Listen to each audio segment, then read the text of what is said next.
Ball game at running back to the left-hand side of Yarnell as he sets up shop. First down and 10 at their own 45.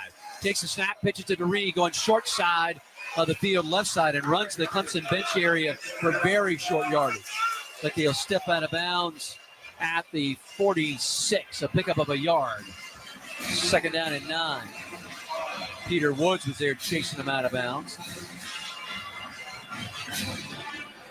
Yarnell will go against shotgun with 4 minutes left in clock running. Remember their field goal kicker. He's got a foot. And he's got the wind. Yarnell under some pressure, hit by Creighton, and then dropped back inside the 45. I thought Creighton put a hand to the face mask, but got away with it. No foul call. Yeah, they didn't call that. That's definitely a... Well, actually, I think he was ducking out of bounds. I mean, ducking back away from that. But Creighton may have gotten away with a face mask. An injured defensive player. And an injured offensive player down for... That's Lyndon Cooper, their starting center. You can hear the fans booing in the background. They're like us. I think they think that Creighton got away with a face mask. I don't think that's reviewable either. No, it's not. So the ball is back at the 43, yeah. Or it'll be third down and 12. Yeah, you had a lineman that was rolling down the field, too. Yeah. Narduzzi is hot. Well, he is hot. Again. And he should be. Head or neck area. Yeah. And he goes to swipe the ball, and he actually hits him in the helmet. So that should have been a personal foul, I believe. Clemson got away with one. The center, Lyndon Cooper, is now down on the field at about the 41-yard line near the flag out right now. Flag down. And what's the flag down for? What's that been thrown for? Is that against Pitt or is that against Clemson? It's thrown back around the Clemson area. What's that for? If they called this on Clemson, that's talking to Dabo. Yeah. He's not reacting, though, strongly.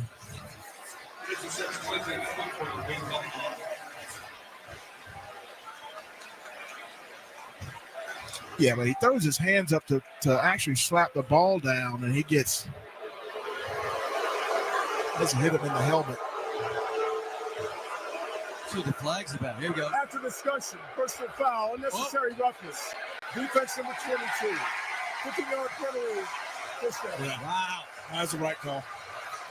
Well, that call's going to be the difference in the game. Yeah, that was the right call. Instead of sit 3rd and 12 from the 43, it's going to be 1st and 10 in Clemson territory. Yeah, with 3:38 to go and a great field goal kicker.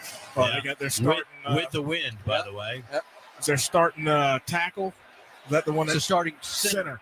Yeah, Cooper got taken out of the game. Taken out of the game. You know what's also crazy about that? If 56 wasn't injured and stopped the game, we'd play it. We would played on. Yeah, we'd play it. All right, somebody needs to make a play. 11:55, somebody. So they're marking it from... They haven't marked the football. They mark it from the original line of scrimmage, which would have been the 43, but they're marking it from the 46. From the 46. Take it to the Clemson 39. No, it was the 46. I had already marked the sack down. So it's to the 39-yard line of Clemson. 3:38 left. 6 penalty against Clemson for 57 yards. So Yarnell will go shotgun, first down and 10 at the Clemson 39. And again, whistles blow. Hey, got to reset the clock or?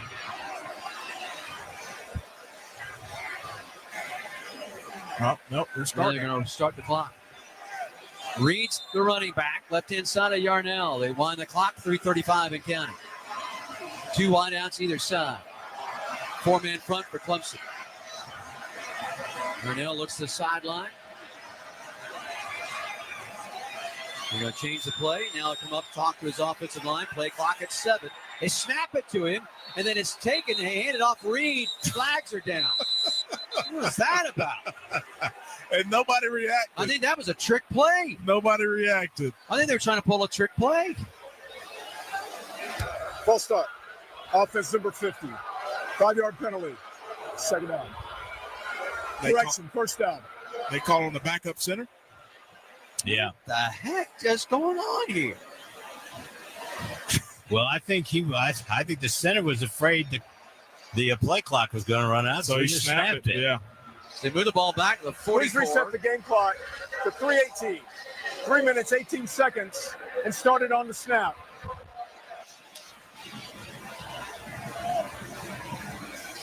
So first down and 15 at the Clemson 44.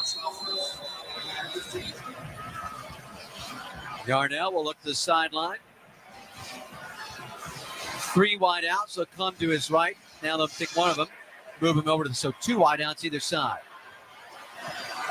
With Reed off to his left-hand side. He takes a snap. Barnes creeping up, showing like he's coming on the blitz, and here he comes. Picked up. Yarnell hit in the backfield. Throw is Get on the ball. Great, Get on the picks ball. it up, whistles blowing. Now they see incomplete pass. They weren't blowing it. Well, Nobody was field is running an after. incomplete pass. There is no foul. So TJ Parker was putting pressure on Yarnell. So here's second down and 15. This game is ending ugly. Yeah. We're a turn of events. Yarnell will go shotgun. 3 wide outs go to his right, 1 to his left, back to his left-hand side. Now he moves right and goes in motion. Yarnell looks right side, throws, has it complete out there. That's Reed, turns it upfield, crosses the 35, and gets to the 30-yard line. And Dabo Sweeney is hot. He wanted to hold. A.J. Terrell got help. He absolutely And got made help. the difference in the play. Yep. So they're going to mark it at the 31 of Clemson. 3rd down and 2 with 2:50 and counting. Need a stop here and force them into a field goal try. Yeah, they're going to milk it now. Oh, yeah. Start milking it. Play clock at 13. Yarnell will set up shotgun off the right hash. Take the snap, back the throw. Going to dump it out. Nobody over there on Reed left side. He catches it, comes across the 20, and just truck. Making the tackle over there is Hampton, but nobody picked him up. And he's all the way forward to the Clemson 17-yard line with 2:14 left. They'll let the clock run to the 2-minute warning. Man, oh man, oh man. I mean, there was nobody over there on Reed. Yeah. Thank goodness Hampton got over there and made the tackle. For 2 minutes. Reed's got 99 yards receiving, 67 rushing. So 2-minute warning in a 17-17 game. 1st and 10 for Pitt at the Clemson 17. When we return on the Clemson Athletic Network. It's not just football season, Tiger fans. It's tailgate season. So stock yours with plenty of fresh, locally grown, certified SC foods and drinks. Not only will you help support our state farmers, enjoying farm to table can be on any table, like folding tables, in your lap tables, truck tailgate tables, buffet tables, or whatever table. So choose fresh, choose local, choose certified SC. It's a matter of taste. Learn more at CertifiedSC.com. Did you know that over 335,000 South Carolinians are living in recovery from a substance use disorder? It's important for everyone to understand that an SUD is a treatable disease, not a moral failing. People in recovery can and do go on to lead healthy lives, and your support is essential. To find resources and learn about groups like Clemson All In Recovery, visit EmbraceRecoverySC.com. Some people just know they could save hundreds on car insurance by checking Allstate first. Like, you know, to check that your seats aren't in the visitor section first before buying tickets. I'm so excited for this game. I can't believe you got us tickets. Me too. Wait, are we on the wrong side? Yeah, checking first is smart. So check Allstate first for a quote that could save you hundreds. This is going to be a long game. You're in good hands with Allstate. Savings vary, subject to terms, conditions, and availability. Allstate Fire and Casualty Insurance Company and affiliates, Northbrook, Illinois. It's bow time. It's not just football season. It's tailgate season. And that includes every kind of football, whether it's got goalkeepers or goalposts. The kick is good! good! Because it doesn't matter where or how you tailgate. When you've got crispy chicken and fluffy buttermilk biscuits from Bojangles, your tailgate is better than great. It's legendary. Head to Bojangles and order your tailgate box with boldly seasoned chicken, fixins, biscuits, and legendary iced tea today. It's Bo time.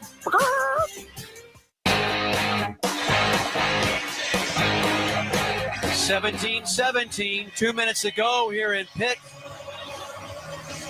Pitt will have the football 1st and 10 at the Clemson 17-yard line.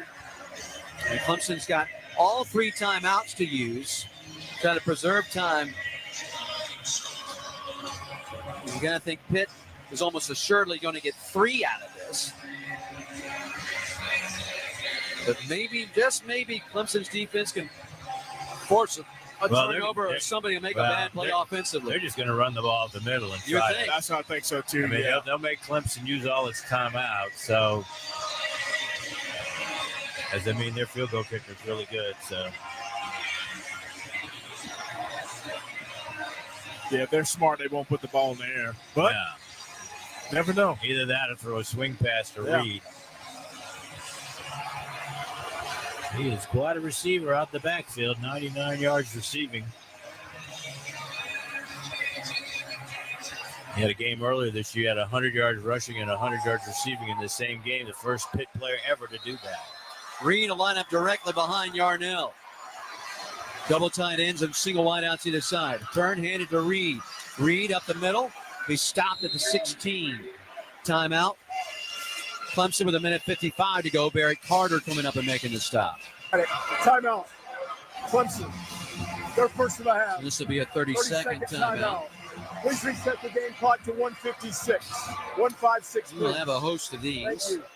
What you need to do is you need to keep them from making a first down. Yeah. As well. Because if they make a first down, then they'll just run the clock down and kick a field goal as time will expire. So you gotta force them to a field goal before they can get the ball inside the 7-yard line for a first down. 2nd down and 9 right now. Basketball action for you tomorrow on Network Lines. 1 o'clock airtime.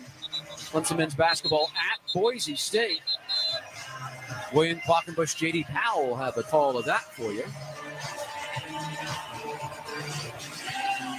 Yeah, it's a lot of scenarios, but I think they're just going to try to run the ball 2 more times and then kick the field goal. But it's always a risk in now everything. They get a bigger back, Derek Davis Jr. in the ball game, right-hand side of Yarnell as he lines up on that left hash. Now they take 2 tight ends, move them to the right side, and take Davis and move him left side. Single wideouts either side, and movement up front. Full start, yep. Back them up 5. Full start. Offense, number 86. 5-yard penalty. 2nd down. Well, that's a tight end moving. Bartholomew. 13th penalty for 100 yards today. We've had 157 yards in penalties in this game between the 2 clubs. And that'll back it up to the 21-yard line. 2nd and 14.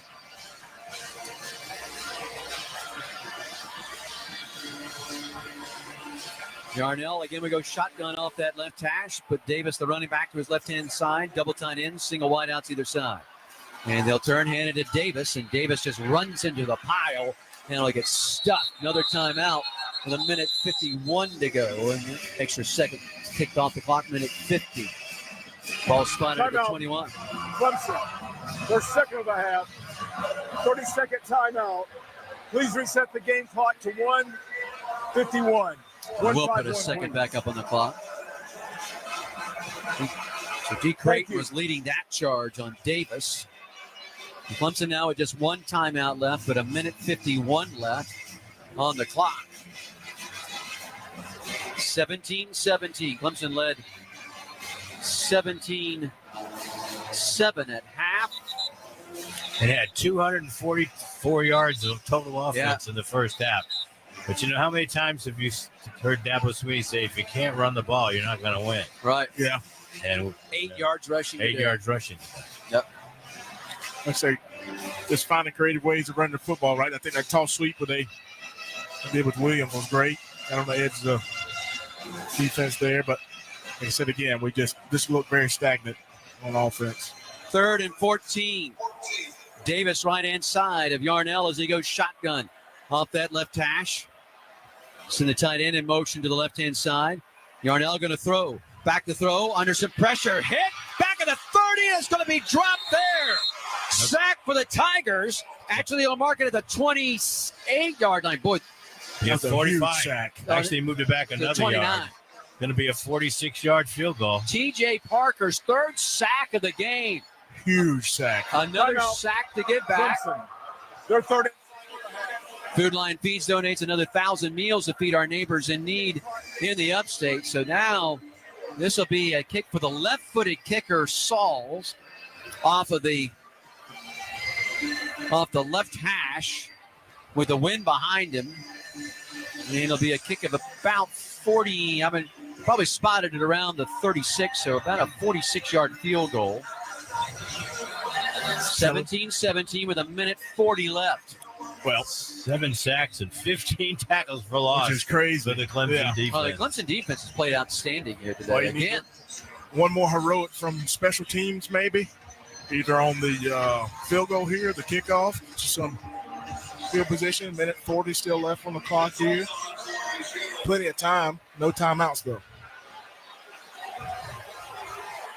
so this ball will be spotted actually at the 37. A 47-yard field goal off the left hash for the left-footed kicker, Sauls. Snap, hold, kick on its way, and the kick is good. 20-17 with 1:36 left and no timeouts for Clemson. Down 3. Now you know what your job is. Yep. You know what your job is here. And then longest field goal this season from 51 was in this game. In this game, yeah. Okay. In this game. And we'll be going the same direction. Yeah. 8 plays, 26 yards, 2:41 off the clock here for Pitt. So you grab the lead. So you got to get around the 30. Yep. You know you got to be. Don't have to do it all in one play. Time for two to submit his. Do we have a Gator Bowl drive in us? Yeah. You got timeouts to work with there, though. Yeah. Haynes will go back deep to receive the kick from Sauls. I see. I fair catch this. If it's anywhere near me, I don't even think about returning. Just put the ball to the 25 and go. Well, I see Taj Boyd talking to him. This is probably telling him these are the moments that you shine the brightest. Oh, yeah. Sauls will tee it up to 35. Get ready to kick it away. Run up and put that left foot to it. And we'll hit it high and deep, and that ball will go out the back of the end zone. So the ball will come out to 25. First down and 10, Clemson. Down 3 now, 20-17 with a minute 36 left. Cade in the second half is just 4 for 13 for 21 yards. Been under pressure most of the half. Yes, he has. They've been blitzing. Yeah, you know, blitzing 5, against 6, the young 7 offensive guys. line. Yep. Yeah. Just haven't been able to hit a play to take advantage of it. Be interested to see if Pitt still. I mean, they've obviously made this comeback with the gambling defense. Yep. Moffa left-hand side of Klubnik as he sets up shop. 2 wideouts either side. Takes the shotgun snap, back to pass. Looking left, going to take off, run with it, and then throw and have it complete to Williams. That was the old RPO. He did not cross the line of scrimmage. Drew the defense to him, and a nice big pickup across the 40, all the way forward to the Clemson 43-yard line. First down and 10 there, and they stop the clock with a minute 31 to go. Klubnik takes a shotgun snap, looks left side, throws, has a complete Brenningstool, trying to get to the sideline, and does, out of bounds, close to the 50. Well, they're going to mark that. They're going to mark it right at the 50. McIntyre making the stop on him. But a nice pickup there. Second down and 3. A minute 25 left, and the ball at the 50. Klubnik will go shotgun off of that right hash. 3 wideouts left, 1 right. Moffa to his left-hand side. When they go press man again, they're probably going to bring the blitz. And they are bringing the blitz, and Klubnik will run with it. Up the middle he goes, crosses the 40, 35, 20, 15, 10, 5. Touchdown, Cade Klubnik. With a minute 16 left, Klubnik takes it to the house, and Clemson regains the lead, 23-20. I tell you what, I know we were talking about Taj Boyd sitting beside him on the sideline talking about this is your time to shine. What a great job by two to use his legs. He notices the man-on-man coverage. Everybody has their back turned to him. He makes a guy miss. Touchdown. Big-time players make big-time plays, baby. 50-yard touchdown run, 3 plays, 75 yards, 20 seconds off the clock. Need the extra point to go up 4. Snap, hold, kick, and it is good. 24-20. Still got a lot of time left. 76 seconds on the clock. But Clemson's up 4. How about that, sports fans? He finally made him pay. Yep. With that, type of defense that they're playing, and they kind of overran him, and then he made one great move about the 35-yard line. Instead of running out of the pocket, he runs up in the pocket and makes a guy miss. What a great job by two there. All right, defense. Now, the good thing about making an extra point, they're going to go for a touchdown. They have the score, absolutely. And they've got one more drive. They got 2 timeouts left. Yep. Yeah, they got 2 timeouts. And this should give them a jolt, like I said again. It's the momentum, right? This should give the momentum back to Clemson and that defensive line. They just pin your ears back. You know they have to, they got 2 timeouts, but they have to score a touchdown. So you don't have to worry about the run so much.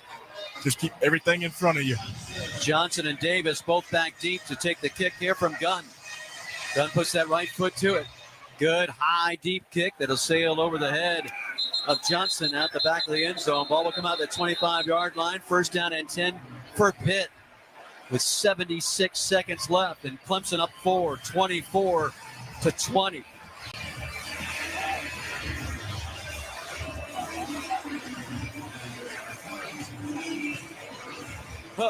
All right, sports fans. Yet, baby. We're not done yet. They got that kid Reed out there on the field who's done a little bit of everything. Yes, he has. Yes. Yarnell will lead them out. He'll put 3 wide receivers to his right. They put the ball on the left hash as they move it left to right. Reed to his right-hand side, 1 lone wide out left. 4-man front. Yarnell takes a snap, back to throw under some pressure. They hit it, they bring it down. Another sack for Parker. Was it fumble? Because TJ comes out of there with it, but I don't think so. That's another sack for TJ Parker. That's his 4th of the game, which would tie a Clemson record, I believe. And a timeout by Pitt. Another 1,000 meals in our Sack to Give Back program for our folks at Food Line to feed our neighbors in need. You see the move that he put on the tackle here? If you tell any kid in America, if you want to play defensive end, learn to use your hands, man, what a great move he put on the tackle there. Yeah, the record is 4. Keith Adams had 4 against Duke in 99. Andre Branch had 4 against Virginia Tech in 11, and Austin Bryant had 4 against Auburn in 2017. Chris Rump is going to use this as clinic tape. Yeah. 8 sacks for Clemson defensively. Yeah, the whistle's blowing. They're trying to get the Pitt offense back out there. So it's 2nd down and 12 with 70 seconds left. 24-20, Clemson leading it. Yarnell will go shotgun off of that left hash. Put the back to his left-hand side, takes a snap, wants to throw. And he'll throw down the middle, and it's caught shy of the 40, but gave up ground to the receiver, Johnson, as he's tackled by Hampton. That'll be enough for the first down up to the 37-yard line. Pitt will go hurry up with 60 seconds and counting. Yarnell will operate off the right hash now. Takes a snap. Play action. Wants to throw. Pumped once. Now rolls right. Looking downfield. Throws, and it's caught for a first down on the Pitt sideline for another first down. Shy of the 50. That'll be at the 48. Bartholomew made the grab. All right, good check time if you're defensive lineman right now. 49 seconds left. 24-20. Clemson leads it by 4. Yarnell goes shotgun off that right hash. 2 wideouts left, 1 right. Back to his left-hand side. Takes a snap, back to pass. And throws it left side, looking downfield, and incomplete. Good job by Barnes on coverage down that left sideline on Williams. Yep, got his head turned around, threw up his arms. Williams was turning into the DB on that play. Great play. So the incomplete pass stops the clock with 43 seconds left. 2nd down and 10. That was good because we needed to get some subs in. We're sucking air. Second wind there. Ball at the Pitt 48. Second down and 10. And Green comes in. Williams comes in. Denoff and Hoffler come in at the two defensive end spots. Yarnell goes shotgun, takes a snap, fakes the pitch, looks to throw, throws, and it's incomplete. Was trying to throw it to Williams.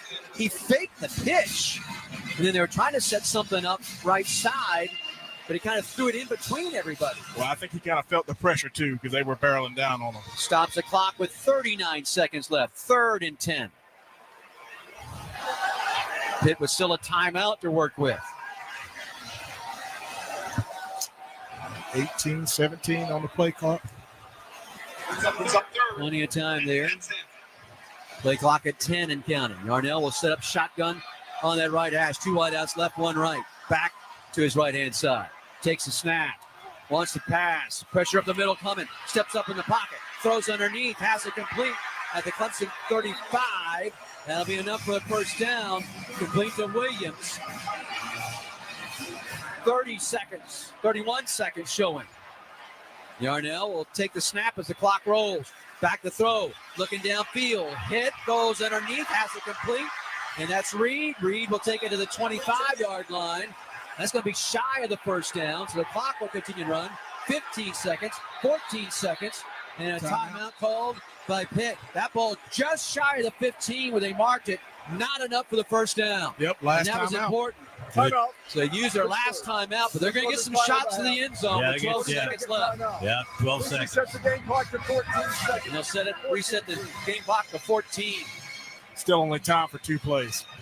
Yep. Stations, let's pause 10 seconds for identification on the Clemson Athletic Network. Hey, this is Chris Doran. Did you know SiriusXM has a channel dedicated to nothing but the SEC? It's SiriusXM SEC Radio. Just head to the SiriusXM app. 24-20. Clemson leads it. 14 seconds left here in Pittsburgh. 1st and 10 for Pitt at the Clemson 25-yard line. Ball just shy of the 25. They actually say officially the 26, but it is inches shy of the 25 on second down. Again, first team D-line back in. We hope they got a good breather. Yeah, Lawson and pass rush now. Parker's at 2 ends, and Woods along with Page as the 2 interior tackles. Comes to go with 5 DBs. You could just get a sack. The clock may run out. Yep. Yeah. Yarnell Pressure up the middle, keep him in the pocket. takes a shotgun snap. Back to pass. They rush 4. Steps up in the pocket. Throws ball batted. Ball was batted. Page got hands on it and knocked away. That's the first PBU of the year for Peyton Page. And 4 seconds. So here's 3rd and 1 with 10 seconds left. Do you even think about running and trying to get the first down? But then you have to spike it. Yeah, then you got to spike it. I think you just play. You have 2 plays basically left to score a touchdown if you're Pitt. Clemson up 4, 24-20 with 10 seconds left. Yarnell will go shotgun with that ball between the 2 hash marks. 2 wideouts to his left, 1 to his right, back off to his left-hand side. Takes a snap, back to throw. Pressure from behind, hit as he throws, and that ball is batted away, incomplete. Hampton got hands on it. Yep, time for one more. But that ball bounced just shy of the wide receiver in the end zone. But Hampton dove across and got hands on it to bat it down and away from the intended receiver, Williams. 5 seconds left. 4th and 1. Everything, make 1 play. Somebody's going to go home happy. Well, you let him sit back there this time and you drop 8 or? I rush 4. Rush 4. Go after him. Rush 4 and hope Peter Woods can get in there. Or Parker. Yep. If Parker can set the record. 4th and 1. Yarnell. That's false start. Takes a shotgun snap. Back to throw. Pressure coming. Throws down the middle. It is picked off at the 2. Barnes takes it. Ball game. Sealed. The Tigers win it here in Pittsburgh. 24-20. Happy early Merry Christmas. Unbelievable. What a gift. What a win for our Clemson Tigers. The 50-yard touchdown run by Cade Klubnik decides it really, the winning points, and then the defense able to stand up big and win it here on the road. Yeah, you talk about big-time players making big-time plays. Hats off to Cade Klubnik. They were pretty much stagnant in that second half after they came out of the third quarter. But what a way to do it with his legs. Get the touchdown. Defense stands tall at the end. It's a great ball game, man. It's just an incredible win by the Tigers here on the road. Hostile environment. Been able to eke this. Who was that college announcer who said, I gave up and you did too? That was Jerry Munson. That was another Munson. By the way, that interception brought to you by Roto-Rooter. Remember, when it comes to fixing your plumbing problems fast, Roto-Rooter is always right on time. Yeah, that was the other. That was, as Jim Phillips said, hey, your Uncle Larry was up here in the booth earlier. No relation to the longtime Georgia legend, Larry Munson. So, all right, what a win here today for Clemson. But I will, just like Larry, you gave up, so did I. Yeah. Run, Lindsey, run.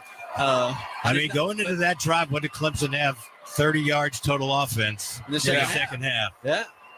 Finished with 346, 58 on the ground, and 50 of it was the biggest. 50 of it was on one run. 50 on one run by Klubnik. Ugly win, but the win. Is a win. Hey, yeah. But now, no timeouts left, and you won. Yeah. You won with what they took the ball over with a minute 26 or whatever it was left. 36. And found a way to win. That's what great programs do, and that's what happened here this afternoon in Pittsburgh, PA. What a win for our Clemson Tigers. And the Tigers have posted 7-1. 7-1. Yep. As you make the comparison to a golf tournament, that was like making an eagle on the last hole to finish 20 under before everybody else finishes the tournament. Yeah. No doubt about that. I love him looking down here, and Dabo Swinney comes over and puts his arm around Desmond Reed, the running back, and says some kind words to him, gives him a big hug. Desmond Reed was fantastic. Yes, he was fantastic. Big win for Clemson here on the road in Pittsburgh to move now to 8-2 overall. 7-1 is what they finish inside the ACC. Well, we showed we could win a close. That was actually the first game all year decided by a touchdown or less. We'll take it. Yeah, eked it out. That's why home is going to be pretty good tonight. Yeah. It's going to be pretty good. Our meal here in Pittsburgh just got a lot better as well. Yes, it did. Yes, it did. It's got a lot better. All right, fifth quarter show coming your way next. Obviously, William Quackenbush and Donnell Clark will have all of that for you. My thanks to Sanford Rogers, our on-site spotter and stat man. Ben Milstead, producer engineer here on site. John Haidt, Will Clanton back at network headquarters. Thank you guys. For Tim Beret, Reggie Merriweather, I'm Don Munson on a winning Saturday afternoon. Clemson wins it in thrilling fashion, 24-20 over Pitt. All God's children say, go Tigers. Fifth quarter show comes your way next here on the Clemson Athletic Network. Find out what channel your team is playing on by going to SiriusXM.com/sports. This is LSU Fighting Tiger Football on the LSU Sports Radio Network, powered by People's Health. LSU Athletics would like to thank its Team LSU corporate partners, Cox, McDonald's, Our Lady of the Lake, Albertsons, Louisiana Blue, Coca-Cola, and Hancock Whitney. Scoreless here at the Swamp. 9-12 remains first quarter. Tigers again have to give the football back to the Gators. A 54-yard punt went into the end zone. It's a touchback, and DJ Lagway and company will start 1st and 10 from their own 20-yard line. Offense struggling for both so far. 36 total yards for the Tigers, 13 for the Gators, who were hampered by penalty on their opening possession after forcing the turnover on downs. Gators coming into this week the least penalized team in SEC play, already 4 for 35 yards. 2 on the defense, and 2 on the offense. Jacoby Jackson will start this drive as the tailback to the left side of DJ Lagway, who stands in the shotgun, and here's the snap. The play action, Lagway again throws across the middle and nearly intercepted in the hands, but dropped at the 35-yard line by Devon Keys. He turned around. Ball was right on him, Jacob, and well, there's some players that are meant to play defense. Yeah, I mean, great coverage by Keys. And again, we've pointed out this is his first career start, and what a place to have it in a place like the Swamp. But great coverage. DJ Lagway never saw him there, and the Gators are fortunate to still have the football. No doubt. Mizell was the intended receiver, and that throw nowhere close to him. It was only Keys football to have. So on 2nd down and 10, they'll go back on the ground, up the middle, spinning off one defender. It's going to be Jacoby Jackson, picks up 3 yards before Keys and Weeks combine as linebackers to make the stop for LSU. We roll under 9 minutes to play. It'll be 3rd down and 7 for the Gators, and the Tigers defense now with field position in their favor, looking for a big Bingo Pest Product 3rd down stop here. Yeah, it's a really nice job to see Keys, have a play that he wanted to make and then come back and make the play, make the tackle on the very next play as a true freshman.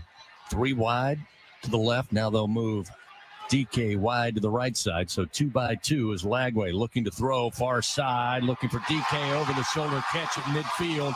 He'll ramble down inside the 45 to the LSU 43-yard line. PJ Woodland was on coverage, but a great throw leading his receiver down the field, and even better catch by DK. No wonder he gets all the targets. Yeah, no question about it. Here early in the game, he is the guy. He does not come off the field. He has got 3 targets already here early in the contest, and that was just a, hey, one-on-one, I'm going to give my guy a chance.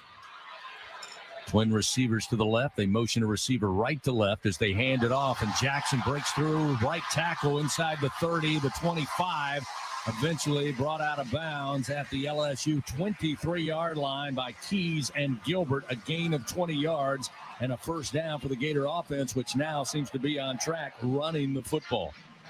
Yeah, that's what Florida wanted to do coming into this game. No matter who you talk to around their program, they felt like they had that advantage up front. They've actually come out throwing the football way more than I anticipated, but expect them to get right back to the run here. 1st down and 10 at the LSU 23-yard line in a scoreless game. Lagway out of the shotgun, takes the snap, looks left, little pump, now will fire, and has a man open at the 1, and into the end zone left side is Elijah Badger.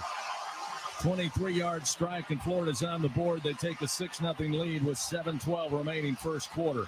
Ashton Stamps was on coverage, but finding the football first and adjusting to it was Badger. Senior out of Sacramento, California, started his career at Arizona State. Hard to believe that's his first catch of the season, his first touchdown.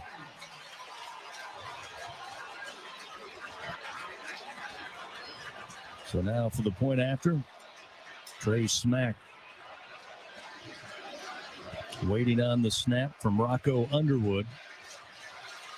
The hold by Crawshaw.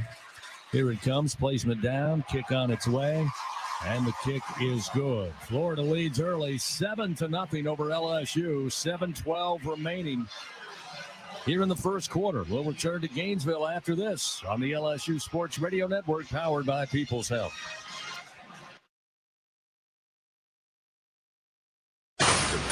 The tradition, the rivalries. Sirius XM is your destination for all things college sports, and we've got you covered. On SEC Radio, there is complete coverage of every school in the conference, including live games, plus 24/7 talk and analysis. So cheer along on the Sirius XM app and listen to your favorite team anywhere. And now you can get 3 months of Sirius XM free. Subscribe now. See all for details at SiriusXM.com/SEC Sports.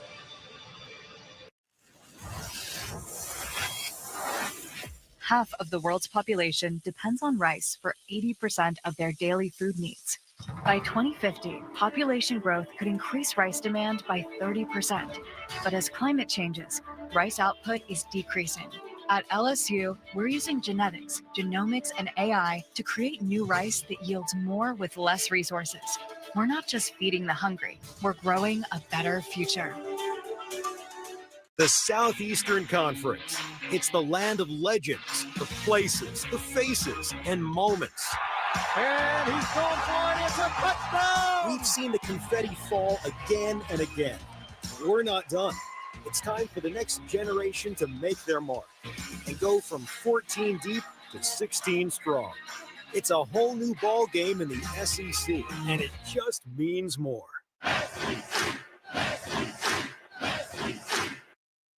There's danger out there. It lurks on highways and quiet neighborhood streets. It's more likely to kill you than a shark and more terrifying than the biggest snake. Distracted driving claims lives every day. Every notification, swipe, social post, video, or selfie while driving risks your life. So while you might think public speaking or the zombie apocalypse is scary, what's really terrifying and even deadly is distracted driving. Eyes forward. Don't drive distracted. Brought to you by NHTSA and the Ad Council. Go behind the scenes. Check out our booth cam on Facebook and YouTube from the LSU Sports Radio Network. 7-12 remains here at the Swamp. Florida takes the early lead 7-0. And a pretty effective drive that started at their own 20-yard line. 5 plays, 80 yards, 2 minutes off the clock. Eventually, DJ Lagway from 23 yards out finds Elijah Badger. And I stand corrected, that's his 3rd receiving touchdown of the year. Point after was good, and it's 7-0 as LSU gets set to get the football back. Jacob, what disturbed you the most about that 80-yard drive for the Florida Gators? Well, when you look at it, the defense, I mean, on the first play of the game or of the series, you had a dropped interception. You come back and you hit the running back at the line of scrimmage, sets up 3rd and long, and then you just get beat in a one-on-one matchup. And that gave Florida certainly new life in that series. And so you had chances to get them off the field in the first play with the interception, then certainly on 3rd and long when they're just taking a one-on-one slot fade and you weren't able to make the play. And so if I'm an LSU defense, I'm frustrated that we made, enough plays at the beginning, but we didn't finish. Fans Blue Cross and Blue Shield of Louisiana, proud to be the official health insurance of LSU Athletics. Louisiana Blue, live Louisiana. We've got you. So again, Trey Smack will tee it at the 35. Thomas and Williams back deep for the Tigers. Offense trying to get on track as this one end over end and will be a touchback. First down and 10 at the 25. LSU with their 3rd possession of the game. Fans, it's hard to stop a train, but it's easy to afford one at trainsouth.com. Find an AC and heating dealer and special offers. Trainsouth.com, proud partner of LSU Athletics. Tigers so far 36 yards total offense, 20 through the air, 16 on the ground. Caden Durham 1 carry for 8 yards. Josh Williams 2 carries for 8 yards. But Florida banking on the fact their defense can stop the Tigers' run. First down and 10 at the 25. Pistol formation. Durham behind Garrett Nussmeier. Snap. Handoff Durham left side. Gators give pursuit. Breaks 1 tackle. A 2nd tackle he cannot escape. Makes his way to the 29-yard line, a gain of 4. Miles Graham was the one who eventually finished the play. The freshman linebacker out of nearby Buckholtz Academy here in Gainesville. It'll be 2nd down and 6 for the Tigers, under 7 remaining here in the first quarter. 6:47 and counting. We'll see double tights with Taylor and Pimpton for LSU. Again out of the pistol formation. Pimpton now going to get closer to the line of scrimmage left side. Bootleg run by Nussmeier, tosses it to Pimpton, and he can't hold on. Drops it at the 26-yard line, incomplete. Yeah, those are certainly plays you got to have. You're in a hostile environment. You're down 7. You got the play that you want. You got space. You can't run before you catch it there, and that's just a young player with a minor mistake there. 3rd down and 6. Tigers 0 for 2 in the early going here on 3rd down. They'll empty the backfield. 3 wide to the right, 2 to the left side. Now they'll bring Williams back to Garrett Nussmeier as the crowd gets louder. And Garrett steps up to the line, now back into the shotgun. Here's the snap. Williams back there to block. Nussmeier with time throws. Taylor has it. Grabs it up around the 40-yard line of the Tigers, an 11-yard gain, and a Louisiana Blue first down for the Fighting Tigers, their first conversion of the day. James and Bridges eventually bring down Mason Taylor, but not before he picks up 11.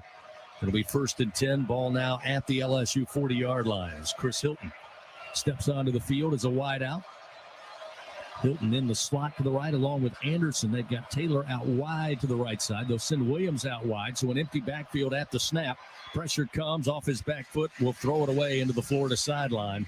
Will Nussmeier. It'll be 2nd down and 10. Taylor was the only Tiger in the vicinity, but He just threw it away as Florida, again, able to get pressure, tighten that pocket, and again force Garrett, Jacob, to backpedal, throw off the back foot. Yeah, it looked like he was really only working one side of the field. They had pressure coming from the other side. You had someone run a hot route, but he only really locked into the right side of the field and didn't work the left side. 3 wide receivers to the left.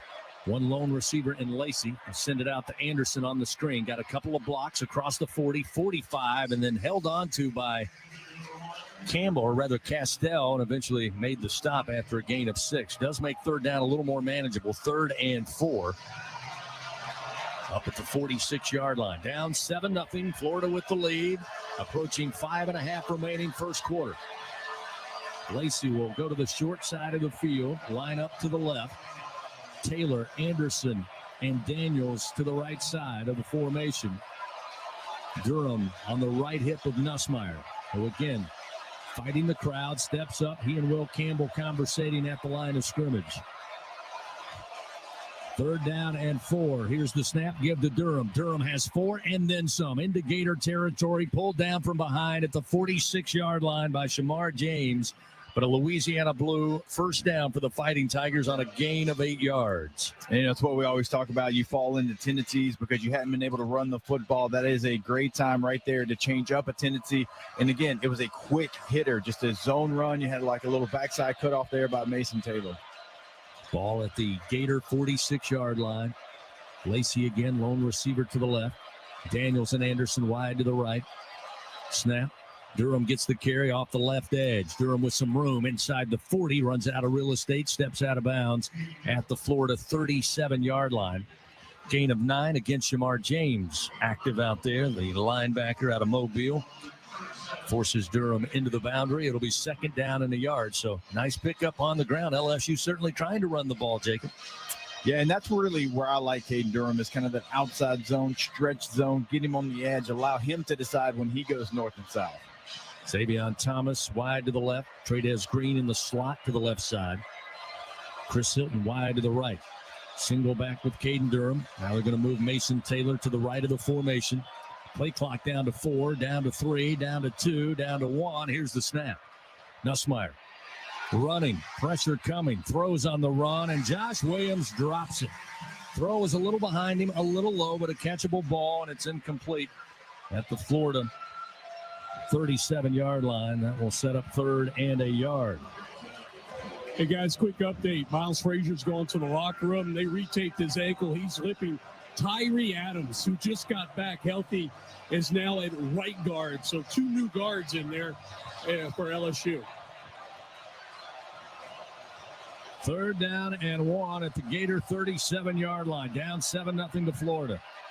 Nussmeier calls for the snap. Give to Durham. Durham sidesteps, or rather Williams, I believe, sidesteps a man who was right there in his grill, but a great job to avoid the tackle and pick up the first down. Another Louisiana Blue first down for the Tigers as Miles Graham.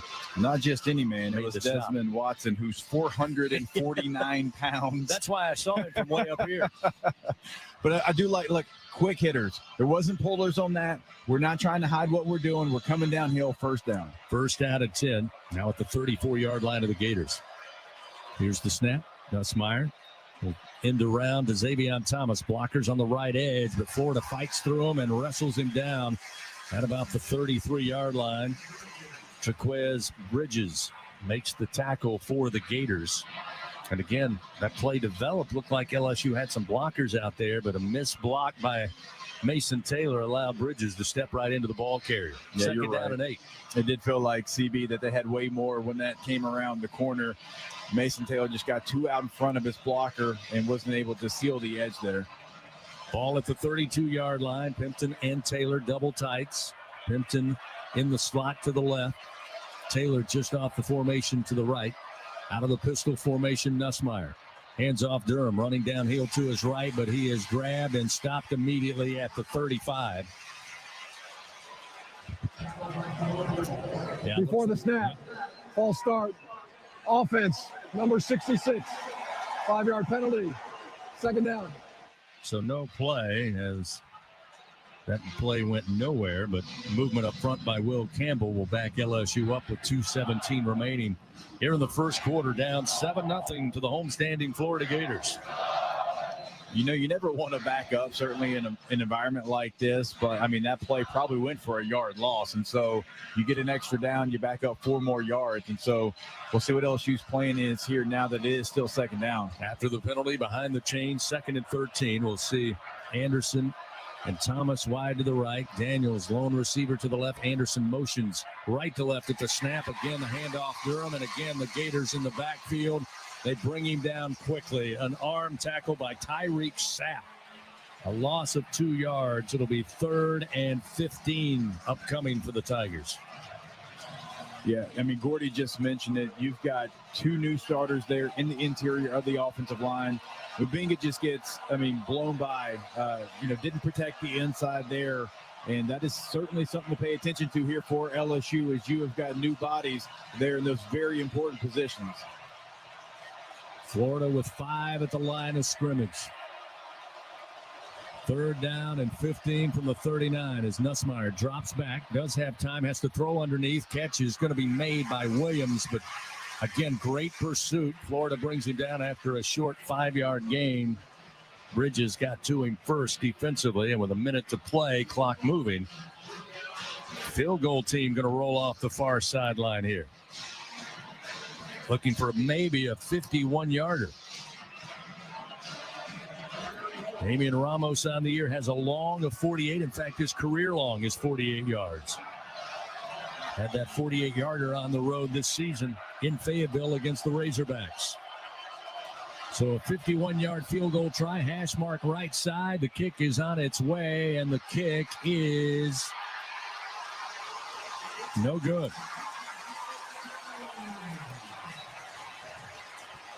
So the Florida Gator defense holds again with 27 seconds. They'll take the football back, leading 7-0. Yeah, you've got Coach Kelly asking, the special teams coaches, hey, if we send him out there, I got to know what his range is. And, that one really, CB just started to die. You might have had the distance, but he pushed it right there. And look, those, when you go for, the long field goals like that, you got to know the risk of it, because now Florida has great field position. So Brian Kelly's certainly talking to his special teams coaches about the distance for Damian Ramos there. Florida takes over at their own 34. They marched 80 yards down the field last time before finding the end zone. Jaden Ball will start this drive at running back behind Lagway in a pistol formation. Tigers crowding the tackle box here. Lagway yet to take off and run. As Jacob and Gordy talked about prior to kickoff, how available would he be with that hamstring? But right now, Jaden Ball delivers a blow up the near sideline on Jordan Gilbert as he picks up solid yardage on first down. Mark him at the 46-yard line, so a gain of 12, and then he added an exclamation point on a vicious hit on Gilbert. And that'll be the final play of the first quarter. So we have played 15 minutes here in Gainesville. Florida leads 7-0 over LSU. Second quarter action coming up. Fans EFCU Financial celebrating its 90th anniversary. They're proud to be the centennial sponsor for 100 years in Tiger Stadium. EFCU Financial is the Louisiana way to bank. Back to Gainesville. Second quarter action coming up. 7-0. Florida leads LSU on the LSU Sports Radio Network, powered by People's Health. Hi, I'm Kevin Falk, LSU Hall of Famer. My years at LSU were amazing. I've always loved celebrating with my teammates, especially when someone was serving up some delicious Manda sauce. For a lot of Tiger fans, it's just not game day without Manda in the mix. Serving top quality sauces in original season is Manda's strong side, but it's Manda's flavor that's always got me running back for more. You get it? Running back for more. After 75 years, the flavor still says it all. Manda Fine Meats, the official smoke sauce of LSU Athletics. How powerful is Cox Fiber? Powerful enough to stream all my live sports actually live? Yep. Powerful enough to share my screen more smoothly? You got it. Powerful enough to keep my games online and my squad on top? Oh, yeah. That's pretty powerful. Introducing Cox Fiber from the company with the fastest download speeds 9 years in a row. It's internet built for tomorrow, today. Cox, always building better. Limited availability in select areas. Speeds vary and are not guaranteed. Cox terms and restrictions may apply. Analysis by Ookla Speed Test Intelligence in Las Vegas, Omaha, Phoenix. Fixed median download speed Q2 2016 to Q1 2024. Some days you hit snooze, but not today. Today you have to go on a run to get burgers for the tailgate. You've got to haul something heavy, a cooler stocked with Bud Light. When you've got beer and football, nothing is hard. Until the other team scores. Bud Light, easy to drink, easy to enjoy. Enjoy responsibly. 21 plus, copyright 2024 Anheuser-Busch, Bud Light Beer, St. Louis, Missouri. Get ready, Tiger fans. Venture Global is proud to partner with LSU Athletics, powering Louisiana and the world with clean, low-cost, reliable energy and fueling the future of our great state. As we cheer on the Tigers this season, we're also driving innovation, creating jobs, and supporting our local communities. Together, we're building a brighter, more sustainable tomorrow. Venture Global, proud partner of LSU Athletics, powering champions on and off the field. Go Tigers! Second quarter action of LSU Fighting Tiger football, presented by Dudley DeBosier, continues from the LSU Sports Radio Network. After one quarter of play, Florida here at home leading LSU 7-0. A 23-yard touchdown pass from Lagway to Badger. The difference in this game thus far. LSU, though, struggling offensively in the early going. Just 82 yards total offense. Nussmeier 8 of 12 for 42 yards. Tigers have committed themselves to trying to run the football. So far, 40 yards on the ground with Durham leading the way. 5 carries, 27 yards. Tigers in that first quarter, 5 first downs to 4 for the Gators. But the difference, 7-0 Florida with the lead. That's your first quarter stats presented by Hancock Whitney, official banking credit card of LSU Athletics. Florida with the ball, 1st and 10. Ball at the 45-yard line. The Tigers will get a couple of players back who had to sit the first quarter, according to the coaching staff, not meeting the standards of the team. So they sat in the first quarter. So Swinson back out on the field at defensive edge. 1st down and 10 at the 45. Lagway in the pistol formation. Behind him is Jaden Ball. Impressive freshman running back, 6 feet, 227 pounds. Pressure comes, and he'll try to top it off the Ball. And Ball, I think, became too much of a spectator, wasn't ready for it. The throw was off the mark as Greg Penn was breathing down the neck of Lagway. And that'll quickly set up 2nd down and 10 to start the second quarter. Yeah, that was actually a good pressure by LSU. They really showed like they were going to come from the left side of the offense, right side of the defense, and they completely rocked and rolled it and brought it from the other way. 2nd and 10 from the Gator 45-yard line, scrimmaging from the far side hash. Now the Gators attack left to right. As we look down on the field, 2 receivers left, including DK. 1 receiver right, but they'll give it to Ball. He goes right, now tries to cut back left. Swinson almost had him, but eventually brought down as he makes his way to the 45-yard line. No gain on the play. Savion Jones eventually cleaned him up. His Ball really tried to change direction. LSU was able to get right back on him, running downhill to the right, cut back left. Swinson had him deeper in the backfield, but eventually Savion Jones got him. I'll tell you, Jacob, after that first down play where Penn got some penetration, Lagway really struggled to move. I wouldn't be surprised if we saw more pressure packages. 3rd down and 10 from the 45. Lagway in the shotgun. Single back is Montrell Johnson. He'll throw. Catch made at the 49, but dropped immediately. Zy Alexander was there on coverage. Arliss Bordenham, the tight end, hauls in the catch. But it'll bring the punt unit out for the Gators on 4th and 6. With the ball at the 49-yard line, they'll try to come out, have Jeremy Crawshaw possibly pin the Tigers back deep. 13:53 remaining. First quarter, 7-0 Florida leads. Fans, a reminder, don't miss the Brian Kelly Show live all season long. Thursday night, 7 o'clock from TJ Ribs. Presented by Our Lady of the Lake, championship health partner of LSU Athletics. Crawshaw takes the football, right-footed punt in the air. Thomas stepping up near the 15, maybe the 16-yard line far side. Hauls in the fair catch on a 36-yard punt. And the Tigers take over 1st and 10. They'll mark it at, I believe, the 15 of LSU. Nope, they'll put it on the 16-yard line. But real quick, going back to that last defensive series, I think Gabe Relaford's going to be a great player here for LSU. But when you get an all-SEC edge back in the second quarter, you did see a little bit different life there, CB, for the defense. Tigers now attacking right to left. Nussmeier and Durham in the offensive backfield on 1st and 10 from the 16-yard line. 2 receivers to the right, 2 to the left side, wide side of the field. Handoff going to go to Durham up the middle, a little bit of a seam, and then he carries some Gators to about the 24-yard line, a gain of 8 on the play. I'll say 7 yards before his knee came down, so 2nd and 3, ball at the 23-yard line. But maybe with the new guards here in the game for LSU, maybe that's where they feel more comfortable, is starting with the run game. Nussmeier moves Durham to his right hip, pre-snap, give to Durham and runs straight ahead. This time Florida able to get their hands on him as he pushes the pile ever so slightly across the 25, picks up 2 yards. Desmond Watson was the first to wrap his arms around him to make the tackle. It'll be 3rd and a yard. And the Tigers, this is where they've struggled so far in this first half, is 3rd and 4th and short when they're trying to keep a drive alive. LSU so far 3 for 6 on 3rd down conversions. Lacey wide to the right. Anderson in the slot. Daniels wide to the left. Motion Lacey. Now he'll move back to the right. Toss dive.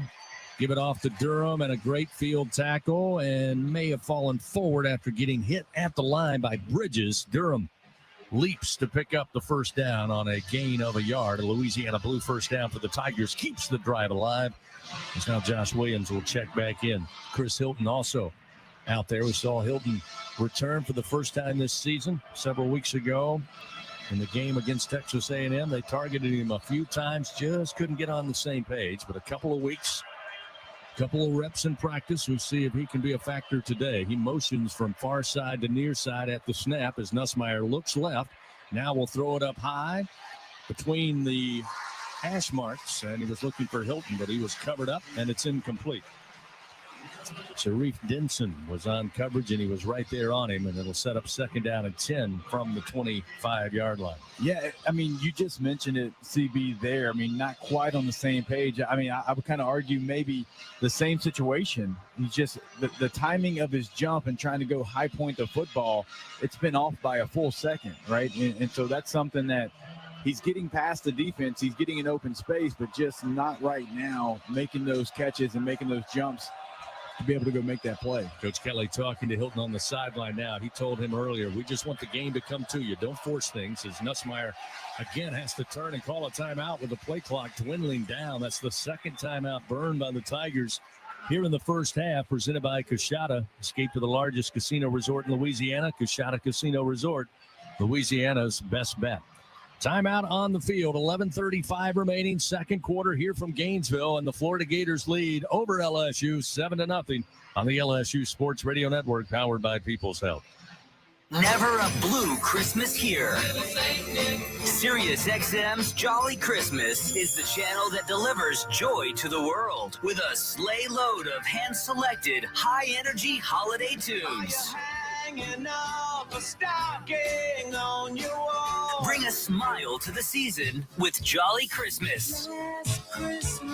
Now for a limited time on the SiriusXM app, along with dozens of other holiday channels and specials.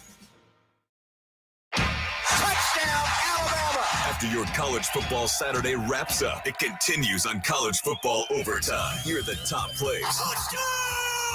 My goodness! And from the top playmakers. Will Howard good enough to join us. It's College Football Overtime with Denton Dick. He's an alien. He's a freak. He's a mutant. He's the best player in college football. Every Saturday starting at 11 p.m. Eastern on Sirius XM College Sports Radio, Channel 84, and on the Sirius XM app. The biggest names in NASCAR talk are now with SiriusXM. Hey, this is Dale Earnhardt Jr. inviting you to listen to my podcast, the Dale Jr. Download, each week on Dirty Mo Media and SiriusXM. As we react to NASCAR news, we chat with interesting people and share life's experiences, whether it be Dirty Air, your Ally guest episodes, or DJD Reloaded. There's always something for you on the download. Hear the Dale Jr. Download, plus every incredible podcast from Dirty Mo Media, right now on the SiriusXM app. Action of LSU Fighting Tiger football. Presented by Dudley DeBosier from the LSU Sports Radio Network. LSU having to call their second time out of the half here with 11:35 remaining in the second quarter, trailing Florida 7-0. LSU Athletics would like to thank its Team LSU corporate partners, Cox, McDonald's, Our Lady of the Lake, Albertsons, Louisiana Blue, Coca-Cola, and Hancock Whitney. Let's go down on the field for a Sunshine sideline report. Gordy, this Florida defense, much like the rest of the team, depleted with injuries, but right now they're playing well, and I think according to their game plan, they're getting exactly what they want. Yeah, they are. I mean, this is a defense that in the SEC statistics, they're in the bottom 1/3 against the defensive rushing, defensive passing, and total defense. They're down there. And LSU, just as have been unable to execute. And I don't know about you, Jake. I'm looking at LSU. They're getting the play in too late, too many substitutions. It just doesn't feel like they're in rhythm. Kind of clunky right now. Yeah, I'm with you right now, and that's something that they've got to fix because it's obviously bled into multiple games, and we can point to moments in this season where that certainly wasn't the case, but you got to start leaning on some veteran players to get something going here because, the defense gets you the ball back, and now you got to go do something with it. Second down and 10, ball placed at the LSU 26-yard line. Nussmeier and Durham, or check that, Williams in the offensive backfield out of the pistol formation. Two wide to the left, single receiver to the right as Nussmeier looks right. Plenty of time now, forced out of the pocket, running to his right, and again, we'll just air this one into the stands, far side, throwing it away as Caleb Banks again eventually forced him out of the pocket, gave chase, and it sets up third down and 10 from the 26-yard line. You couldn't ask for more from the protection that they gave Garrett Nussmeier there. Just could not find an open receiver. I mean, Florida even brought numbers. It was a nice job for the offensive line and running back picking it up. Third and 10, the Tigers again trying to convert on third down. They'll send three receivers to the left, one to the right. Nussmeier looks right. Now back across the middle of the field on the sprint, throws to Williams. Far side caught at the 30, across the 35, and eventually spilled down at about the 38-yard line, but he'll pick up 11 yards and a Louisiana Blue first down. Robinson and Bridges over there to make the stop for the Florida Gators. They'll say a 12-yard gain. They'll mark the ball down at the LSU 38-yard line. Yeah, that was a nice play by Josh Williams. That actually a double whammy. He chips on the guards guy and then gets out in the route for the first down. Tight formation to the right side. Now they'll spread the receivers out. Thomas and Anderson. It'll be C.J. Daniels sent out wide to the left. Again, out of the pistol formation. Williams behind Nussmeier. Williams going to get the carry, running right side. Tried to cut back a little to his left and found a little bit, but not much. About a yard gain to the 39. That'll set up second down and 9 with 10:31 clock moving second quarter. McCray and James. Check that. Boone and Graham, or I should say James has been very busy defensively for the Florida Gators thus far. Second down and 9.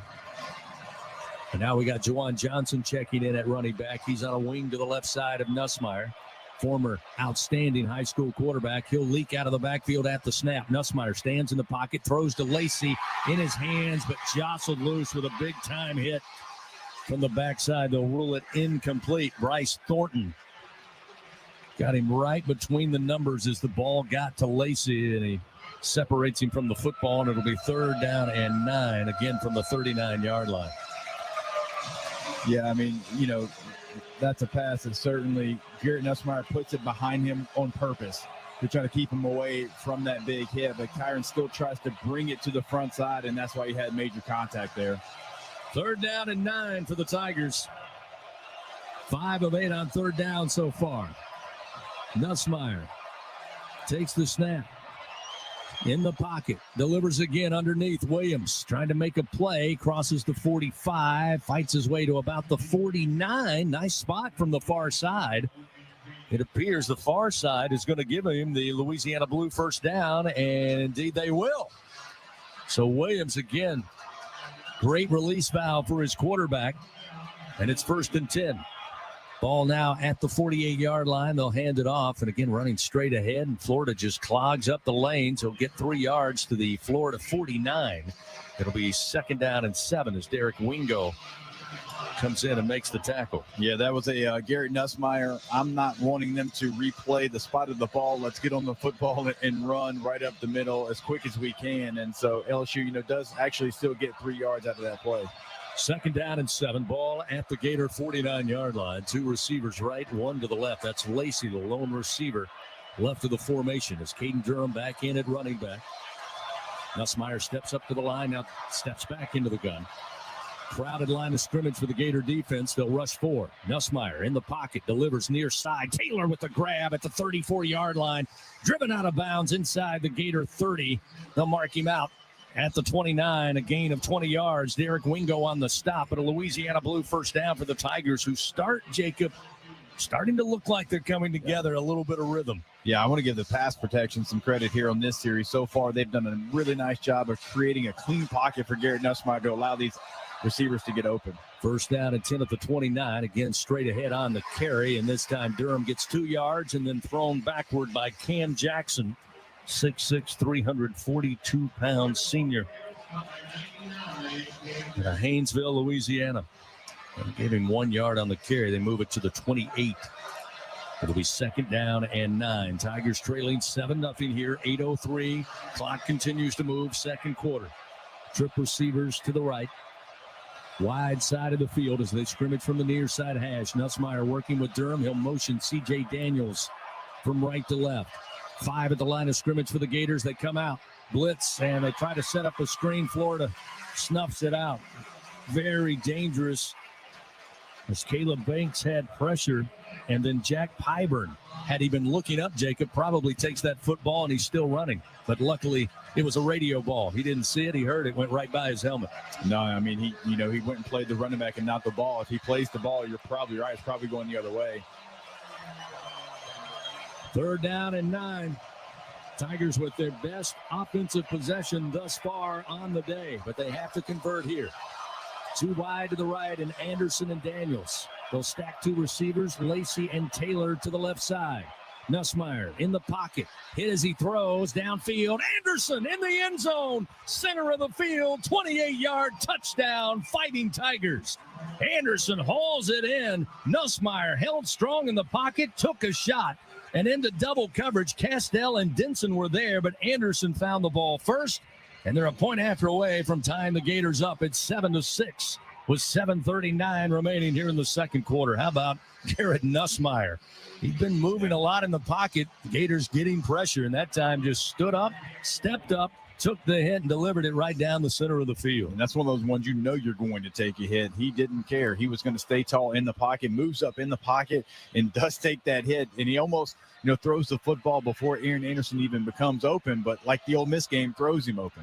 Slade Roy to snap it back. Peyton Todd places it down. Damian Ramos puts the foot into it, and it's good, and we're tied 7-all. Damian Ramos just made his 118th straight PAT, and that ties an LSU record. Cade York did it from 19 to 21. And with that good kick, not only does he tie the record, but the good hands at Allstate will contribute to the Tigers General Scholarship Fund. Thank you, Allstate. Tied up 7-7. Nussmeier delivers the 28-yard strike to Aaron Anderson. 7:39 remains 2nd quarter. We'll return to Gainesville after this on the LSU Sports Radio Network, powered by People's Health. Southern Air Heating, Cooling, and Plumbing, your trusted experts for all your home service needs. With over 35 years of dedicated service, we prioritize your comfort and satisfaction. As an official partner of LSU Athletics, we bring our expertise to every game, from installations to repairs. Our team delivers honest pricing with no surprises. Call us today at 225-777-8888 and experience the difference with Southern Air Heating, Cooling, and Plumbing. Go Tigers! This is Coke Zero Sugar. Could I be the best Coke ever? Try and taste with your ears. Hear those bubbles? Imagine them tingling on your tongue. Fizzy deliciousness. Listen to that cascading liquid. A mouth-watering waterfall. Irresistibly tasty. Zero sugar. Crisp, refreshing, and ice cold. Is Coke Zero Sugar the best Coke ever? Try and decide. Today, we are shaping tomorrow. We are researching how extreme stress impacts the immune system, from trauma victims to athletes and even astronauts. Our work is leading the way in sepsis treatment, saving countless lives. We're unlocking the mind with music in exciting new ways. Our Lady of the Lake Health and LSU are improving the health of our state and beyond. That's the impact of champions. Imagine the impact we'll have on the future. Together, we roar.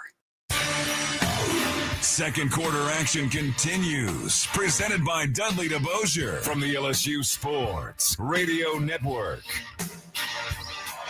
LSU gets up on the board. 28-yard touchdown pass. Garrett Nussmeier finds Aaron Anderson in the end zone. Nussmeier with his 22nd touchdown thrown on the season. Aaron Anderson, who has certainly come into his own his second season in Baton Rouge with his 5th reception for a score on the year.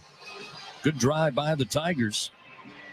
LSU Online scoring recap. Score big in your career with LSU Online and continuing education. 14 plays, 84 yards, 5 minutes, 51 seconds off the clock. Chris, quick update. Miles Frazier's is back from the locker room. Heavily taped right ankle. He's working on stance and just trying to put some balance on it. I would say questionable right now. He's struggling to put full weight on that. So if that's the case, I think we're going to see more Tyree Adams here. Thank you, Gordy. Sideline Reports brought to you by Sunshine, your John Deere dealer in the great state of Louisiana. Aaron Burrell will tee it up at the 35, the freshman kicker. 7:39 remaining here in the second quarter after that LSU touchdown presented by Louisiana Blue, the official health insurance of LSU athletics. Here's the approach by Burrell. Puts a big foot into this one, end over end, and it will be a touchback. And Florida will start first down at 10 at their own 25-yard line. Fans, Dudley DeBosier stands up for the purple and gold. They fight for Tiger fans all across Louisiana. Dudley DeBosier proud to be an official partner of LSU athletics. So Lagway thus far, 4 of 8, 74 yards, has thrown the 23-yard touchdown. Number one target has been DK, 2 catches, 47 yards, had a long of 34. Touchdown went to Badger, 1 catch for that 23-yard score. Gators are also a little successful on the ground. They have rushed for just 34 yards so far. 2 wide to the left, 1 to the right side. First down and 10. Lagway steps back, throws, has a man open at the 32 across the 35, running up the near side hash. Tight end Tony Livingston, sophomore out of Tampa, Florida, who's also been plagued by injury this year. I normally have a gray highlighter on those who have been injured. And for the Florida Gators, this 2 deep is a lot of gray. Yeah, there's some would say 50 shades of gray, Chris. There we go. Hey, now. First and 10 at the 39. Receiver to the right. No toss. Going to Jacoby Jackson. He'll be met basically at the line of scrimmage. And a team of Tigers led by Whit Weeks, Greg Penn, Sage Ryan in there as well. Give him maybe a yard gain. That's all. It'll be second down and 9. Just with the ball inside the Gators' own 40-yard line with 6:47. Second quarter action, tied 7-7. Lagway in the shotgun. Motion DK, the receiver, left to right. Here's the snap to Lagway. Looks left. He's looking for his running back. Gets it to Jackson at the 43. Jackson puts on the brakes at the 46 and then gets a couple of extra yards up to the 49-yard line. Let's see. Waiting on the spot. May have stopped him at the 48. So just a yard shy. It'll be second and a yard. Whit Weeks was there to make the tackle with Zy Alexander helping out. Yeah, I think he stepped out right before Weeks actually made contact. That's why it's not a first down. Third down and a yard. They'll go to Jackson. He'll get the first down, cross midfield, and then be caught from behind and dropped just shy of the 48-yard line of LSU. So a gain of 5 will move the chains for the Florida Gators. Tiger fans, multiply your winnings. Play 5X from the lottery. You can win up to $5,000. Visit your favorite lottery retailer. Ask for 5X today, where the top prize is an exciting $5,000. What's your X factor? Must be at least 21 to purchase. Florida trying to get on the move here. First and 10 at the LSU 49. DK lines up wide to the left side. Zy Alexander will match him defensively. Here's the toss and running the football off the left edge inside the LSU 40 to the 38-yard line is the senior Montrell Johnson out of New Orleans. Played at De La Salle and started his career with Billy Napier at University of Louisiana Lafayette. He picks up the first down on a 10-yard gain. They move the ball to the 38-yard line of LSU. Empty backfield for Lagway. 3 receivers right, 2 to the left side. Lagway looks left, now steps back, throws down the seam, broken up at the 21-yard line. Alexander got his hands in there to knock it down, looking for Marcus Burke. Looked like he would be open for a split second. It was a great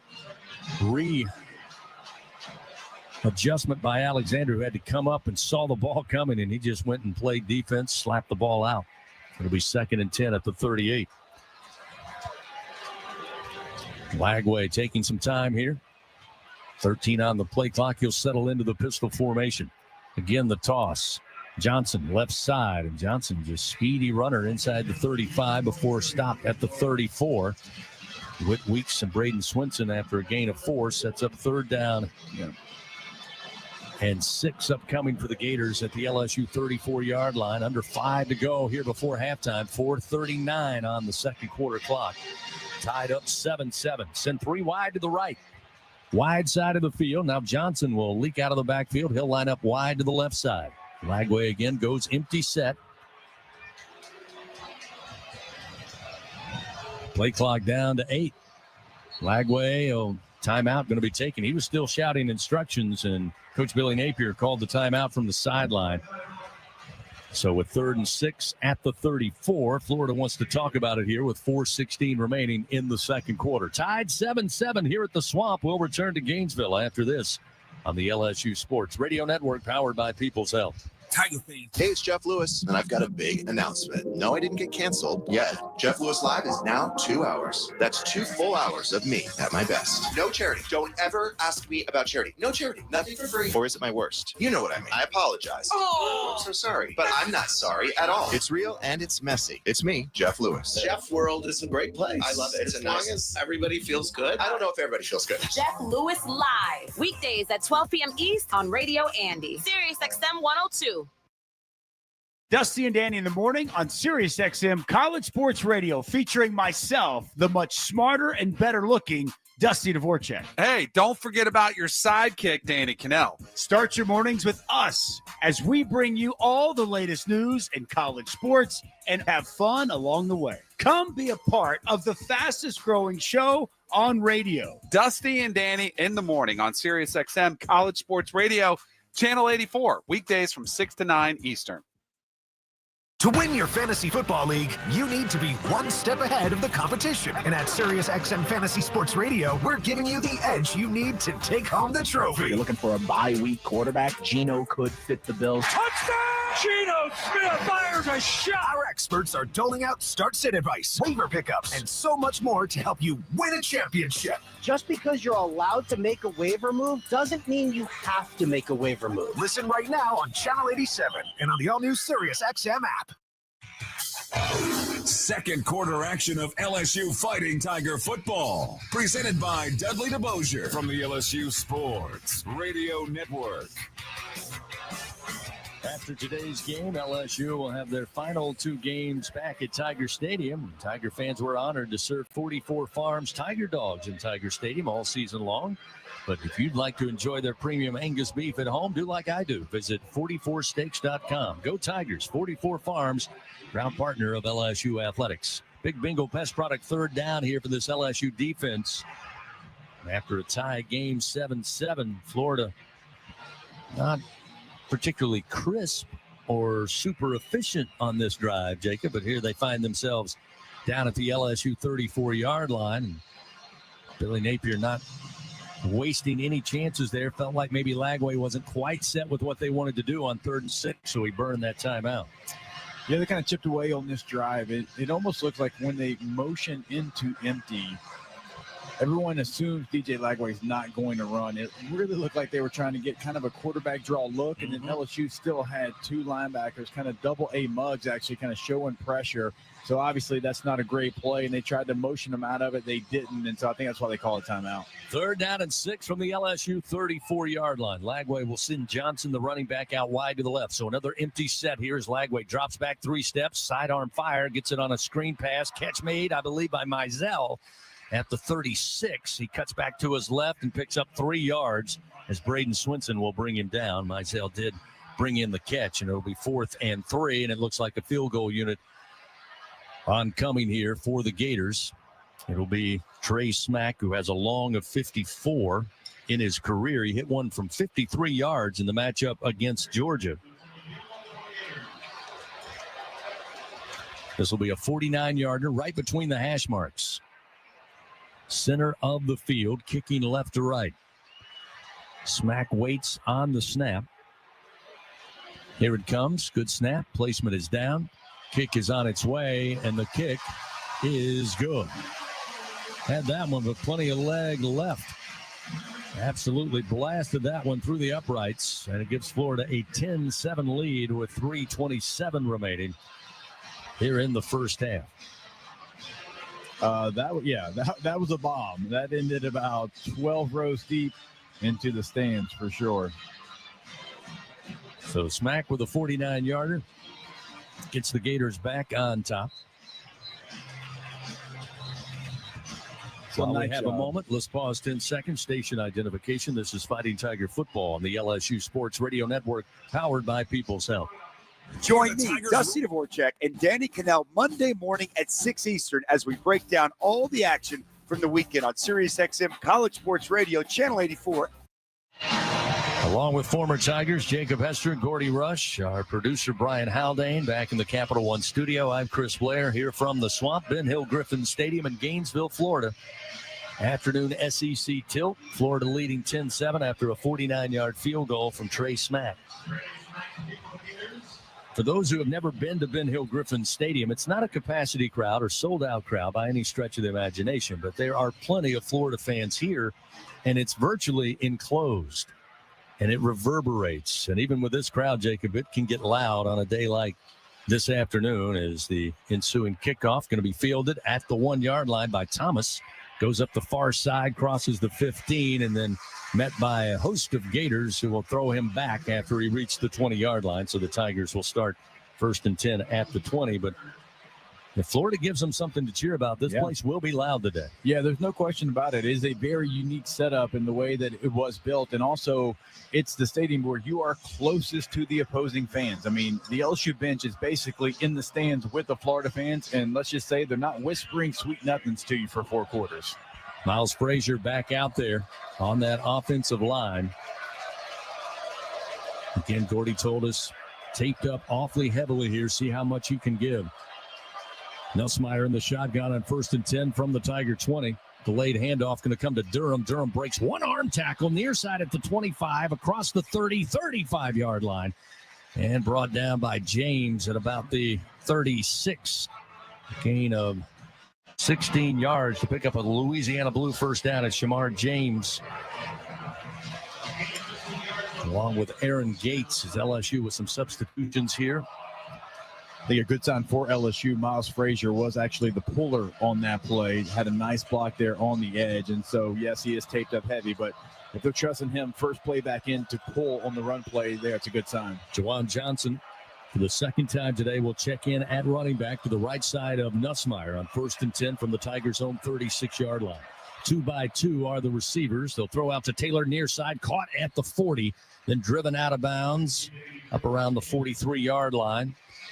Sure-handed Mason Taylor there on the grab, picks up 7 yards. Stop made by Miles Graham, and that's one to watch. Graham's 6 feet, 228 pounds, and we've seen him engage with Mason Taylor at 6'5", 255 on a number of occasions.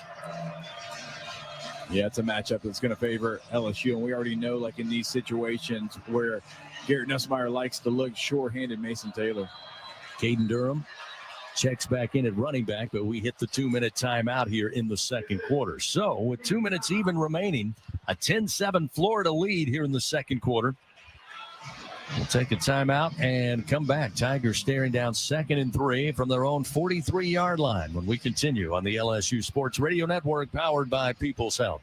Hey, Tiger fans, are you ready to roar? Oxbow Rum Distillery is the official rum for LSU athletics. Our cane to glass rum is made just 2 miles north of Tiger Stadium. We handcraft every drop from our own Louisiana sugarcane, all grown right across the river. So whether you're tailgating at the stadium or dropping by our tasting room for a tour and cocktail, you'll be keeping it local. Visit Oxbow Rum Distillery, open Thursday to Sunday, noon to 6. Go Tigers! Bridgeway Hospice, the official hospice of LSU athletics, is the champion's choice for hospice care in South Louisiana. With over 10 years of excellence and experience, Bridgeway has 3 locations to serve you and your loved ones: Baton Rouge, Lafayette, and Plaquemine. Ask for Bridgeway Hospice by name, your champion's choice in comfort and compassionate care. Bridgeway Hospice says, go Tigers! It takes hard work to be the best in the game. Planning, commitment, resilience, sweat. That's why Old Dominion Freight Line, the #1 national LTL carrier for quality, works hard to be the best in the game and is proud to support those striving to be the best in theirs. Old Dominion Freight Line, official freight carrier of LSU athletics, helping the world keep promises. Second quarter action of LSU Fighting Tiger football, presented by Dudley DeBosier, continues from the LSU Sports Radio Network. 10-7 our score. Florida leads LSU, and even 2 minutes remain here in the second quarter. Tigers looking at a 2nd down and 3 from their own 43-yard line. Scoring so far, Florida got on the board first. 23-yard touchdown strike. Lagway using the arm with an injured hamstring today. Gets the Gators on the board. LSU would eventually answer. 28-yard touchdown pass. Garrett Nussmeier to Aaron Anderson. And the difference now is a Trey Smack 49-yard field goal. The Tigers missed on a 51-yard try. Yeah, obviously, here in this situation, 2 minutes left in the half, you got the ball. You want to take all the time, off this clock, but you want it to end in the end zone. I mean, you want to get points. That's the obvious statement there, but you want to put this one in the end zone because, remember, Florida does get the ball coming out of the second half, and so it's one of those situations you want to make sure that you handle from every aspect of it.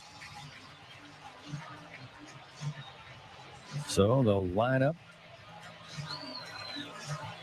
Send Daniels out wide to the right.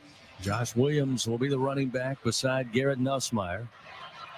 Anderson in the slot to the right side. Kyron Lacey wide out to the left. Lacey yet to get his first catch of the day. 2nd down and 3 as they scrimmage from the near side hash. Snap back to Nussmeier in the pistol formation. He'll give to Josh Williams. And Josh Williams kind of dancing and skirting his way through a small crease. Going to pick up the yardage necessary for a first down. A Louisiana Blue first down for the Tigers will move the chains on a gain of 5 yards. Jack Pyburn helping to bring down Josh Williams. And again, sometimes that's all you're asking for. 4 or 5 yards on the ground. That would be certainly lagniappe for this LSU offense over the last couple of weeks. This time they go back to Williams, and Williams again will carry some Gators down to the 47-yard line of Florida. Jack Pyburn again grabbing on, holding on for dear life. The 2nd down and 5. So again, staying on schedule here, using the rushing attack for LSU. Florida just about got caught with 12 men on the field again. This time a high throw near side, and Taylor uses every inch of that vertical to go up, bring it down, steps out of bounds at the 41-yard line, a gain of 6 on the throw to Mason Taylor. Pick up a Louisiana Blue first down. Bryce Thornton was on coverage and eventually got him out of bounds. It'll be 1:10 on the clock here in the second quarter. Tigers down by 3, 10-7.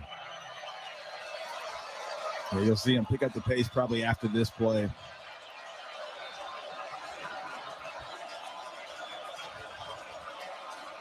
Clock stop with 1:10.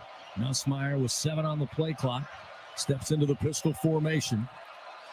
Along with Durham. Durham gets the carry. Gets by one man behind the line of scrimmage. But again, great pursuit by the Florida Gator defense. We'll bring him down after a 3-yard gain near side. And I think he was inbound, so he did not get out of bounds. Clock continues to roll with under a minute. And a timeout, I believe, taken as our referee, Jeff Heiser, motions to stop the clock with 57 seconds. It'll be 2nd down and 7 after that 3-yard gain.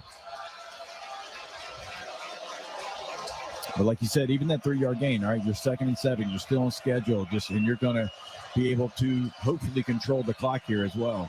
I think LSU may have gotten a break there with that clock being stopped. I'm not sure he was able to get out of bounds. Please reset the game clock to 59 seconds. LSU is declining the 10-second runoff. The clock will start on the snap. So after the reset, Coach Kelly immediately in the ear of the official to say, we'll decline the runoff. So with 59 seconds put on the clock, 2nd down and 7. Ball at the Gator 38-yard line. Nussmeier drops back, slings a long throw far side, and it's short arm to Anderson, who could not get back to it. Incomplete far side at the 29-yard line. Aaron Gates was on coverage for the Gators, but that one of those long throws that we've seen Garrett make. That time just didn't have enough on it. Yeah, sometimes we get spoiled by how many, other hashed sideline throws he's made. 3rd and 7 at the 38-yard line. The Tigers so far on the afternoon, 7 of 10, looking for another conversion here. Williams back in, maybe there to pass protect as Nussmeier takes the snap. Throws near side. Lacey goes down low, makes the catch at the 29, then keeps moving to the 25-yard line and steps out of bounds. Dejon Johnson was on coverage. Lacey came back for the football, and then a little spin move got him extra yards after the catch to make sure he got the 1st down, then stepped out of bounds, stopping the clock with 47 seconds, and it's 1st down and 10 now at the Gator 25-yard line. 2 wide to the right. Lacey wide to the left, and Gators are going to call a timeout. They'll burn their 2nd timeout, again with 47 seconds remaining. Each team with a timeout remaining here. Coach Napier wanting to set the defense, maybe felt like they were a little back on their heels, and some of that, Jacob, is due to the improved rushing from both Durham and Williams, able to get 3 and 4 yards, set up 2nd down and short. Yeah. I've enjoyed the game plan. Outside of really that first 3rd down, there's not a lot of window dressing. It's kind of like, hey, we're going to line up and here's what we're going to run. Like even those outside zones, like they're not really trying to motion to get a guy here, get a guy there. It's like, hey, we're going to line up in pistol. We're running outside zone and we're going to be successful with it. So it's really been a nice rushing attack, and it's been quick hitters. You've had 2 backup guards in there at times, and it hasn't really mattered. And also, like you said, the running backs, they're just skipping and finding and ducking away to get 4 or 5 yards every time. Tigers line it up 1st and 10 at the 25-yard line of the Florida Gators. 2 receivers right. C.J. Daniels, lone receiver to the left. Now he's going to motion at the snap, a one-handed snap handled by Nussmeier, and he will just throw it into the ground. That one, a high snap, went to his right. He just knocked it down with one arm and then picked it up and threw it immediately into the grass.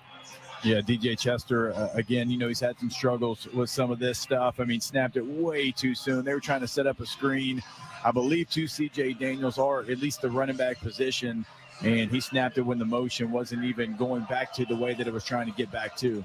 So that play negated. It'll be 2nd down and 10 now at the 25 as they had to throw it into the grass. Josh Williams checks back in at running back. Taylor, Anderson, and Daniels wide to the right. Lacey, lone receiver to the left. Nussmeier in trouble, and Nussmeier going to be dropped way back at the 33-yard line. Shamar James in for the sack.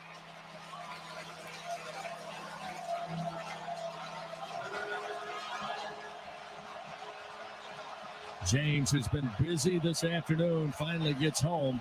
And with 23 seconds clock moving.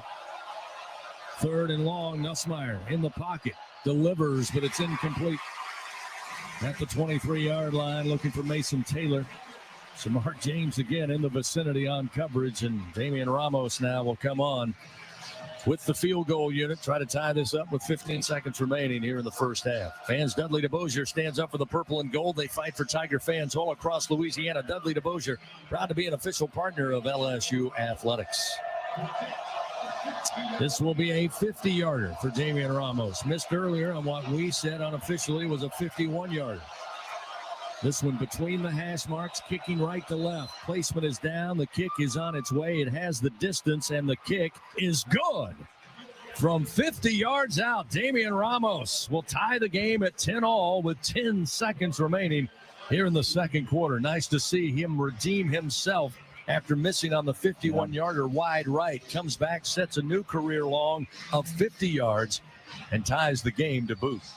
Good to see him get back on track. I mean, early in the season, we would joke about it. I mean, when he went out there, it was basically automatic. And then you had some operation issues, snapper, holder. It wasn't all certainly on the field goal kicker there, but it's nice to see him get back because he's been so consistent in his LSU career. And then the obvious thing is you tie it up before half, and they're going to get the football. So the momentum that you can get, you won at 7, but still with your kicker career long, that's going to give you some real juice. And if you miss it, then you gave it to him in pretty good field position with, a timeout left. So that certainly is going to help LSU as they head into the locker room.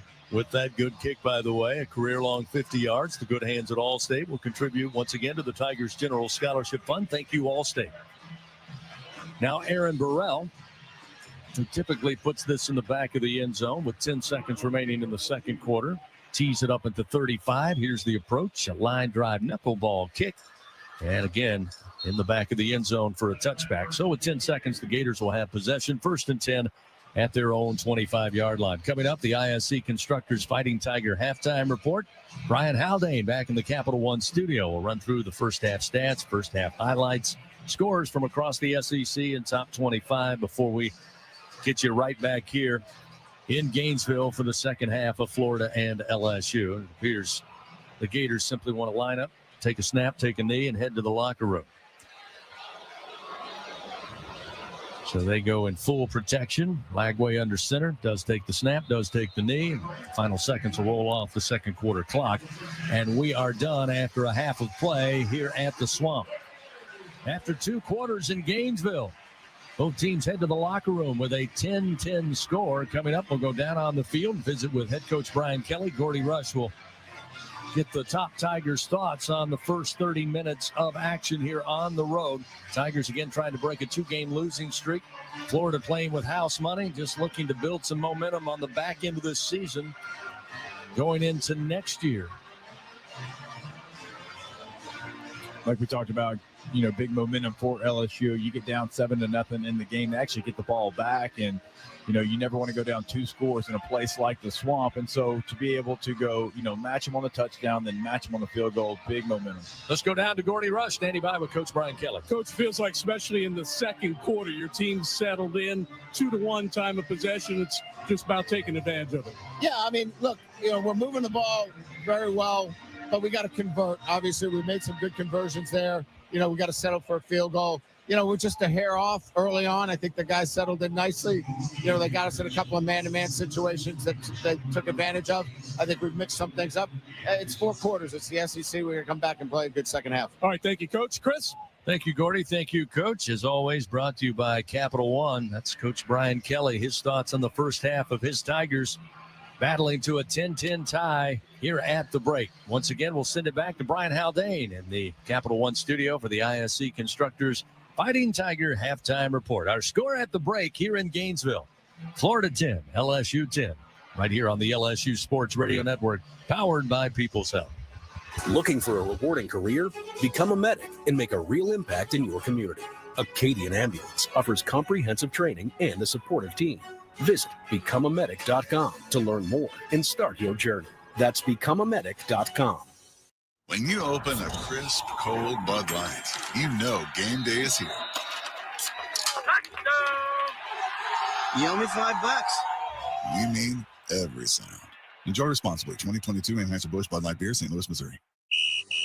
This is Secretary of State Nancy Landry. Defense is important on the football field and during elections. And Louisiana has an all-star team keeping our elections safe and secure. Our 5-star election integrity measures mean you can be confident when you cast your vote. To learn more about how we defend your vote and to check upcoming dates and deadlines, visit GEAUXvote.com or download the free Go Vote mobile app. Go Tigers!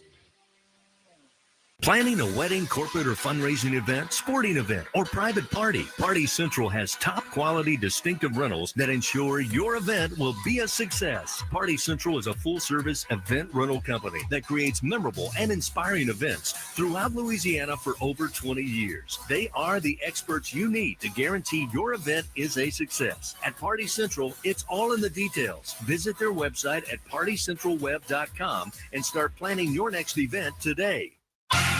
Welcome in to the ISC Fighting Tiger Halftime Report. Presented by ISC Constructors. Powered by People. Coming up, a breakdown of the first half with highlights, stats, and a check of the Republic Finance scoreboard. Now, from inside legendary Tiger Stadium in the Capital One Studios, here again is Brian Haldane. Stats and scoreboard coming up later. We're going to start off your halftime report with the scoring recap. Before we get to that, though, Tiger fans, starting a job is easy, but you're going to be tough to finish it. The Ford F-150 truck offers gas, power boost hybrid, or all-electric powertrain, so you have all you need to get the job done right. Ford F-Series, America's best-selling truck, 47 straight years. See your Southern quality Ford dealer. Game would get off to a slow start with a couple of trading off of punts. Well, LSU would turn it over on downs, then a trading off of punts. Then Florida would take over for the fourth possession overall of the game and put together a 5-play drive that went 80 yards to put them in the end zone. Florida would draw first blood on an Elijah Badger 20-yard reception from DJ Lagway to go up 7-0. LSU would then miss a field goal. Florida would punt. LSU would get the ball back and find the end zone to tie things up at 7. This was a 14-play, methodical 14-play, 84-yard drive. It ended with Aaron Anderson catching a 28-yard strike from Garrett Nussmeier, and it sounded a little something like this. Too wide to the right, and Anderson and Daniels. They'll stack two receivers, Lacey and Taylor to the left side. Nussmeier in the pocket, hit as he throws downfield. Anderson in the end zone, center of the field, 28-yard touchdown, Fighting Tigers. Anderson hauls it in. Nussmeier held strong in the pocket, took a shot, and into double coverage. Castell and Denson were there, but Anderson found the ball first, and they're a point after away from tying the Gators up at 7-6 with 7:39 remaining here in the second quarter. And, of course, that point after went through, making it 7-7. Florida would then retake the lead on the very next drive. 9 plays, 44 yards, ended with a Trey Smack 49-yard field goal, making it 10-7 Gators. It was up to LSU to respond before half, and respond they did. Put together a 12-play, 47-yard drive, 3 minutes and 17 seconds being peeled off the clock, leaving only 10 seconds left before halftime. Damian Ramos would come on for a 50-yarder.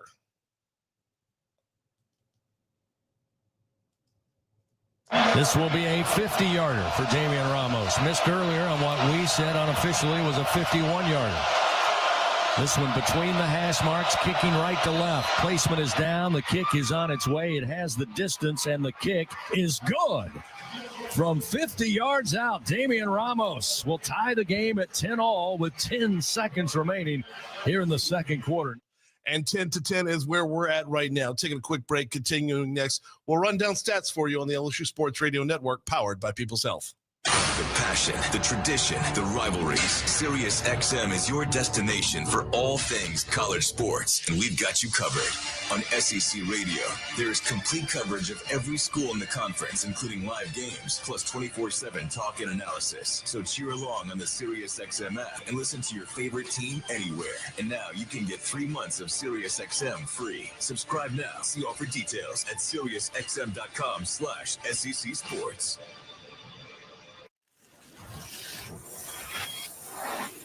Half of the world's population depends on rice for 80% of their daily food needs. By 2050, population growth could increase rice demand by 30%. But as climate changes, rice output is decreasing. At LSU, we're using genetics, genomics, and AI to create new rice that yields more with less resources. We're not just feeding the hungry, we're growing a better future. The Southeastern Conference. It's the land of legends, the places, the faces, and moments. And he's going for it. It's a touchdown. We've seen the confetti fall again and again. We're not done. It's time for the next generation to make their mark and go from 14 deep to 16 strong. It's a whole new ball game in the SEC, and it just means more.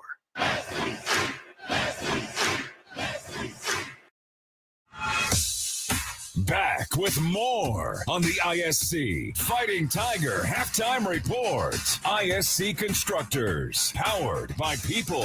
With a look at the first half stats, here again is Brian Haldane. Capital One is offering checking and savings accounts with no fees nor minimums. What's in your wallet? Yes, it's time to break down first half stats, and we're going to start off with your rushing report brought to you by Old Dominion Freight Line. For LSU, they've carried the ball 20 times thus far for a net of 76 yards. It breaks down like this. Caden Durham, 11 carries, 57 yards. He's averaging 5.2 a carry. Josh Williams has touched the ball carried the ball 7 times for 25 yards. Xavier Thomas was credited with a carry for 2 yards. And you're showing a -8 on Garrett Nussmeier from that 1 sack. Moving it to Florida's side, they've carried the ball 9 times for 52 yards. That's Jacoby Jackson out in front for them. 4 carries for 28. Montrell Johnson Jr., 2 for 14. Jaden Ball's got 2 for 11. Moving it over to your passing stats, that would be your passing report, brought to you by L'Auberge Baton Rouge Casino and Hotel.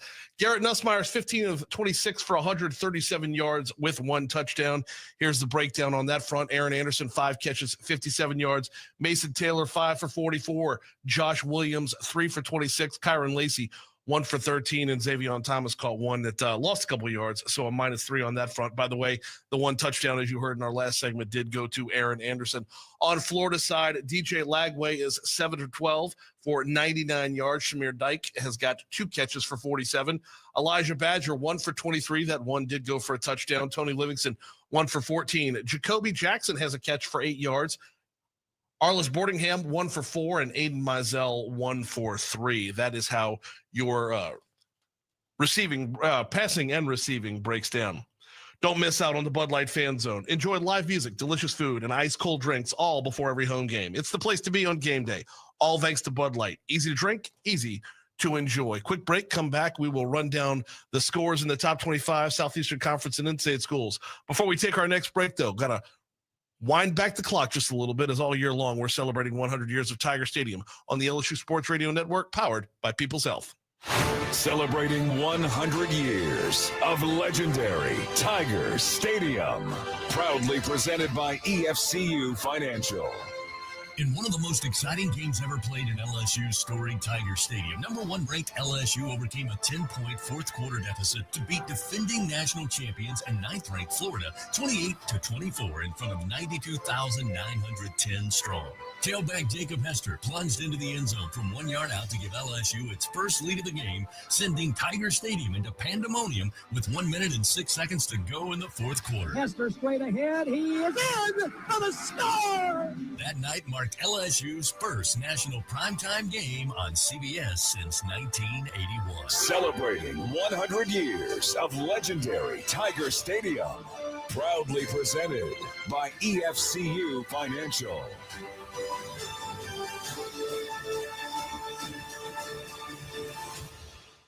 I learned patience from my adoptive dad. All he had to say was, "Hey, you got this. Just breathe." Hey, we're pretty good. Yeah. Might have to start a band. I got it. Learn about adopting a teen from foster care. You can't imagine the reward. Visit adoptuskids.org to find out more. This message is brought to you by Adopt US Kids, the U.S. Department of Health and Human Services, and the Ad Council. Hey, it's Jeff Lewis, and I've got a big announcement. No, I didn't get canceled yet. Jeff Lewis Live is now 2 hours. That's 2 full hours of me at my best. No charity. Don't ever ask me about charity. No charity. Nothing for free. Or is it my worst? You know what I mean. I apologize. Oh, I'm so sorry. But I'm not sorry at all. It's real and it's messy. It's me, Jeff Lewis. Jeff World is a great place. I love it. As long as everybody feels good. I don't know if everybody feels good. Jeff Lewis Live. Weekdays at 12 p.m. East on Radio Andy. Sirius XM 102. We need to focus on today, not past today. Do the things in all three phases that get us in preparation to be the best we can be on the weekend and get ready to go. This is former LSU running back Jacob Hester. And this is former FSU quarterback EJ Manuel. Every Tuesday, our former coach Jimbo Fisher joins us on Off Campus at 3 Eastern. I'm going to say this. Sitting on this end of the mic's a lot easier than sitting on that end of the mic. This time of year. Hear Jimbo Fisher with us Tuesdays at 3 Eastern exclusively on Sirius XM College Sports Radio, Channel 84 and the Sirius XM app. Moments away from second half action for LSU Fighting Tiger football. Here's a quick check of the Republic Finance scoreboard on the ISC Constructors Fighting Tiger halftime report from the LSU Sports Radio Network. It is time for that scoreboard update presented by Republic Finance. Visit Republic Finance for all your personal loan needs. Get started at republicfinance.com/Tigers. When you think mid-November conference matchups, I know you're thinking Ducks and Badgers. Number 1, Oregon is going to be at Wisconsin. That game's coming up at 6:30 this evening. Numbers 2 and 3 both took care of business today. Ohio State handled Northwestern 31-7, and Texas beat Arkansas 20-10. Number 4, Penn State is at Purdue right now, and they are in control. Halftime in Purdue, Penn State has a 21-3 lead in that ball game. 6th-ranked BYU has a late start tonight. They'll be hosting Kansas at 9:15 p.m. Biggest SEC matchup today kicks off at 6:30. That's between number 7, Tennessee, and number 12, Georgia. Virginia is at number 8, Notre Dame right now, although they're not faring very well. The Virginia Cavaliers trailing the Notre Dame Fighting Irish. Also at halftime, 28-0, Notre Dame out in front. Mercer at Alabama. That game has now gone final. Rare 1 p.m. start right there. Alabama had no problem here, 52-7, your final score over the Mercer Bears.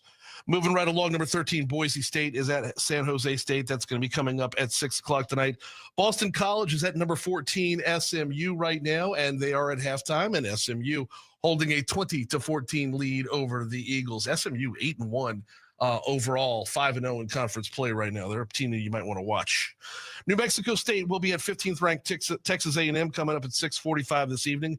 Colorado was a 49-21 winner over Utah earlier today. Clemson beat Pitt 24-20, and one more top 25/SEC matchup going on. Number 23 Missouri is at number 21 South Carolina, and South Carolina holding up a 7-6 lead right now, 3:28 to go in the first half of that absolute scorcher. Transitioning from top 25 to in-state, we've got Tulane playing both of those roles at number 25 overall, and likely moving up from there after blanking Navy 35-0 today. La Tech was a 12-7 winner at Western Kentucky. UL Monroe got handled by Auburn 48-14. UL Lafayette is going to host South Alabama coming up at 6 o'clock this evening. Grambling fell to Alabama A&M 22-17 back on Thursday. Right now out on the Bluff, Southern is in charge of Arkansas Pine Bluff, 24-9, 10:31 to go in that ball game. And over in the Southwestern Conference right now, Nichols is at halftime trailing Lamar 10-7. Already in the books, McNeese took care of business against Northwestern State 35-3. Tiger fans, starting a job is easy, but you got to be tough to finish it. The Ford F-150 truck offers gas, Power Boost hybrid, or all-electric powertrain, so you have all you need to get the job done right. Ford F-Series, America's best-selling truck, 47 straight years. See your Southern quality Ford dealer. One last break in the halftime show. On the other side of this break, we'll be back inside Ben Hill Griffin Stadium with Jacob Hester, Gordy Rush, and voice of the Tigers, Chris Blair, right here on the LSU Sports Radio Network, powered by People's Health. To win your fantasy football league, you need to be one step ahead of the competition. And at SiriusXM Fantasy Sports Radio, we're giving you the edge you need to take home the trophy. You're looking for a bye-week quarterback? Geno could fit the bill. Touchdown! Geno Smith fires a shot! Our experts are doling out start-sit advice, waiver pickups, and so much more to help you win a championship. Just because you're allowed to make a waiver move doesn't mean you have to make a waiver move. Listen right now on Channel 87 and on the all-new SiriusXM app. your favorite college football coaches are listening to Full Ride on Sirius XM College Sports Radio. Clemson coach Dabo Swinney. I hear you on the radio all the time. Brent Venables, Oklahoma Sooners. Coach Neuheisel, you've been an 8-foot giant to me in this profession. I'm sorry that I'm not 8 feet tall. Coaches, they're just like you. Okay, yeah. Full Ride with Chris Childers and Rick Neuheisel. Weekdays from 9 a.m. to noon Eastern on Sirius XM College Sports Radio. Channel 84 and on the Sirius XM app. Never a blue Christmas here. Sirius XM's Jolly Christmas is the channel that delivers joy to the world with a sleigh load of hand-selected, high-energy holiday tunes. Bring a smile to the season with Jolly Christmas. Now for a limited time on the Sirius XM app, along with dozens of other holiday channels and specials. Touchdown, Alabama! After your college football Saturday wraps up, it continues on College Football Overtime. Hear the top plays. Touchdown! My goodness! And from the top playmakers. Will Howard good enough to join us. It's College Football Overtime with Denton Day. He's an alien. He's a freak. He's a mutant. He's the best player in college football. Every Saturday starting at 11 p.m. Eastern on Sirius XM College Sports Radio, Channel 84, and on the Sirius XM app. The ISC Constructors Fighting Tiger Halftime Report. Second half action of LSU Fighting Tiger football is coming up. Once again, from inside the broadcast booth, here are Gordy, Jacob, and Chris on the LSU Sports Radio Network. And welcome back inside Ben Hill Griffin Stadium here in Gainesville, Florida. It is your LSU Fighting Tigers 10 and the Florida Gators 10, all knotted up here going into this second half. LSU time of possession was certainly a stat. They dominated in the first half. They held the ball for over 20 minutes. Florida only gets it for 9 minutes and 51 seconds. LSU had some success running the football as well. Certainly a story of the first half. And then Garrett Nussmeier with the touchdown pass, and with 134 passing yards today, Garrett Nussmeier surpassed 3,000 yards this season. He is now the 6th LSU Tiger to pass for at least 3,000 yards in a season. Certainly wants to add to that total here in the second half. Again, we are all knotted up at 10 as we are getting ready for the second half kickoff. And we'll welcome back onto the broadcast the voice of your LSU Tigers, Chris Blair. Thank you, Jacob. Yeah, a couple of those stats really stand out at the half. The time of possession, again, hasn't impacted the score. We're tied 10-10. But you mentioned a little success on the ground for LSU. Started to be able to move the ball against this Florida front, especially there in the second quarter. And well, they still would like to improve that number. It's almost 4 yards a carry, which we've said many times.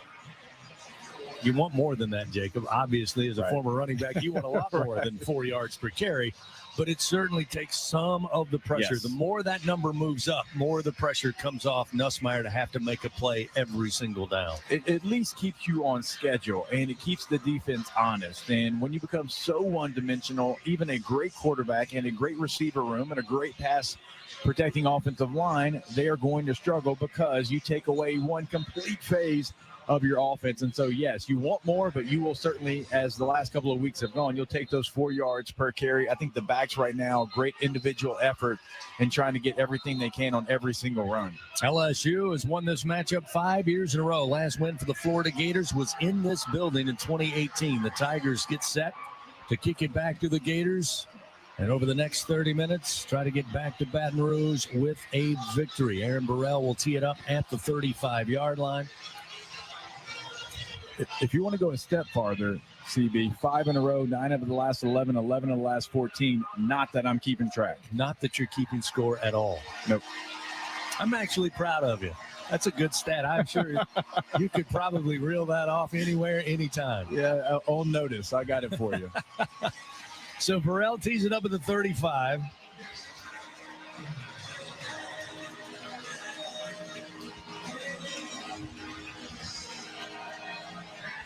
Waiting on the green light once again from our fine television partners at ABC.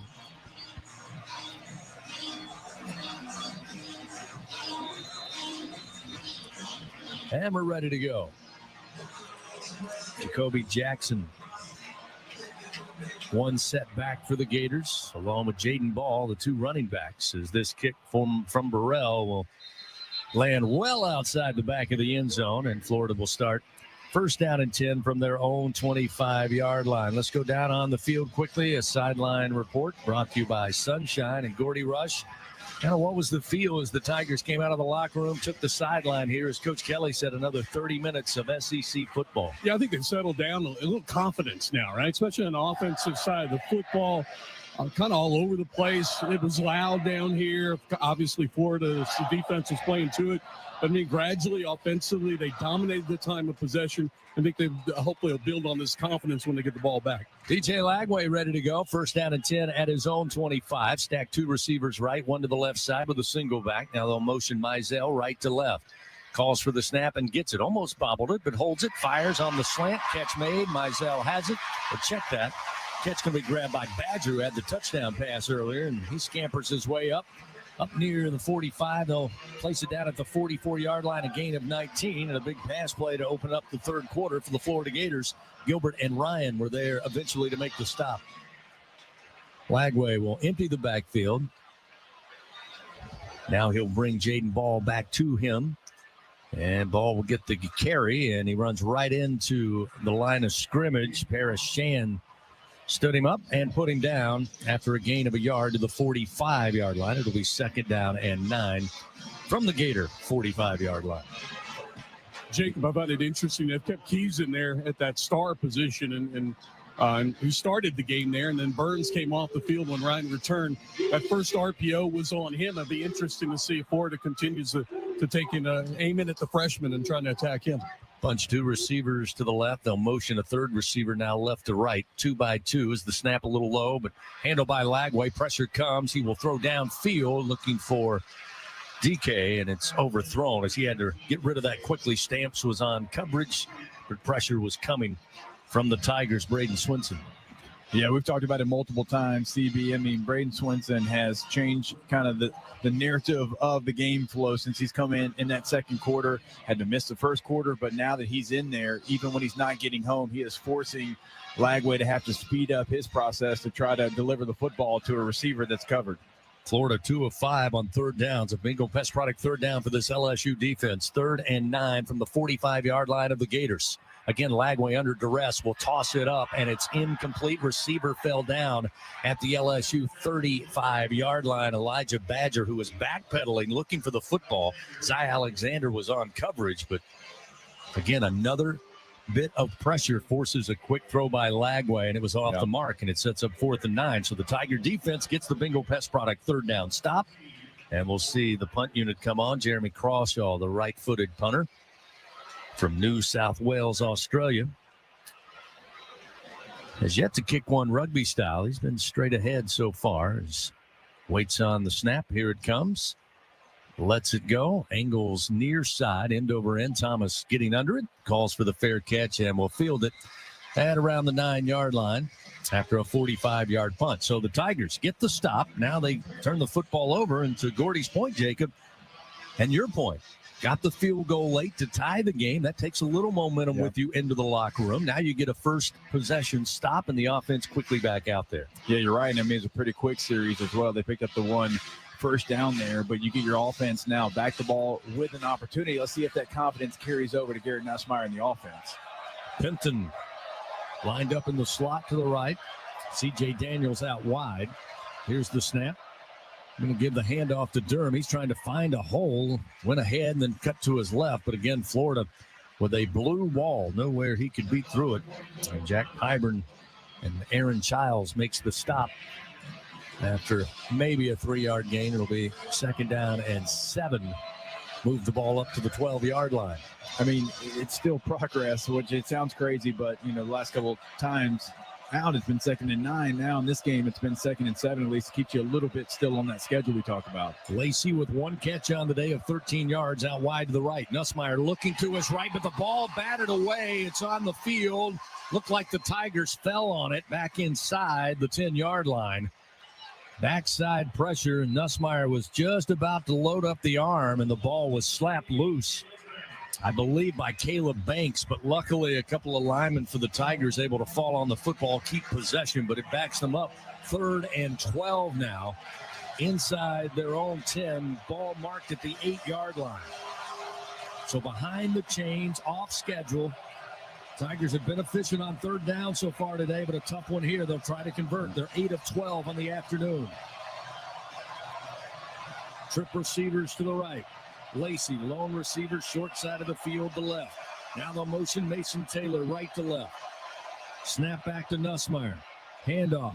Up the middle, running with the football across the 15, the 20, and up near the first down sticks. I believe Josh Williams has it. He does on a great run, explodes right through the middle, found the crease, and goes 16 yards for a Louisiana Blue first down for the Fighting Tigers. Those are just things that they couldn't do the last 2 games coming into this one. Even when you're trying to surprise the defense, they think you're throwing it still, like you haven't had that kind of success.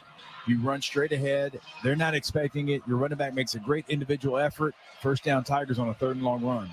Trey'Dez Green back into the game. He'll stand in the slot to the left side. Here's the snap. Nussmeier will play action. He's going to unload down the field. Looking for a receiver, but overthrows Daniels. Well overthrown down around the 25 of the Gators. Hilton, rather. Hilton got behind the defense, but the throw a little too far. And that will set up 2nd down and 10. Second time they tried to get it to Hilton, middle of the field. By the way, on that ball stripped from Nussmeier, who LSU was able to fall on it, Nuss was a little slow to get up. He was kind of favoring what appeared to be his right arm, his left arm, but he got right back up. And once again on 2nd down, they'll try the run up the middle, and this time the Gators close it down after 2 yards. Miles Graham got his helmet in there to make the tackle. Now we'll set up 3rd down and about 8. Ball on the 26-yard line. Tigers get the stop on defense, force the punt on the opening possession of the 3rd quarter. Now find themselves in a 3rd and long trying to convert. They converted on 3rd and long on a run play up the middle with Josh Williams. Not sure you can fool the Gators a second time on this possession. This may be a passing situation for Nussmeier and the wideouts. Williams in there, possibly to pass protect, then leak out for underneath. Here's the snap to Nussmeier, looking left. Pressure comes, forces him out of the pocket. He'll throw to Anderson far side, outside the numbers at the 30, up across the 35, and out of bounds at the 39-yard line. Picks up 15 yards, a Louisiana Blue first down for the Fighting Tigers. Aaron Gates on coverage for the Gators, but a great throw, strong arm throw that time by Nussmeier, falling away. Got it to Anderson, who again speeds up the far sideline, picks up the first down, keeps the drive going. Ball marked now at the 39-yard line of the Tigers. Lacey wide to the right. Anderson in the slot. Out wide is Daniels. Caden Durham in a pistol formation behind Nussmeier. Durham going to get the carry. Got a block at the line of scrimmage. Now cuts to his right. Makes his way to the 45, just shy of the 46-yard line on a gain of about 7. We'll set up 2nd down and 3. And this is where LSU can get dangerous if they can take advantage of this on 2nd and short. Yeah, that was a great tendency breaker. You motioned into pistol. The linebackers for Florida made a stretch signal. They thought it was going to be that stretch zone that we talk about. You run counter. They weren't expecting it. You pick up 7 yards. Chris Hilton back on the field. Again, 2nd down and 3. Hilton wide to the right. Nussmeier going to give it to Durham, running right side. Durham gets through a pack of Gators and then tripped up as he crossed the 49, falls forward, picks up 4 yards right near midfield. Jack Pyburn able to eventually trip him up, but they pick up the Louisiana Blue first down. It'll be 1st down and 10, basically at midfield from the far side hash, attacking right to left. 3rd quarter action, 9:18, clock rolling. We're tied 10-10.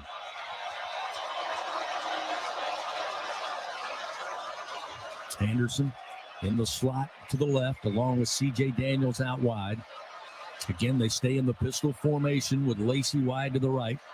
Snap to Nussmeier again. Handoff, Durham, right side, gets to the sideline.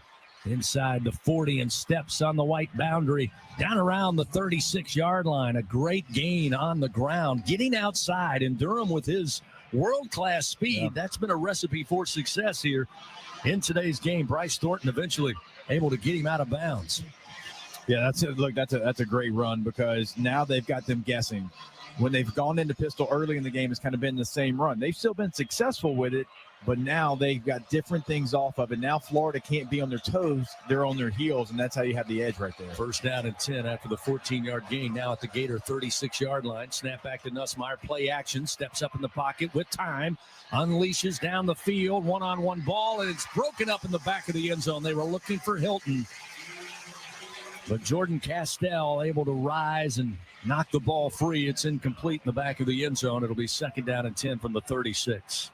But you can't say they're not trying to get Hilton involved in the long passing game. Well, you have a very upset Brian Kelly right now yelling at Garrett Nussmeier, kind of, I think, because of that. Hey, we're not putting him in the game for you to have to throw it to him, right? We're putting him in the game because he gives us an advantage. But if the advantage is not there, you can't force the issue. Yeah, he was well covered by Castell. There's no doubt about that. Second down and 10 again from the Gator 36. Nussmeier goes on the ground to Williams. Williams breaks 3 tackles. He's to the 20 far side. Brought down from behind at the 14-yard line of the Florida Gators by Sharif Denson. What a run by Josh Williams, just ripping right through Gators. Looked like they had him just beyond the line of scrimmage. He escaped that one and then ran through another to pick up the Louisiana Blue first down. These running backs came to play today. I mean, when you start looking at this individual effort and how many broken tackles, they've been met at the line of scrimmage sometimes. It has not mattered. Durham and Williams is showing up to play today. Tigers for the first time inside the Capital One red zone. First down and 10, ball at the 14-yard line of the Gators. Here's the toss to Williams near side, this time brought down from behind. Great tackle in space by Tyreek Sapp. 6'2", 272 pounds. Able to just pull down the ball carrier as Caden Durham will return. It'll be second down and 11. Ball at the 15. Now we'll see Bo Bordelon enter the game. Try to give a little more beef up front for this offensive line. Bordelon just off the left edge of the formation. Daniels wide to the left, short side of the field. Lacey lone receiver wide to the right. Here's the snap.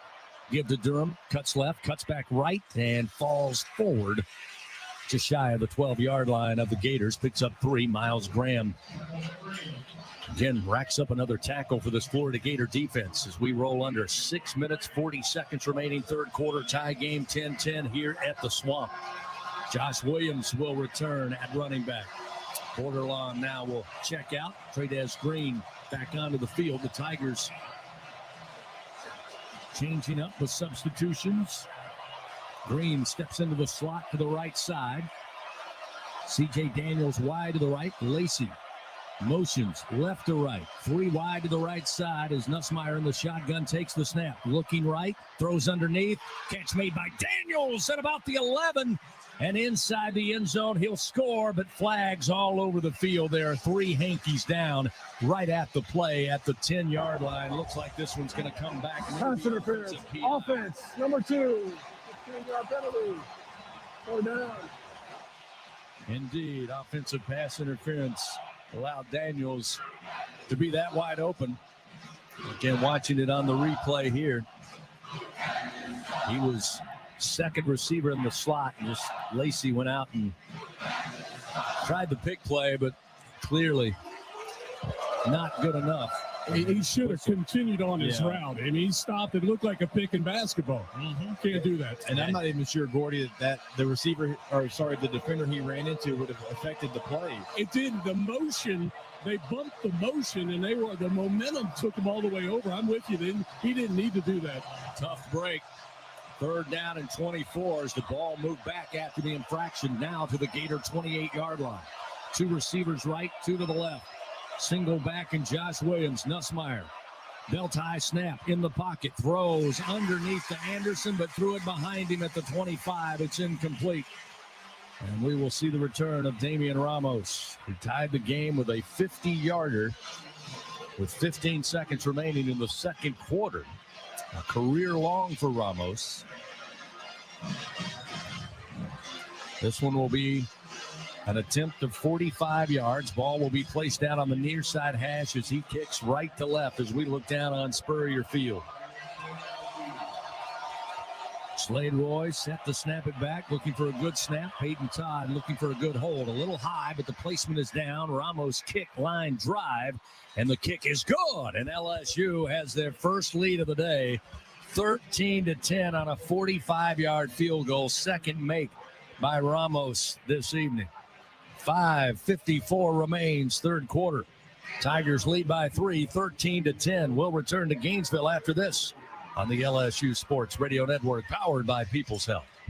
Tiger fans, this is Eddie Kennison, former LSU football wide receiver. If you know me, you know I'm all about making big plays. Tigers win! Tigers win!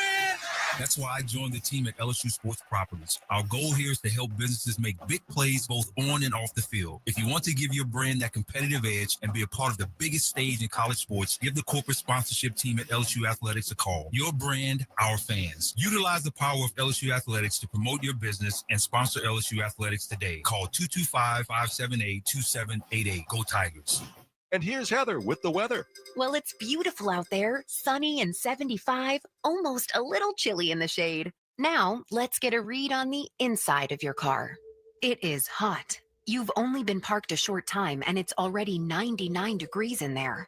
Let's not leave children in the back seat while running errands. It only takes a few minutes for their body temperatures to rise, and that could be fatal. Cars get hot fast and can be deadly. Never leave a child in a car. A message from NHTSA and the Ad Council. The Southeastern Conference. It's the land of legends, the places, the faces, and moments. And he's going for it. It's a touchdown! We've seen the confetti fall again and again. We're not done.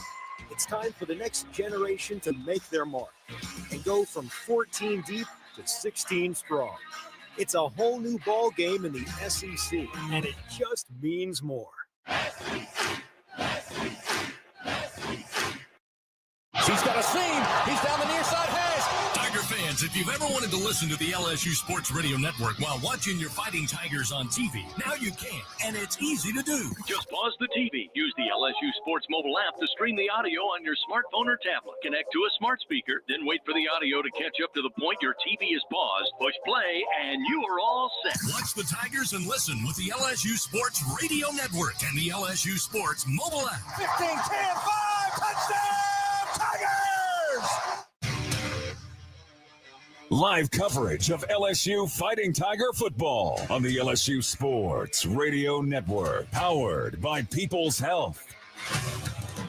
Tiger fans, the holidays are here and Toyotathon is on. Experience the true joy and magic of the season in a new Toyota. Hurry into your local dealer or visit toyota.com today. The Tigers lead for the first time, 13-10 over the Florida Gators following a 15-play, 62-yard drive. Took 7 minutes, 44 seconds off the third quarter clock. Damian Ramos hits the uprights, or splits the uprights, I should say, from 45 yards out. That's your LSU Online scoring drive. Score big in your career with LSU Online and continuing education. And, of course, Ramos now 2 of 3 in field goals, and with that good kick, good hands at Allstate will contribute to the Tigers General Scholarship Fund. Thank you, Allstate.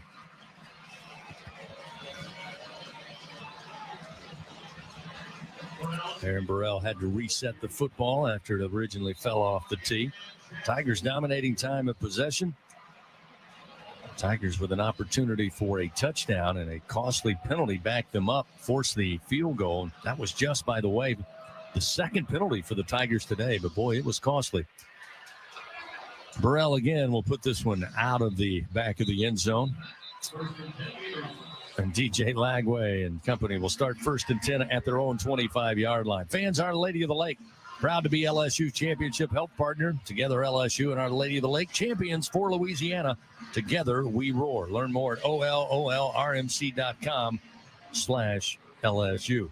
TV needs to pay some bills. Another quick timeout. 5:54. We'll step away with them. 13-10 LSU leads. Gators have the football. 1st and 10 at their own 25, and we continue on the LSU Sports Radio Network, powered by People's Health. It takes hard work to be the best in the game. Planning, commitment, resilience, sweat.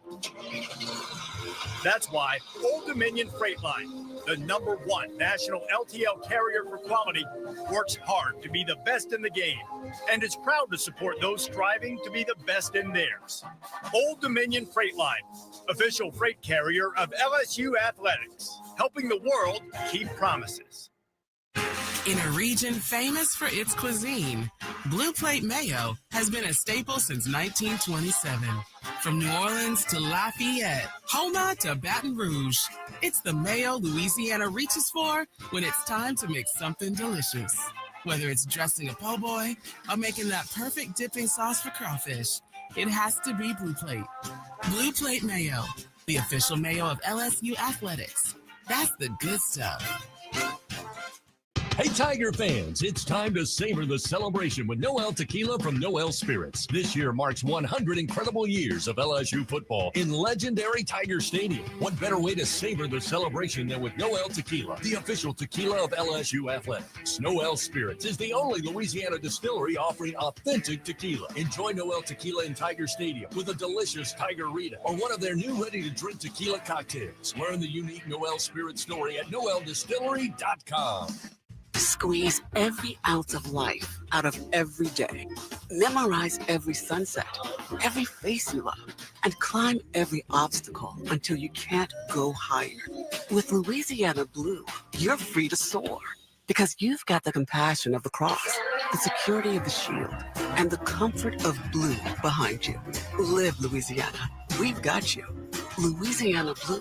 Louisiana True.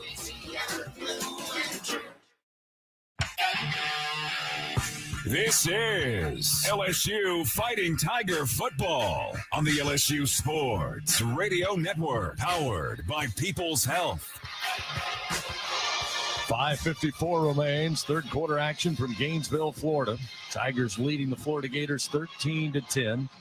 Florida with the football after the field goal. Will start 1st and 10 from their own 25-yard line. Cintas fans proudly helps local Louisiana businesses stay clean, safe, and ready for the workday for over 35 years.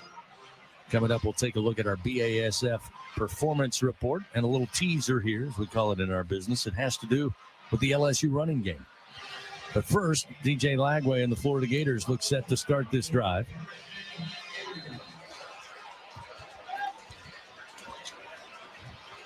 Pistol formation with a receiver to each side. Motion the tight end left to right. Here's the snap. Lagway looking left. Sidearm throw, and it's incomplete on the far side. Ty Alexander with good coverage. Savion Jones was there building pressure, got to Lagway, and again, he had to drop down the slot, throw the sidearm throw. He was looking for Badger, who was on the run, but it was out of his reach. Paris Shan slow to get up after the play, sitting down at the 29-yard line as the trainers come out to take a look. So we'll have a pause in the action just for a moment here, hopefully, on Paris Shan. LSU, of course, fortunate to have a healthcare partner like Our Lady of the Lake. It's where athletes go who need further care. Don't make it a full injury timeout with 5:50 remaining. Gators with the football, looking at 2nd down and 10 from their own 25. Tigers lead on the road 13-10 over the Florida Gators here on the LSU Sports Radio Network, powered by People's Health. It's 4 in the morning when the roaches are on. You need the Bingo Roach Spray. Get ready for a bug-free Louisiana summer with Bingo Pest Control products. Our best-in-class indoor and outdoor solutions are powerful enough to eliminate those never-ending bugs, guaranteed. Visit bingo.com or call 833-GO-BINGO. Bingo keeps pests gone. If you're tired of trying, you should be buying the famous Bingo Roach Spray. It's almost time for kickoff, and the only thing missing in your game day plans is a refreshing drink. With 15% alcohol by volume and a colorful collection of fun flavors, BuzzBalls are the perfect ready-to-drink cocktail for every moment of the game. Try the rich chocolate chiller, zesty lime Rita, spicy chili mango, or discover your new favorite flavor. Cheer for your team with a cocktail you can count on to taste like a winner every time, in just a matter of seconds. Find your go-to play and buy BuzzBalls today. BuzzBalls is a proud partner of LSU Athletics. Please enjoy BuzzBalls responsibly. BuzzBalls, Carrollton, Texas. Hey,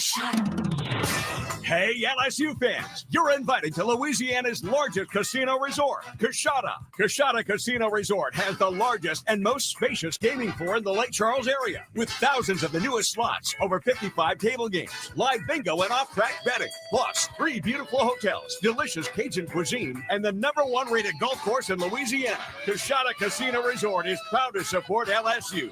Go Tigers! ISC Constructors is a national award-winning electrical and instrumentation construction company. In addition, ISC provides full-service, multidiscipline engineering services to global customers. For 35 years, ISC has brought the Baton Rouge culture to its job sites and offices across the nation. And like our Tigers, ISC believes being the best begins with recruiting and developing the best talent. ISC, powered by people. Go behind the scenes. Check out our booth cam on Facebook and YouTube from the LSU Sports Radio Network. LSU leading Florida 13-10, 5:50 remaining here in the third quarter.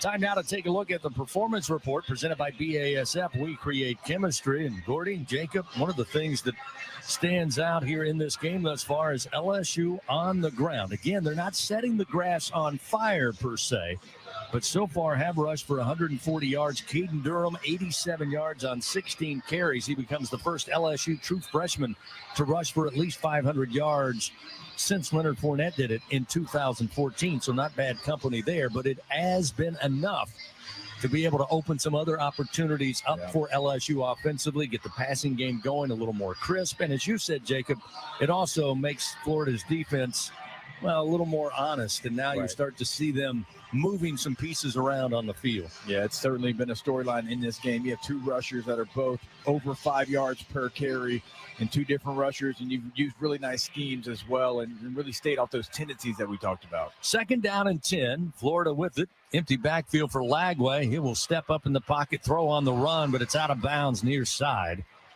He was looking for Badger, but off the mark. And just there, Jacob, you could tell Lagway's not 100%. I mean, he was trying to move up in the pocket, try to move to his right, and he looked very hobbled doing so. And as Gordy said, he's got that brace or some type of medical equipment to try to help with that hamstring injury. But anybody who has played this sport coming off a hamstring injury, it's going to limit you if you're not 100%. Yeah. 3rd down and 10, big bingo pest product 3rd down for this LSU defense. They'll crowd the line of scrimmage here as Lagway takes the snap, looking to throw downfield, unloads near side, has a man open at the 39, or rather the 41-yard line. He goes right back to Badger, who steps out of bounds after a 17-yard gain, and they will move the chains, keep the drive alive. Yeah, it's basically the same route that he, just ran. Wasn't able to connect with him the first time. Ashton Stamps got a little bit too far inside, left the window there for Lagway. 2 wide to the left, 2 stacked to the right side. Lagway will motion the tight end at the snap. Look to throw, and again, over the shoulder catch going to be made on the near sideline in Tiger territory. Down to the 34-yard line, Elijah Badger. 24-yard gain. Stamps again was on coverage, but that one a great throw by Lagway, just led his receiver. Yeah, I think they've tested Zy Alexander enough for them, at least for a while, because he's made every play. And Stamps now, that's the 3rd time they've got him in this game. Certainly going to come back to it. Trip receivers to the left as Lagway in trouble, almost pulled down, but drops it off to Jackson near side, and Jackson loose inside the 20. Pulled down at about the 17-yard line, but flags are down back near the line of scrimmage, so hold the phone. But Tigers just a hair away from pulling Lagway down. Holding Swinson. Offense, number 58, 10-yard penalty, 1st down. Austin Barber guilty of the hold, and that will negate what was a huge play that brought some life to the stadium. Again, Lagway just out of the reach of Braden Swinson, and at the very last moment just flicked it to Jackson, his running back, who was in the flat near side. And that will all be coming back, as Brian Kelly says. That's a hold. Bring him back. Yeah, I think he tried to finish him a little too much. Got caught kind of pulling the edge rusher down by his jersey. First down and 10, or rather first down and 20 now, back at the 44-yard line. Lagway has Jackson on a wing to his left, 2 receivers left, 2 to the right. Snap is back. Lagway looking center of the field, and this one nearly intercepted, but dropped again by Sage Ryan. Ryan could read the quarterback's eyes. He tried to drop it over the middle to his receiver, Marcus Burke, and Sage saw the ball, came in, made the attack, and couldn't hold on. And that is the, we might say, third time LSU has missed out on taking it away from the Gators. Yeah, they've certainly had 2 that were right in the breadbasket, not able to come down with them. And, the first time you did it, you gave them life, and they went down and scored. So, I mean, those things, even though it's second and long here, still can come back to haunt you. Second down and 20. From the Tiger 44-yard line, 2 receivers again left. They'll go with twin backs to each side of Lagway. And before they can get the play going, play is halted. Looking for a flag on the field. Way down. Delay game. Offense. 5-yard penalty. Second down. That'll bring some groans from the Florida faithful. Well, they're enthusiastic about their quarterback, but one thing that you don't want to do as the home crowd, even though you're chanting DJ Lagway, you don't want to be loud as the home crowd. But it was picking up, and Lagway was trying to get some stuff out there, and I think the crowd might have affected the home team there. So it backs him up 5 more yards, make it 2nd and 25, now at the 49-yard line of LSU, with the Tigers leading 13-10, 4:07 remaining, third quarter. Trip receivers right, 1 to the left. Lagway looking left all the way and coming back for it, making the grab at the 40. Once again will be Badger. He's shy of the first down, but got some yards back there with under 4 to play. And LSU getting close to Lagway, yet to get home. Yeah, that one was close there. Whitweek's borderline hit on the quarterback there. Certainly in that position, with it being second and so long, that would have been a backbreaker. So I know they're getting frustrated because they're getting right there, not able to get him on the ground, but still that pressure is affecting him. 3rd and 13 now with the ball placed at the LSU 37-yard line. Jackson, the running back. Lagway shouts instructions, and it's going to be another delay of game. Well, like Coach Napier saved them by running onto the field and calling timeout with 1 on the play clock.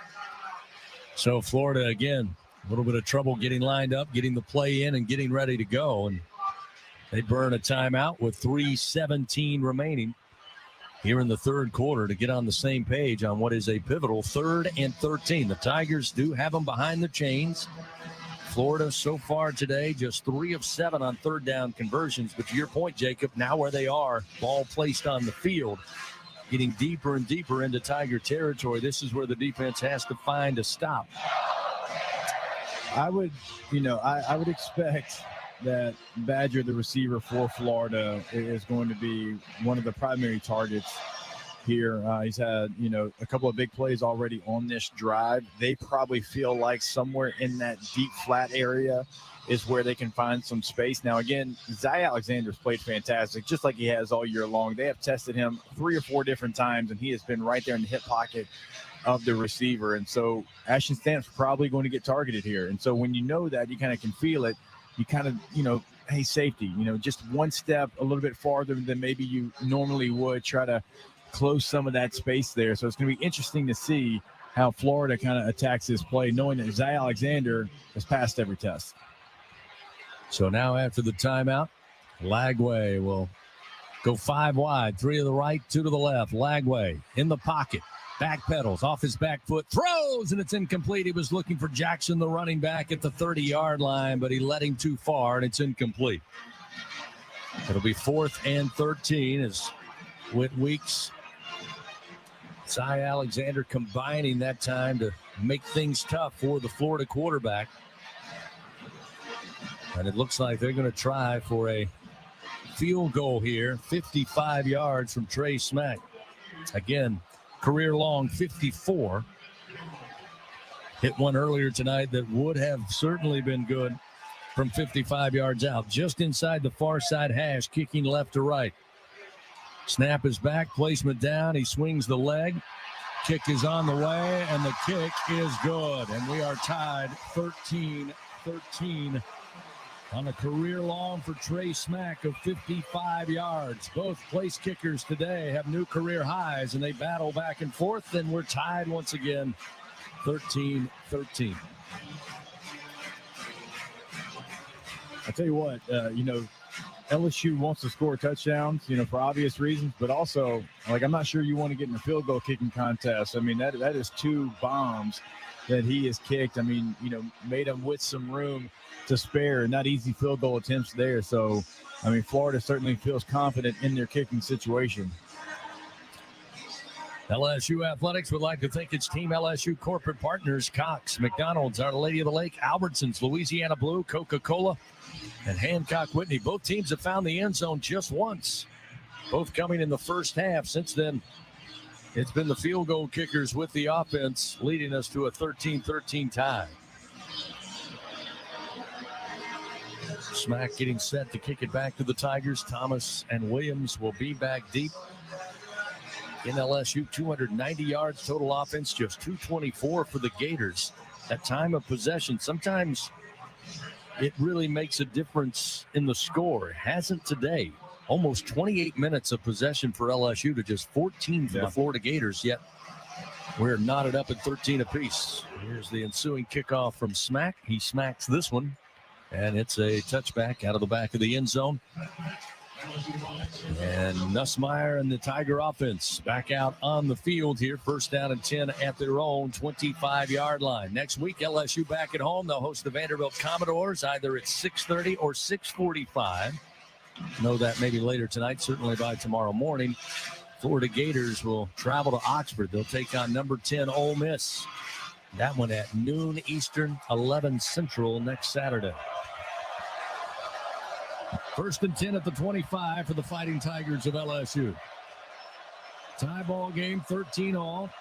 2 receivers to the right, 2 to the left side. Nussmeier, clean pocket, throws downfield, deflected, looking for Taylor at the 45, but going up was Aaron Childs. Got a finger on it, changed the trajectory of the football, and it's incomplete. Second and 10 from the 25. And there's actually a really nice play by the defender there because, Nussmeier saw Mason Taylor, knew he had to get it right over that linebacker, just wasn't quite able to get it done. Kyron Lacey sent wide to the right. Morian Pimpton will motion as the tight end. He'll step into the slot to the right side as C.J. Daniels, lone receiver to the left. Handoff Durham. Off the right edge, and Durham gets 5 yards up to just beyond the 29-yard line. Set up third down and about 6 here for the Tigers. And still another good run, right? And, when you take a chance on first down, you put the ball in the air, that sets you up for a manageable third down, but still puts a lot of pressure here on this play. Substitutions coming in and off the field for LSU. They'll line it up with 14 on the play clock. Third down, and they'll say 5. Ball at the 30. Lacey wide to the right. Florida trying to get set defensively. Snap back to Nussmeier. Time in the pocket. Now backpedaling. Now going to step up. Now he's grabbed, and now he's lost the football. Going to be picked up by a lineman for LSU, and the ball knocked loose again. Florida picks it up off the bounce. Flags on the field. Looked like a live fumble. We saw the beanbag after Nussmeier lost the ball. Caleb Banks for the Gators eventually falls on it. It looked like Emory Jones picked it up off the bounce after Nussmeier lost it. He tried to run for his life. Got hit, lost the ball. Florida gets it back. Major takeaway for the Florida Gator defense. Tough break for the Tigers with 2:05 remaining in the third quarter. They give the ball right back to Florida. It will be 1st and 10, and they'll mark it inside the Tiger 35 at about the 33-yard line. Yeah, it's just trying to do way too much. Trying to do way too much to start with Garrett Nussmeier. You can't roll out of the pocket like that. I know it's worked in the past before, but as we talked about earlier in this game, these edge rushers in the SEC, they're too fast, they're too physical. You got to step up, and if it's not there, CB, then you just got to protect the football. And then, for a lineman to pick up the football and you just rather him go down and punt the football, better field position. So all aspects of that play was LSU just trying to do way too much. So it brings to life the swamp once again as Florida with the takeaway. LSU with opportunities to get turnovers today, unable to do so. Florida gets the first one of the game, and it comes at a big-time moment with 2:05 remaining third quarter in a tie game, 13-13. And now the LSU defense must rise to the occasion.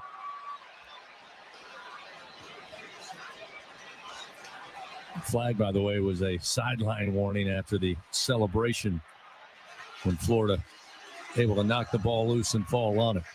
Pistol formation, shift defensively by LSU, and now movement by the Florida Gators. Looked like they're wide out. DK got a little jumpy there, maybe took a step. But let's hold the phone because the flag came out as soon as LSU shifted that defensive front. The Tigers were all pointing to the Gators, but there's a conference now with our crew chief, Jeff Heiser, at about the 40-yard line. So this one not as clean cut as I thought. False start. Offense, number 11. 5-yard penalty. First down. So it does go indeed against the Gators, who starting to rack up those penalties. And again, that can be a momentum killer if you're Coach Billy Napier. You get the big turnover, the crowd gets back into it, you line up, and you jump. Yeah. And it's, it's something that when LSU's kind of stemmed that defensive front, they've had trouble. I think 2 of their penalties have come on that movement. First down at 15, and Lagway, quick fire, throws it up in the air, and it's incomplete. Looking down the sideline for Badger, fans thought it was a hold at the very minimum by Zy Alexander, but no flags, clean play, and it will be 2nd and 15 from the 39. And that's the replay they're watching now. Yeah, but I'm sitting right here. I'll tell you, Jacob, Badger's initiating. He's putting an arm bar out there. Right. He's reaching and hitting Alexander, and Alexander's naturally responding to that first movement. Yeah, when Badger didn't complain on that one, it kind of lets you know what he thought about it. 2nd and 15 at the 39. Lagway going to hand it off, and going nowhere. Braden Swinson comes in, blows up the play. Jaden Ball sat down on his backside, a loss of 3. Swinson did not play the first quarter, but boy, he is great to have out there on the edge for LSU. And that time hasn't gotten to Lagway yet, but he came in, took the ball carry, and brought a big running back down very quickly. That's 6 feet, 228. That went straight to the ground. I mean, he moved Austin Barber just completely out of the way, got full extension with his hands, found the running back, and that's a heck of a play. 3rd down and 18 after the lost yardage, back at the 42-yard line. Again, the Gators took over inside the 35 after the turnover. Lagway under duress, throws, short hops one at the 25-yard line. Looking for Mizell, and that time the safety blitz was up on Lagway before he knew it. So it's incomplete. Sets up 4th and 18.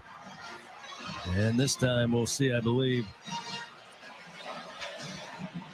Crawshaw is out there to punt it away. You never know after Trey Smack hit one from 55 yards out. I mean, I'm going to be honest with you, CB. I'm surprised that they're not attempting it because even that 55-yarder, I mean, it landed with plenty of room to spare. Tavion Thomas back deep for the Tigers inside the LSU 10. Crawshaw puts a foot into it. Mile high into the air.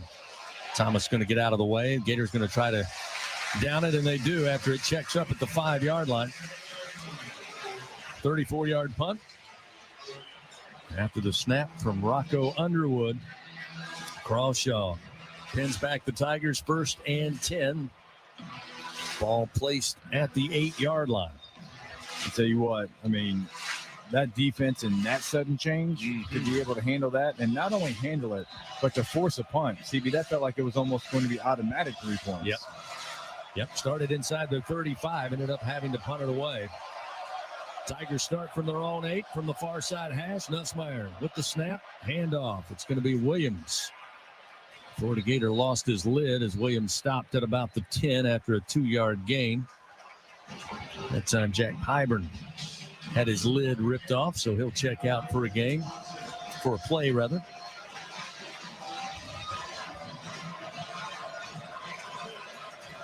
2nd down and 8 from the Tigers' own 10-yard line. Williams remains the running back. Lacey wide to the left, or rather right side. Anderson to Daniels out wide. Throw going to be short stuff to Taylor, and they're going to say he was out of bounds, incomplete. He was trying to toe the line in front of the Tiger bench up around the 17-yard line, but they rule him out of bounds, helped by Traquez Bridges, who forced him into the white line. So with 32 seconds, the Tigers quickly looking at 3rd down and 8 from their own 10. Yeah, that's a tough one because I think he even falls forward. It'd have been a 3rd and 1 situation. Now facing 3rd and long. See if Florida dials it up here if they play coverage. One thing is for sure, ball protection must be key inside your own 10-yard line here on 3rd and 8. Nussmeier, empty set with the ball in hand, under duress, under pressure, and brought down at the LSU 5-yard line. George Gums Jr. credited with the sack. The redshirt junior out of Chicago delivers a big play for the Florida defense, and that drive goes nowhere. LSU started at the 8. They'll have to snap this back from their own 5. Yeah, that was immediate pressure. I mean, Garrett Nussmeier did do the right thing in that moment and step up in the pocket, but, I mean, it didn't matter. It was in a hurry there for the Florida attack. That will be the final play of the 3rd quarter. So we've played 3 in Gainesville. Florida 13, LSU 13. 4th and final quarter to decide it on a Saturday evening in Gainesville when we come back on the LSU Sports Radio Network, powered by People's Health. Albertsons is making shopping and saving easier than ever. Check out Albertsons For You in our mobile app, where you can shop for groceries and save weekly with digital coupons all in one place. With Albertsons For You, you can earn rewards points every time you shop and redeem them for free groceries. Brand new Albertsons For You members receive $5 off their next $25 purchase just for signing up. Download the Albertsons app or go to albertsons.com to sign up. Albertsons, fresh food, local flavors. With no fees or minimums and no overdraft fees, banking with Capital One is the easiest decision in the history of decisions. Even easier than choosing Slash to be in your band. Next up for lead guitar. You're in. Cool. Yep, even easier than that. With no fees or minimums and no overdraft fees, is it even a decision? That's banking reimagined. What's in your wallet? Terms apply. See CapitalOne.com/bank for details. Capital One NA, member FDIC.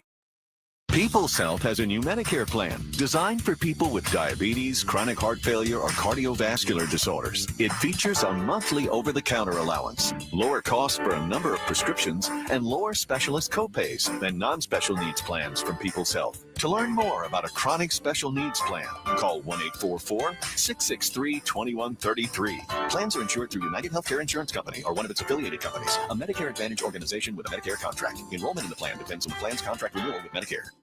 Get ready, Tiger fans! Venture Global is proud to partner with LSU Athletics, powering Louisiana and the world with clean, low-cost, reliable energy and fueling the future of our great state. As we cheer on the Tigers this season, we're also driving innovation, creating jobs, and supporting our local communities. Together, we're building a brighter, more sustainable tomorrow. Venture Global, proud partner of LSU Athletics, powering champions on and off the field. Go Tigers! 4th quarter action of LSU Fighting Tiger football, presented by J&J Exterminating, continues from the LSU Sports Radio Network. Fairly new tradition here in Gainesville, honoring Gainesville native Tom Petty. Lights are off here at the Swamp. Everybody using their cell phone to light up the north central Florida sky. As we head to the 4th quarter, 13-13 our score. Interesting game. Sometimes you look at the stats and they tell the story. This one a little different today, Jacob, when you look at what has transpired so far through 3 quarters. LSU, 286 yards total offense, 221 for the Gators. Tigers, not a stupendous day offensively, but have been balanced. 150 yards through the air, 136 through, or on the ground rather. Gators only 50 rushing yards. Again, DJ Lagway with that bum hamstring, unable to run, and he's a big part of it when he is 100% healthy. But we've got a 13-13 tie, even though the Tigers have possessed the football for nearly 30 minutes to just 15 for the Florida Gators. So after the start, or at the start of the fourth quarter, Tigers have to punt it away. Standing near the back of the end zone. Here's the snap. Oschendorf lifts it in the air, going to be fielded, then muffed, and then fell on at the 45-yard line by the Gators. Chimere Dike, who almost gave it back to the Tigers. 38-yard punt, but the Gators do start with great field position after pinning the Tigers back, and offensively LSU not able to muster much of anything. So DJ Lagway and company will set up shop. First down and 10. Ball placed at the LSU 46-yard line. Fans, TJ Ribs, official barbecue restaurant of LSU Athletics. And, of course, you know, our home to the LSU head coaches shows. Visit them during the week, 2324 South Acadian Thruway, or on the weekend. You can order online any day at tjribs.com. Lagway so far tonight, 11 of 24, 171 yards and a touch. Will lead the Gator offense out on the field. First and 10 from the Tiger 46. Lagway takes some time, steps out of the shotgun momentarily, now back in. First down snap. Going to give it off to the running back. It's Jacoby Jackson. Found a little bit of room left side inside the 40. Stopped at the 37-yard line by Braden Swinson, but a gain of 8 sets up second down and 2. Yeah, I think, the last series, they certainly try to put the ball through the air. They've had some success on the ground going east and west out of gun. I would expect them to try to do that, take some of this clock away, because we've talked about the time of possession, obviously knowing that they've got a really good kicker as well. Second down and 2, ball at the LSU 37-yard line, fourth quarter action. Motion Mizell, the receiver. Play action. Lagway steps out of trouble, throws downfield. Catch made at the 2. Falling down at about the 1-yard line is going to be Badger. 36-yard pitch and catch. Gilbert was on coverage, but again, he goes to Badger, and he's 1 yard shy of the end zone. First down and goal to go from the LSU 1. Lagway a half second from being brought down, but he stood tall in the pocket and delivered. First and goal from the 1. They give it off, and up the middle, Jacoby Jackson into the end zone, and Florida back on top, 19-13. Just a minute, 2 seconds into the fourth quarter with a point after upcoming. Yeah, you're right about going back to the big explosive play. You had Swinson beat this guy right off the line. Gilbert's got to get there sooner in coverage. He sees the pass in the air, just way behind the timing of where he needs to be there in that coverage, not able to knock the ball loose at the point of attack either. Trey Smack on to add one more. Puts a foot into this one, and it is good. 20-13, Florida back on top.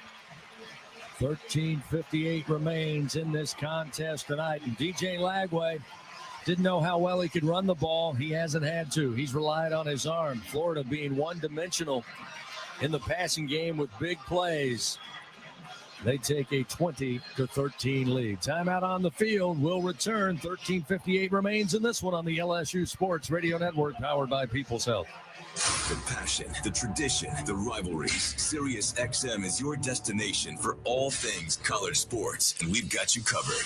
On SEC Radio, there is complete coverage of every school in the conference, including live games, plus 24/7 talk and analysis. So cheer along on the Sirius XM app and listen to your favorite team anywhere. And now you can get 3 months of Sirius XM free. Subscribe now. See offer details at SiriusXM.com/SEC Sports.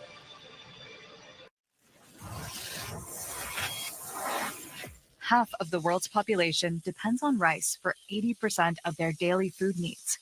By 2050, population growth could increase rice demand by 30%. But as climate changes, rice output is decreasing. At LSU, we're using genetics, genomics, and AI to create new rice that yields more with less resources. We're not just feeding the hungry, we're growing a better future. The Southeastern Conference. It's the land of legends, the places, the faces, and moments. And he's going for it. It's a touchdown! We've seen the confetti fall again and again. We're not done. It's time for the next generation to make their mark and go from 14 deep to 16 strong. It's a whole new ball game in the SEC, and it just means more.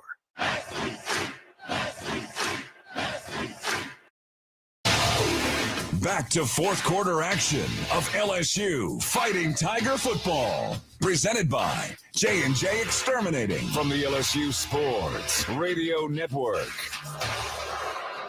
Indeed, call Louisiana home. J&J Exterminating as your first defense against termites, pests, and mosquitoes for your home or business. Shielding Louisiana for over 65 years. That's J&J Exterminating. Yeah. Florida Gators now lead once again 20-13 over your Tigers. DJ Lagway, 12 of 25, 207 yards passing. He is yet to attempt to run tonight with that injured hamstring, but has done the job.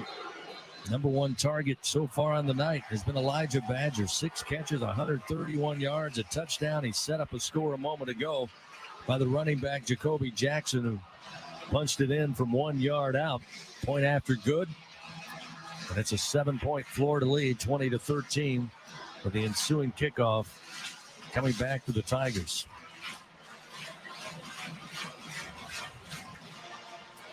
Offense certainly last couple times out has not been able to get the movement in the run game. Certainly, you've had some protection issues as well. Florida's defense is going to play with some confidence, certainly that front seven. So you'd like to see LSU come out first couple of plays and slow them down a little bit. Credit to Florida's defense. The longest pass play for the Tigers tonight, 22 yards. That one by Josh Williams in the first half. Here's a kick end over end. It'll be a touchback. And LSU's offense try to get it back up and running. They got into a rhythm down the stretch in that second quarter, but as Coach Kelly told Gordy going into the locker room, just unable to convert, get in the red zone and score. They had to settle for a couple of field goals. Now down a touchdown, 20-13. So we'll see what they offer as they line up 1st and 10 from their own 25. We'll have both Pimpton and Taylor on the field. Double tights with a single back in Caden Durham in a pistol formation. Florida was 7 in the tackle box, 4 on the line of scrimmage. The give to Durham, and Durham is dropped behind the line at the 22-yard line. That time the offensive line on the left side got mauled by Tyreek Sapp. He went right through the line and got to Durham and brings him down. That was just a one-man wrecking crew. Yeah, it's definitely a run-look formation as well. You had 12 personnel. You can kind of feel that one coming. Loss of 2. It'll be 2nd down and 12 at the 22-yard line, just inside the 23. Snapped to Nussmeier. Quick screen out to Anderson. Makes the catch, but Florida is there. They'll stop him at the 24-yard line. A gain of 2, gets back just shy of the original line of scrimmage. It'll be 3rd and 11. Yeah, you've allowed a defense that was already kind of ready to go up the last 2 series to go east and west, which is that's where this defense wants to live on the first 2 plays. A little bit surprising you tried that after going to the left side. 3rd down and 11. Tigers 10 of 17 on 3rd down so far in this contest.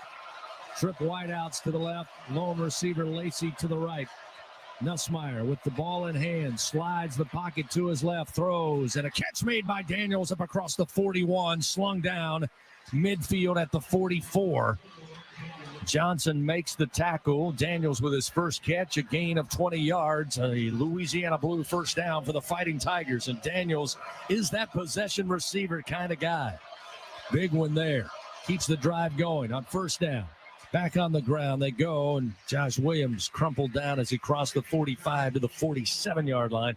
Desmond Watson gets to him first defensively. A gain of 3. It'll be 2nd down and 7. We've got 12 minutes remaining here in the game with the Florida Gators leading 20-13. Williams checks out. Durham returns. Pimpton back on the field. He and Taylor lined up. Right side of the formation. Now Pimpton will motion to the left side. Shotgun. Now they'll move to a pistol formation as Nussmeier calls for the snap and gets it. Fakes the handoff. Rolls to his right. Tight pocket. And again, he's going to go down. Back at the 40-yard line. He is sacked. Cameron James gets home for the Florida Gators. That time, Emory Jones came over as Garrett was going down to help secure the football. They had exactly what they wanted to. Play action. Chris Hilton finally on that route that they've been trying to get to blows right past both defenders. Nussmeier sees it, wants to throw it, just doesn't have the time because Rubinga lost again. 3rd down and 14. Ball at the LSU 40-yard line. The Swamp is alive here in the 4th quarter. Nussmeier takes the snap. With time, throws out into the flat. Catch made by Xavion Thomas. And he's slung out of bounds just shy of midfield at the 49. Shy of the first down by about 5 yards. Gain of 11. And that will set up a mark it down at the 49 of Florida. So it will be 4th and 3. And it looks like the Tigers keeping the offense out there. They'll bring in Trey'Dez Green. Off the far sideline, Trey'Dez will line up in the slot to the left. Daniels out wide to the left side. Tigers 0 for 1 on 4th down today. They got stuffed early in the 1st quarter on their opening drive. Nussmeier with the snap. Pressure comes. Moves to his left. Throws on the run. Catch going to be made. And diving forward to make sure he had the first down. C.J. Daniels, another huge catch on a Louisiana Blue first down for the Fighting Tigers. Daniels had been quiet most of the afternoon and into the evening, but now 2 catches and 27 yards, and they couldn't come at a better time, Jacob. Really nice job by Garrett Nussmeier. He had pressure really in the A-gap immediately there, and he's able to find a way to just extend the play long enough to find the very veteran, trusty receiver, C.J. Daniels. First down and 10 now at the Gator 42-yard line. 4th quarter clock, 9 minutes, 25 seconds, and it's rolling. Pistol formation, the give to Durham. Dances, looks for a hold, and jumps forward inside the 40, just shy of the Florida 38-yard line. Looked like a gain of 4. It'll be 2nd down and 6. Cam Jackson for the Gators loses his helmet. He'll have to come to the near side, check out for a play. Well, that's what you want to do, though. If you're LSU, that's good. I mean, 1st down run, you get 4 yards at 2nd and 6 right now. So they want to adjust the play the clock to 40 for the start of my signal. I think they moved it back to 9 minutes, 16 seconds.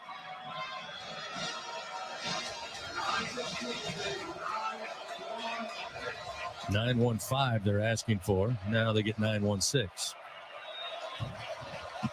Close enough, according to our crew chief, Jeff Heiser. Now they get 9.15. Now they're good to go.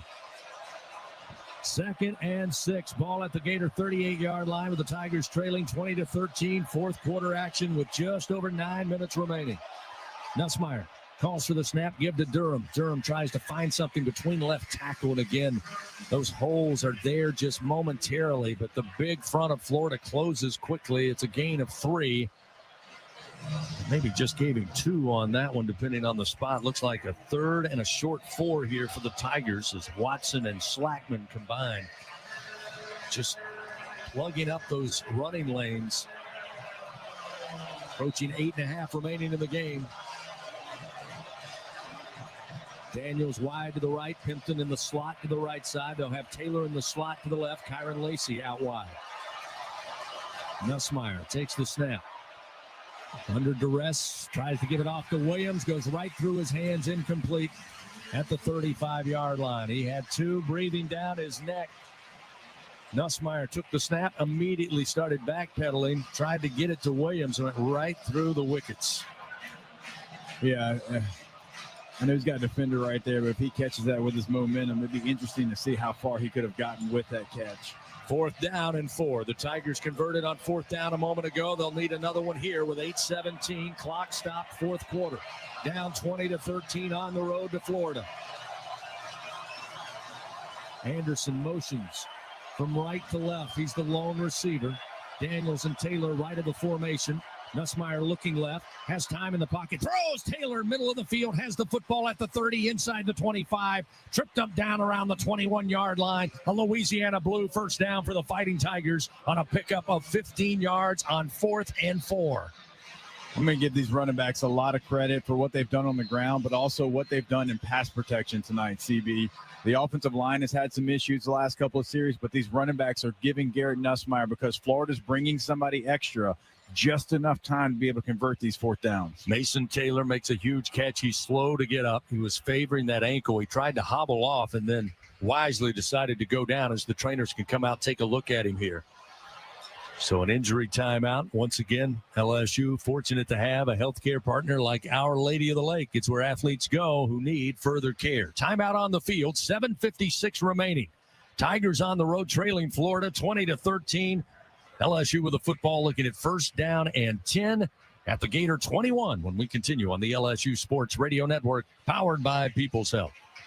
Score big with MMR. Join the team at the largest privately owned open shop electrical and instrumentation contractor in the nation, headquartered right here in Baton Rouge. MMR is committed to positioning each team member for success. Whether you're a student seeking an internship, just starting your career, or already a seasoned professional, MMR offers a variety of positions just for you. Get in the game at MMR, where your future is bright. Kick off your career at mmrgrp.com/careers. MMR, a proud partner of LSU Athletics. It's coming to a retailer near you. Prepare yourself, Louisiana, for the multiplier games from the Louisiana Lottery. Play 5X to 100X, where the top prize is an exciting $500,000. The time is here. The time is now to play the multiplier games. Top prize of $500,000. The clock is ticking. Must be at least 21 to purchase. Hey, LSU fans, ready for some game-changing news? Bathfitter is now a very proud partner of LSU Athletics. With nearly 40 years of experience, Bathfitter's quality is unmatched, which makes them the perfect teammate for the championship-caliber Tigers. Bathfitter's tub-over-tub process is the best way to transform your old tub or shower and is built to last with a lifetime warranty on every installation. So huddle up with Bathfitter as they support LSU Athletics. Connect with them at bathfitter.com and watch them transform your bathroom into an MVP. Go Tigers! Fourth quarter action continues. Presented by J&J Exterminating from the LSU Sports Radio Network. Tiger fans, multiply your winnings. Play 20X from the lottery. You could win up to 15 times and win up to $100,000. Stop in at any lottery retailer. Ask for 20X today, where the top prize is an exciting $100,000. What's your X factor? Must be at least 21 to purchase. Let's go down on the field for a Sunshine sideline report. Gordy Rush, Mason Taylor slow to get up. It looked like when he finally got to his feet, for the most part, he looked okay. What do you see on the sideline? Yeah, he looks good. It's his left leg. He's loosening it up there, and with the timeout, I assume he's going to come back in the football game. And he's been huge, right? Obviously, a matchup problem, and just so smart, knowing what the situation is. He sat down right there in the middle of the field. Easy target for Nussmeier. I mean, to Gordy's point, also, CB, we pointed out, I mean, when 13 needs to make a play, he's looking for 86, and 86 oftentimes helps his partner out. So, indeed, after the timeout, Tigers will line it up.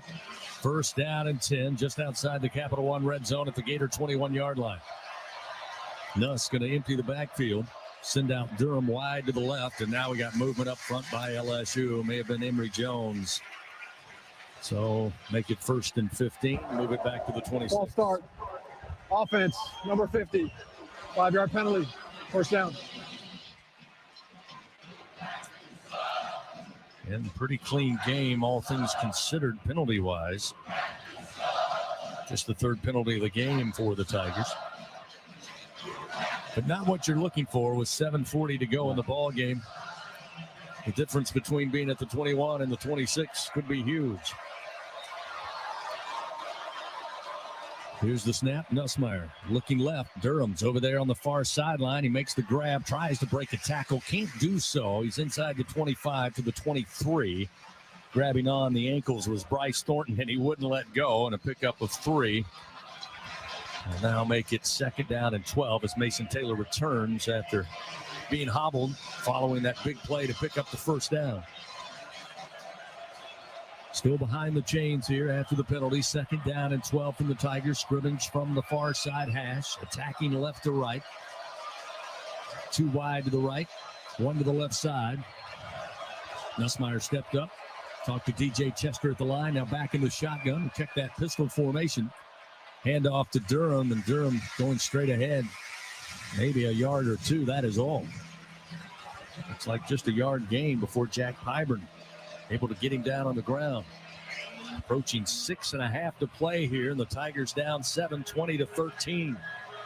It'll be 3rd down and 11. The Tigers need a 3rd down conversion. They're 11 of 20 today. Will it be Daniels? Will it be Taylor?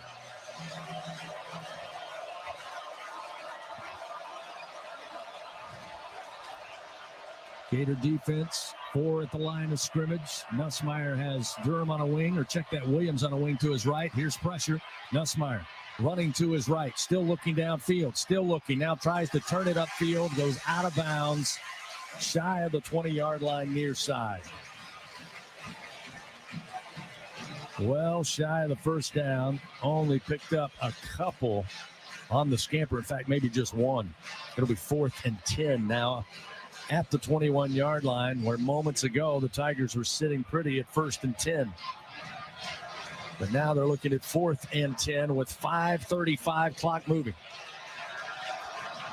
And they'll try a 38-yard field goal attempt with Ramos on the field. Pass mark near side.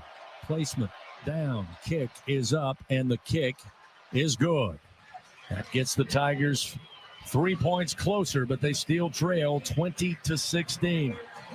Florida defense still not allowing the end zone, but 1 time coming back in the 1st half.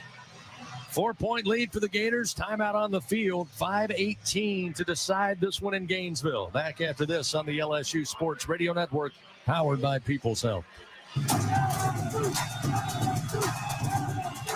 Elevate your game day spirit with Sugarfield Spirits, the official vodka of LSU Athletics. When crafting the perfect mixed drink, our vodka is the winning choice that'll have your taste buds cheering for more. Sugarfield Spirits, where the spirit of the Tigers meets exceptional locally made vodka. See our winning lineup at sugarfieldspirits.com or visit us at our tasting room in Gonzales.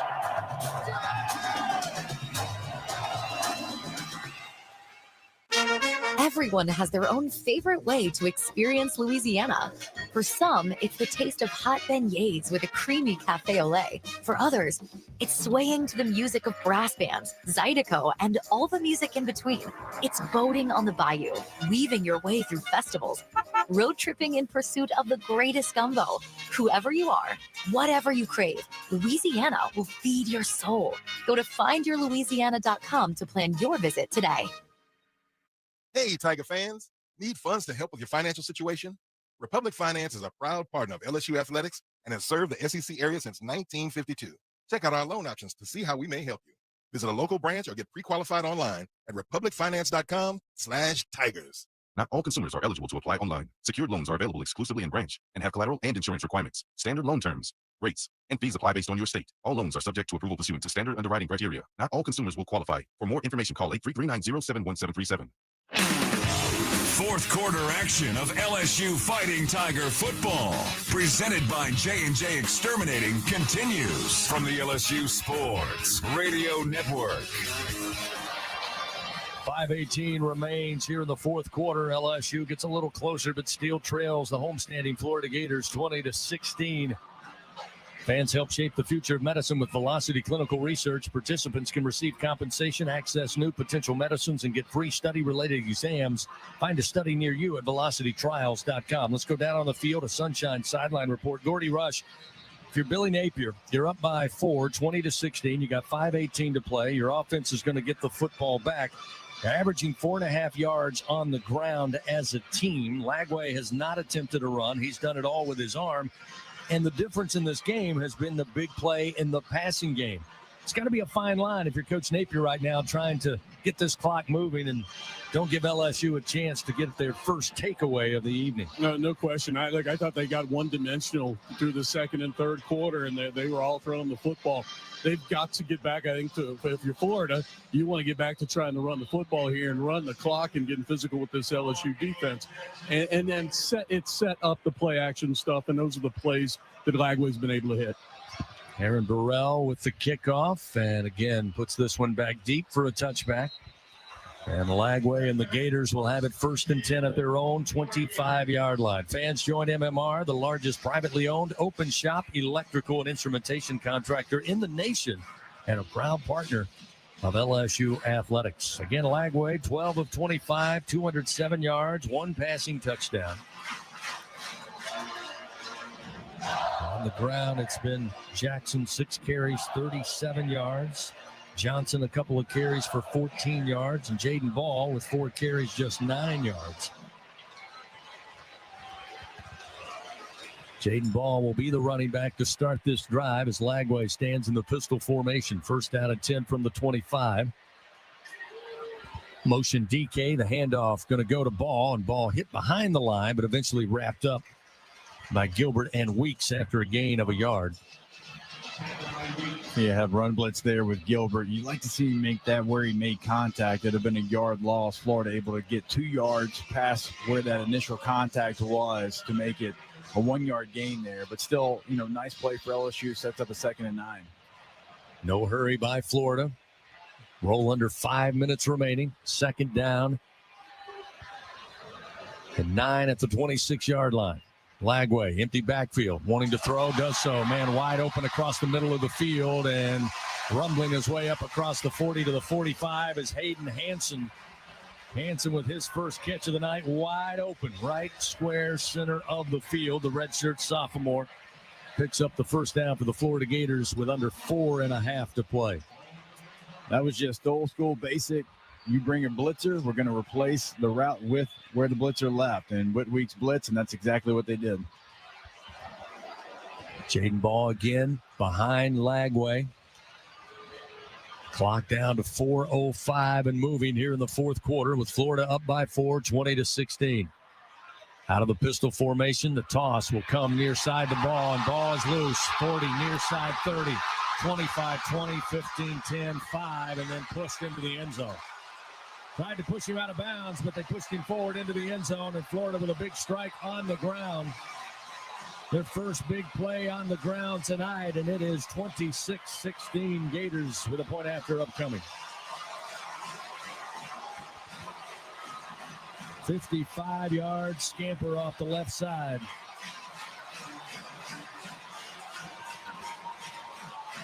Yeah, that's, in an obvious run situation. LSU was thinking it was going to be interior.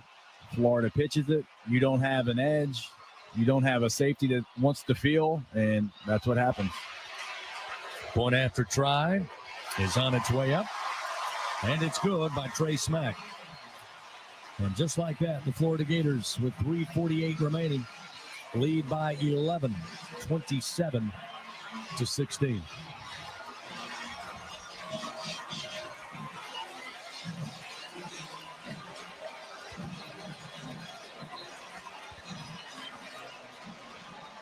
Yeah, LSU, so you never really set a true edge. Ashton Stamps comes up and just looks like he's sliding into third base, trying to make the tackle there. Sage Ryan kind of gets left in, do I push him out of bounds? Do I allow him to score? Honestly, a bad play all the way around from LSU. So with 3:48 remaining in the game, Tigers deep in a hole here in Gainesville. Not a lot of time to dig out of it.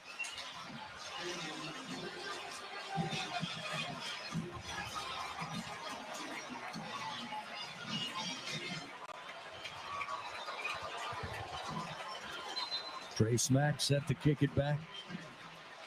Williams and Thomas set back deep for LSU. And the Tigers with all 3 timeouts remaining. Florida not interested, but they do have 2. They're interested in watching this clock continue to move. High end over end kick. It's a touchback. And the Tigers with 3:48 down 11 will start 1st and 10 from their own 25. And while not, as we mentioned, a capacity sold-out crowd here. Paid attendance over 90,000 here at the Swamp. And the ones who are here are into this game now.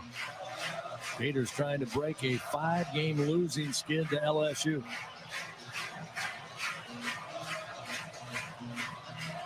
And who'd have thunk it 4 weeks ago?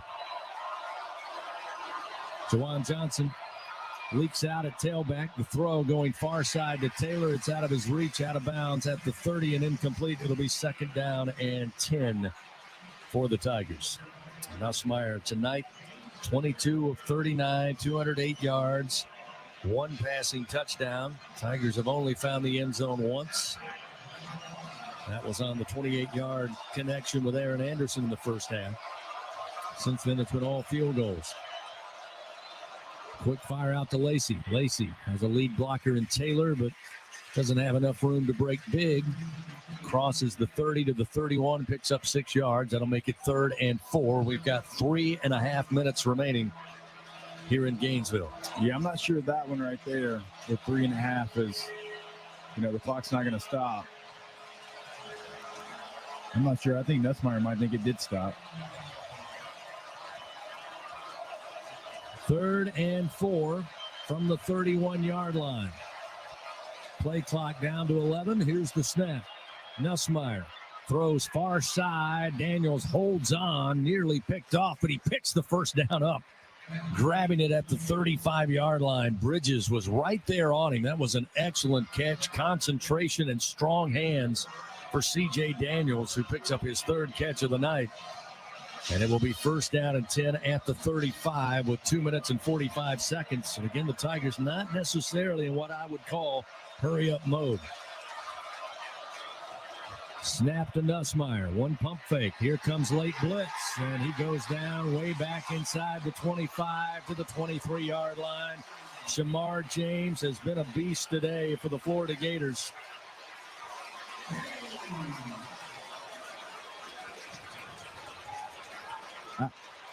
The sense of urgency is a little bit surprising there. I guess the lack of sense of urgency. I mean, you're down 2 scores. There's 2 and some change left. If you have any hope of making this any kind of a competition, you got to get on the ball. You got to go. I mean, they're well down in the play clock.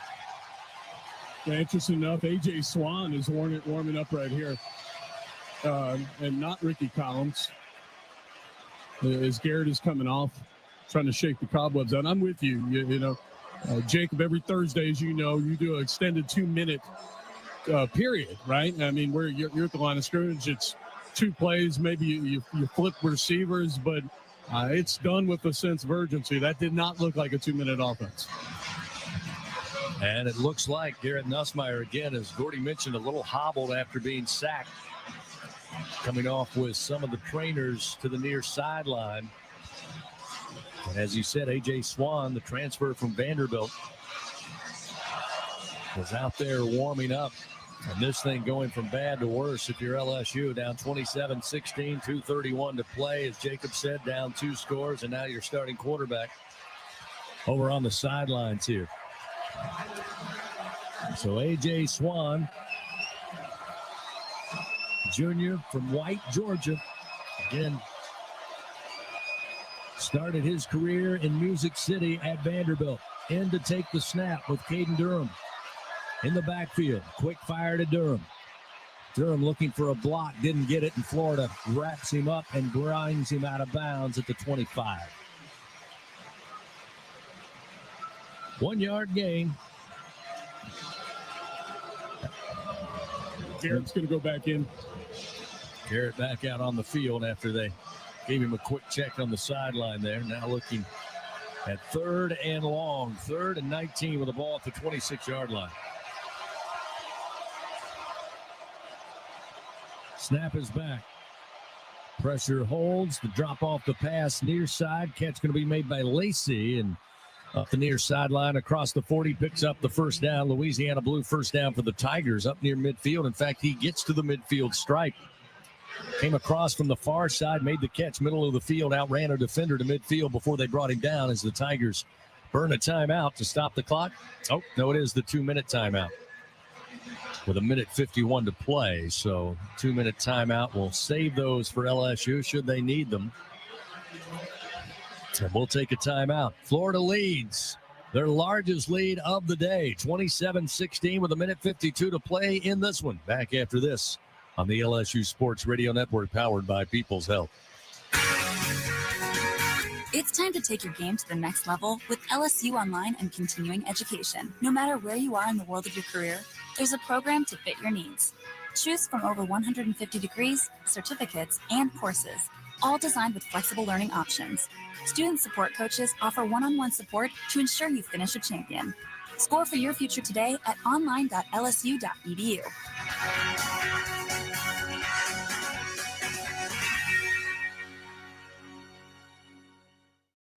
Ho-ho! Welcome to the Make It Jingle with Kris Kringle podcast. Today, we're talking to Jan from Toyota, all about Toyotathon. Hi! So, Jan, got any red Tacomas? Yeah, we have a great selection of vehicles, including Tacomas. After my big job, I'm taking the missus down to Florida to go surfing. Did you say Florida? Can the elves and I go too? Dealer inventory may vary. Current offers on these vehicles end December 2nd. Offers are subject to change throughout Toyotathon, which ends on January 6th. See your participating Toyota dealer for details. Toyota, let's go places. NIL is dominating the college sports scene, and LSU has positioned itself at the front of the pack. But to remain competitive and stay ahead of the rest, we need your support. Bayou Traditions is the official NIL collective of LSU Athletics. Join the tradition and become a member by signing up online at BayouTraditionsCollective.com. Members receive exclusive access to LSU student athletes that you can't get anywhere else. Help ensure LSU remains a leader in the NIL arena. Sign up today at BayouTraditionsCollective.com. Back to fourth quarter action of LSU Fighting Tiger football. Presented by J&J Exterminating from the LSU Sports Radio Network. 2-minute timeout leaves 1:52 here in the fourth quarter, and Florida leading by 11, 27-16 at the Swamp. Fans, LSU Athletics would like to thank its Team LSU corporate partners, Cox, McDonald's, Our Lady of the Lake, Albertsons, Louisiana Blue, Coca-Cola, and Hancock Whitney. Tigers coming into the game 6-3 overall. Florida Gators, again, it has been a struggle, but give them credit. They have stayed the course. They come in today 4-5 on the year. Much like LSU.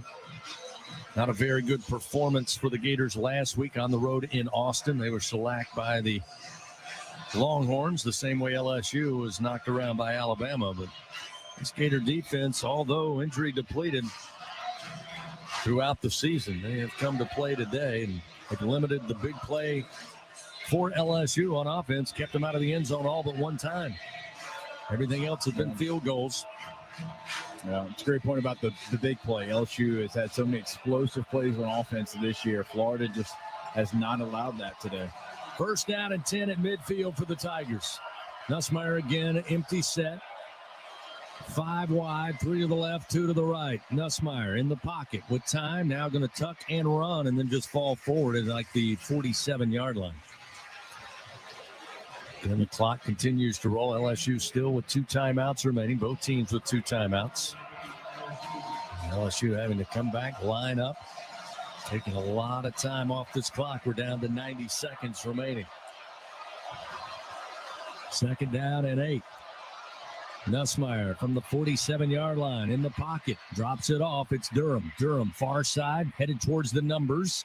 And will step out of bounds at the 36-yard line after picking up the Louisiana Blue first down.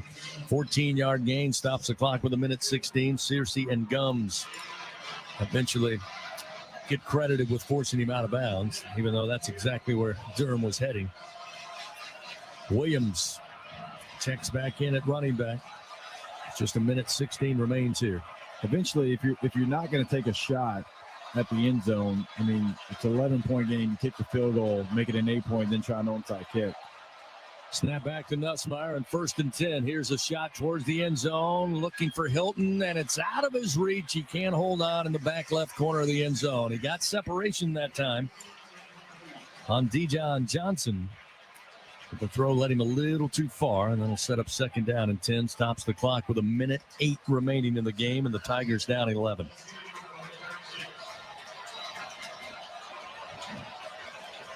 I'm watching the replay, trying to see. Actually, Nussmeier gave him a chance. Yep, did give him a chance. He just couldn't hold on at the very back of the end zone. So now 2nd and 10 from the 36. Again, shotgun snap, Nussmeier. Running to his right, throws underneath. Catch going to be made by Williams, who dives for out of bounds near side at about the 32.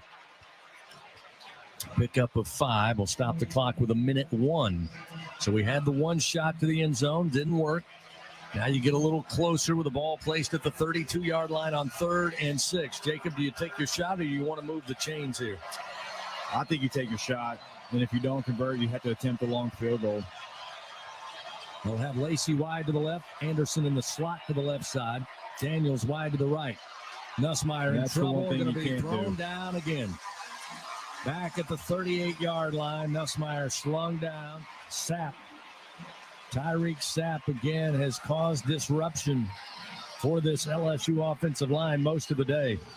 A loss of 7 yards. There's 52 seconds remaining, and it's 4th and 12. Timeout taken by the Tigers here. Again, to your point, Jacob, you may go ahead.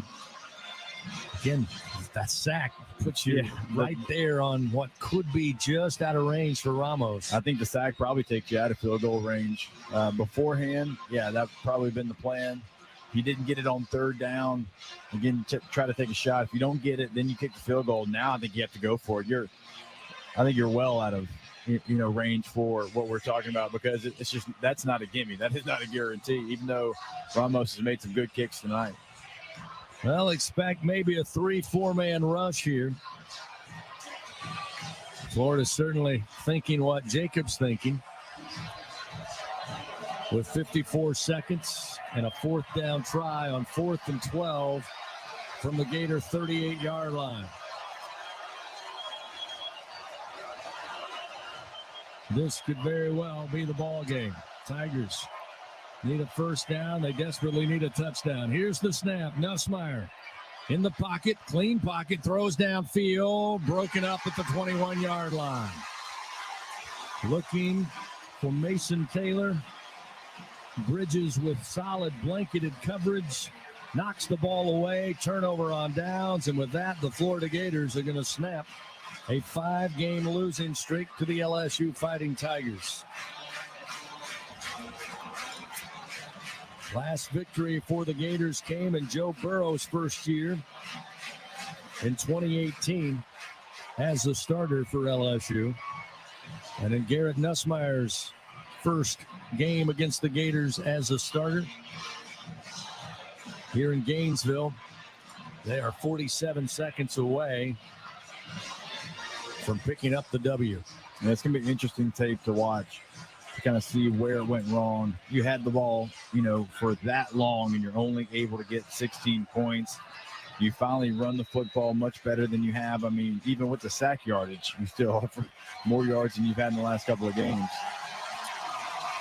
Well, the Gators will line up in a victory formation here as they take over and take a knee. The clock begins to roll with 37 seconds.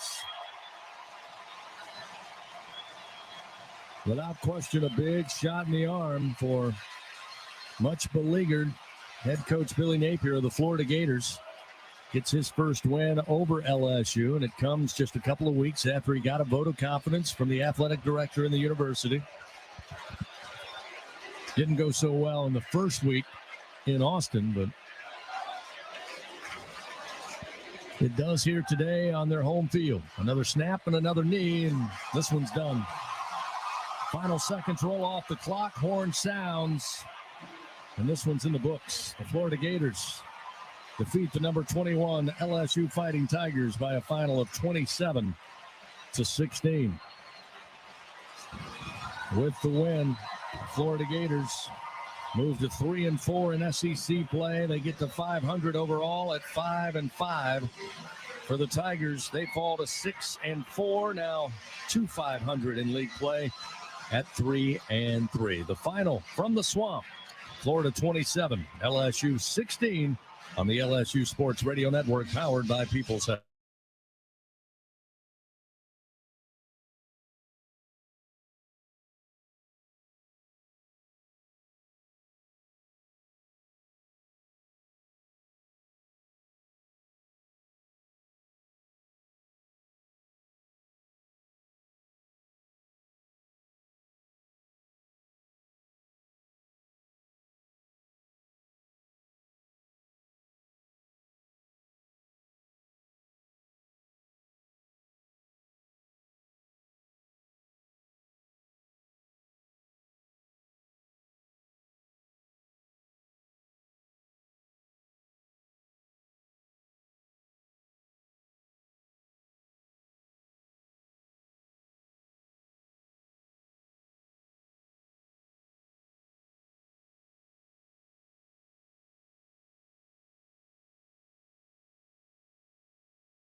You are now listening to Tiger Talk Flash Report.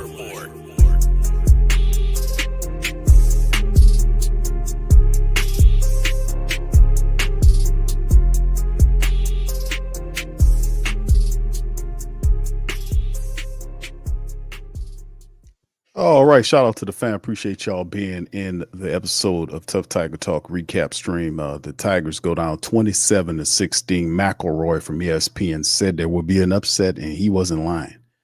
LSU came into this matchup here, man, flat as a pancake, very sporadic. And at the end of the day, the offensive line, which allowed some positive things in terms of the rushing attack, completely collapsed toward the back end of the game. Nussmeier sacked several times in the game and could not find the target at certain points of time. The guy just, his eyes dropped and he held on to the ball too long. That's a side effect of just getting knocked around. And whatever magic they thought they had put together for this team is noticeably gone. Nussmeier completely, especially toward the back end of the last 3 games, has completely fell apart as a quarterback. I mean, I can't put it all on Nussmeier. It's decision-making, being slow, the poor and pathetic operation of the 2-minute offense toward the back of the game, very laughable. But at the end of the day, LSU gets what it's supposed to get, which is its 3rd straight loss. They lose to a 9-ranked Florida team who's playing with a lot of passion. They improved to 5-5. LSU falls to 6-4. With 2 games remaining, one up against Vandy and the last game of the season up against Oklahoma. They'll finish the regular season not being able to reach 10 wins, which is going backwards, which is pretty much on par for what I thought this team would be. I didn't really think this team showed some positive stuff, but starting the season off, I didn't really have high expectations for this team. It was kind of revolving around some of the players. We know who our running backs was going to be. Nussmeier, I have a kind of a conservative look at Nussmeier as a quarterback. I don't think he's nearly as good as the guys that we've seen that preceded him. And really, I was looking past this team, not being disrespectfully, but looking at the wave of players that LSU will have next year. It's just, you're looking at that fantastic class. So this is kind of a rough patch for LSU this year, but this is pretty much what a lot of people like myself thought that it would be. So yeah, this is what it is. And I kept hearing the guy kept repeatedly regurgitating the talking point about Nussmeier being ranked as the 4th quarterback in this NFL class. And I'm not really surprised by that, because this class is not really all of that, to be honest with you. So anyway, next year is supposed to be the class. But anyway, In this one, fam, not a good effort by LSU. They scored only 16 points. They're 3-3 in conference play. They had very thin hopes of basically keeping their title hopes alive, so to speak. But now on a 3-game losing streak, all but just collapsed whatever they thought they had. And you can see it's just, I don't know what to tell you on this one, man. All I can tell you is just these guys fell apart, and unfortunately it is what it is, man. But in the end, at the end of the day, LSU lose yet again. And it's par for the course for how this team has been looking, man. So especially over the last 3 weeks. So McElroy, we posted that on the channel.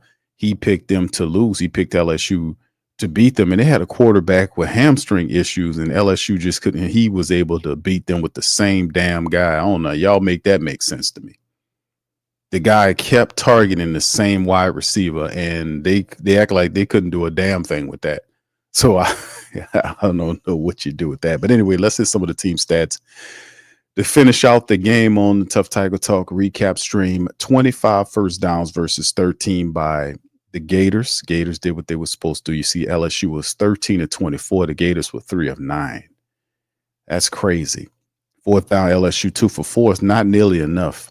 382 in total yards versus 339. The passing attack, 262 for LSU versus 226 by Florida. They averaged almost 9 yards per throw. Nussmeier, man, 48 attempts. He averaged 5.5 yards per throw. Everything, the great majority of everything was underneath. The running attack, LSU did it decently. They had 44 carries for 120 yards, but only that was less than 3 yards a run. So 44 carries, 48 pass attempts, only net you 16 points. 113 rushing yards by Florida on 17 carries. All the efficiency is just glaringly obvious. Some of these statistics and attempts, LSU almost doubled Florida's attempts, but yet Florida had all the efficiency. Like I said, 5.5 yards per attempt for LSU throwing the ball on 48 attempts versus 26 attempts. They had 13 out of 26 for almost 9 yards per throw. That's almost a first down every time the guy threw the ball. And then if you look at Florida's rushing stats, 17 for 113, they averaged 6.6 yards per rush. 7 penalties for 55 yards for the Gators versus 325 by LSU. Of course, we know about the turnover LSU received. And they did have, think about this, the time of possession by over 41 minutes, but it didn't make a hit spit of difference that Florida had it for 18-12 and still won the game 27-16. Very interesting. Very interesting, no matter how you look at it. We'll try to bring the post game by Coach Kelly. I'm pretty sure he'll be kind of pissed off. He looked kind of upset. He looked kind of upset, man, to be honest with you. During the post game, talking to Nussmeier about where he was throwing the ball. Nussmeier, 27 of 47, 260, 5.5 yards per throw on 47 attempts is ridiculous. He did have 1 touchdown. DJ Lagway, guy with hamstring issues, was 13 of 26 for 226, 9 yards. Man, couldn't even move around, but he did enough to keep them balanced, and he had a touchdown. Caden Durham, 20 carries for 91 yards, 13 for Josh for 69. Those guys have a good carry rates, but Nussmeier really hurt them. He single-handedly reversed what they had done in terms of what he was trying to do, whether it was scrambling or getting sacked. He was a minus 46 in the rushing attack and a minus 5.1 average to hurt them ultimately, to bring them down from where they were to 2.7. On the other side of it, Jaden Baugh, running back, 6 carries for 65 yards, had a score, and Jacoby Jackson had 6 for 37 for a score. So they were able to move the ball from the rushing standpoint. LSU's top guys couldn't get going. Kyron Lacey, 3 catches for 43 yards. Aaron Anderson had 7 for 72 in the score. Mason Taylor, 6 for 59. CJ Daniels, 3 for 32. Couldn't help out. Elijah Badger was the guy that badgered them. 6 catches for 131 yards. He averaged almost 22 yards a catch and 1 touchdown. The guy was throwing to the same damn guy. And they just like, oh, we don't know what to do. The guy was targeting the same damn receiver. and they could not make the adjustment. So, I mean, it's just one of those classic situations by LSU in which they just, once again, continue to fail. So anyway, we'll bring up Kelly as soon as he's available. And then, of course, Garrett Nussmeier had 2 fumbles. Emory Jones Jr. picked up the ball like a running back, then fumbled the ball away. And as you can see, man, it just went down. So it was all nothing as Trey Smack, he had 2 for 2, kicking 50-something odd yards. You knew that they were working their way. And Florida, a team that was basically a sub-500 team, was able to get back to respectability, at least 500, by beating LSU. And they will fall completely out the top 20 where they belong. They suck. And like I said, am I really mad at what I'm seeing by LSU? If you go back and listen to me coming into the season, my thoughts on LSU this season, I really didn't have high hopes for this team, really, to be honest with you. I really didn't think that much of Nussmeier, and now you see why. They didn't really have a running attack. Caden Naderm emerged from a uncertain running back room several games ago. Kyron Lacey is seen as one of the better wide receivers in the game. I don't see him as such. I don't see him as one of the best wide receivers in the game. I kind of see Kyron Lacey still is very inconsistent as opposed to some of his counterparts that he had. I just don't see that from him. So, plus the defense had questions. They had a lot of change on the defensive side of the ball, even though we knew you have certain players that came in, like Wes Weeks kind of emerged there. Then we had just injuries that hit the team. But prior to that, I kind of looked at the team, a lot of question marks defensively, a lot of question marks offensively. We did have a very good offensive line when they come motivated, but in the end, I did not expect LSU to be a team that would compete in the very difficult SEC. As you've seen, the last 3 games, Texas A&M, Alabama, and now Florida, LSU is on a slide to nowhere. Now, they do have Vandy coming up, followed by Oklahoma, and they'll probably end up winning those games because the pressure is off for them to do anything. They're not going anywhere, so watch how they play. And this is a side effect of teams where you know they aren't championship teams when you put a lot of pressure on them, and then when the pressure's off, they can play free. These are not teams that is supposed to go anywhere, right? We've seen it in the NFL. We've seen it with like a team like Carolina. They're playing better because nobody's expecting them to do nothing.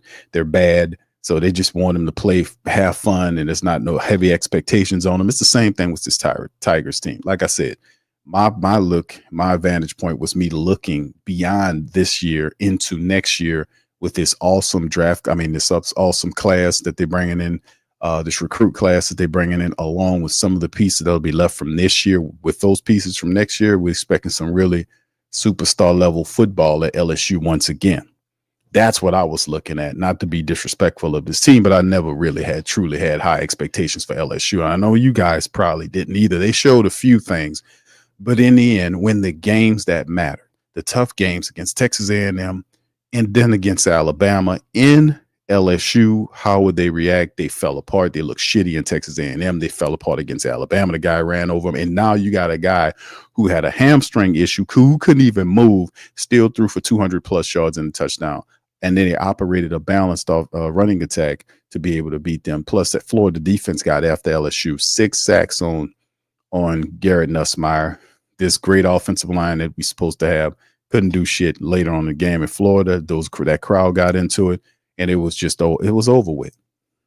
This is over. So they lose 3 straight late in the year. That basically, whatever slim hopes they had, I think they said it was like 11% hopes for a title shot. A bunch of teams will have to lose for me to worry about. Now we don't have to worry about none of that crap. Now we know that LSU is not as good as the last several teams we've seen. They're right where they're supposed to be, and they have Vandy coming up next. So that's pretty much what it is. They go down 27-16. We'll hear from the coach momentarily. He'll get up on the podium and talk about what he believes was the problem. Why did we lose? What happened? Now, outside of that, I say all that to say this in the recap stream, fam, is that it is going forward next year. Like I said, LSU, the next 2 games, I expect them to probably split. I don't know about the Oklahoma game. But then again, like I said, with the pressure off, they'll break the streak against Vandy. They'll have a competitive game against Oklahoma. They probably beat Oklahoma. And then they'll have a bowl game, some bowl game that really ain't hitting on shit. It ain't nothing. And they'll kind of try to fill out on a 3-game winning streak for the end of the season. So in the end, it's just indicative of what we've seen. Coach Kelly, this probably in a long time we've seen Coach Kelly as frustrated. Like he had these games. We was at Notre Dame. He sustained a lot of good success. This guy's always won 10 games a season for a long time. This is the first time in a long time that he will not get 10 wins in a season. Losing to USC, losing to Texas A&M, losing to just losing 4 losses in a year for LSU. 4 losses in a year. That's something that we haven't seen that in a while.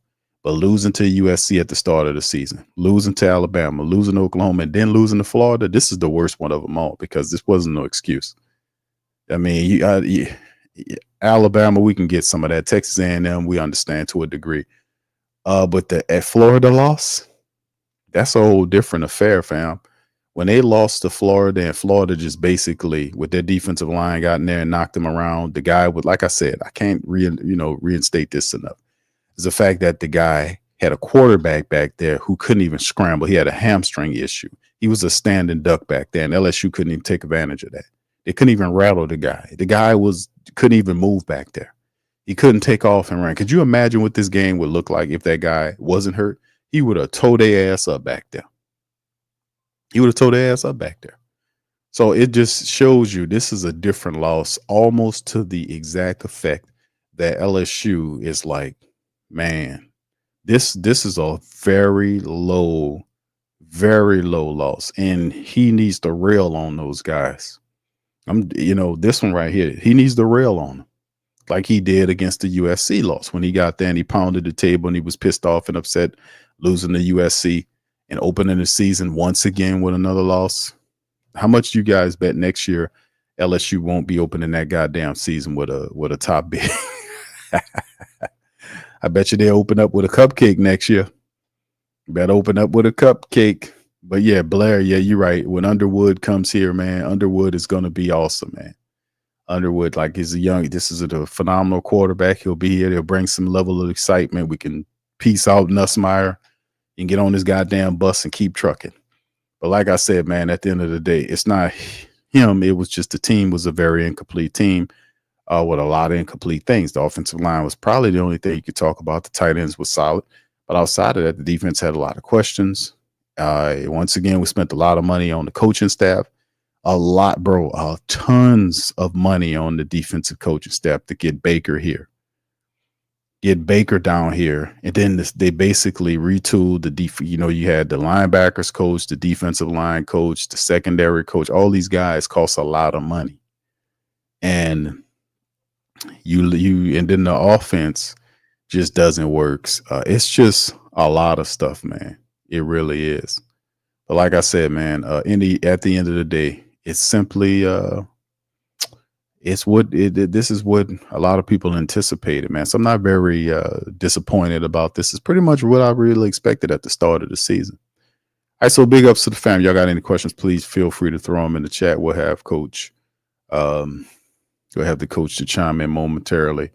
He's waiting to get to the podium. And all I could tell y'all, man, is that watching this game is a problem. Well, we can't seem to get good football here. I guess shout out to Tulane. I think Tulane won today. So shout out to Tulane. I think Tulane handled their business against Navy. They took care of business at Navy. They were in the top 25. LSU got knocked out of there. They were 22, and an unranked opponent that just got back to 500 will floor them completely out of the 5 rankings. They won't see that shit again for the rest of the year. But in the end, man, like I said, man, it was a very concerning loss, and he's probably in there bitching and complaining at him right now. So until we get to him, let me kind of go to the scoreboard as it stands right now, fam. With the top 25, we got 23rd ranked Missouri right now. We're in the fourth quarter, about a little less than 5 minutes. South Carolina beating them 27-22. Missouri has the ball and is marching. Of course, 3:39 in the first quarter so far. San Jose State is leading Boise, number 13 ranked Boise, 7-0. You got Arizona State up on Kansas State. We're going to go to Coach Kelly, and here he is. Let's see what he got to say about it. Put one in the chat if y'all can hear, fam. Here we go.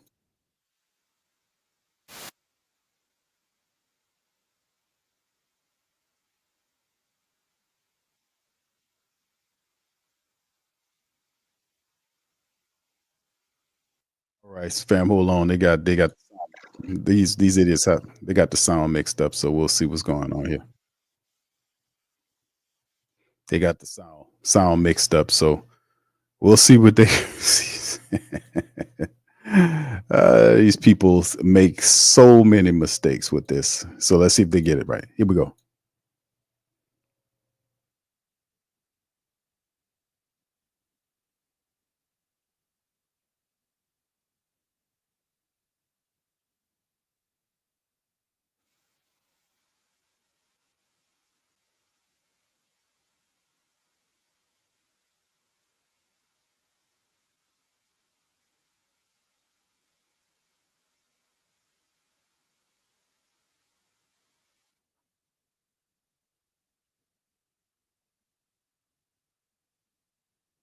Whoever is the sound man at the WBRZ site needs to be fired, man. This every game is poor sound, man. I'm gonna see if I can find a better press conference, fam.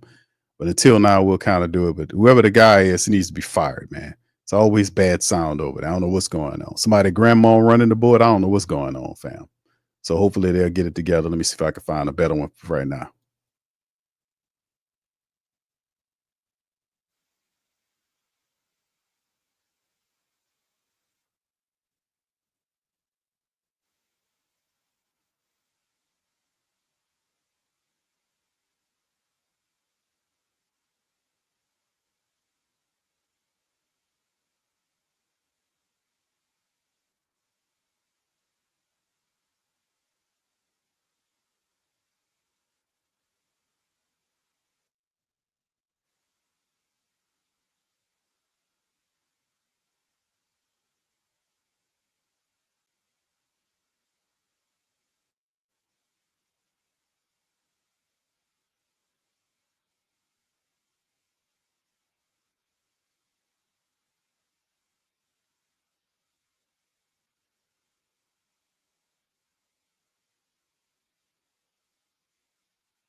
All right, that's Coach Kelly, man. He was on the pitch count tonight. Guys got him the hell up out of there. That guy kind of had him on the pitch count. He didn't want those reporters to start getting at his ass.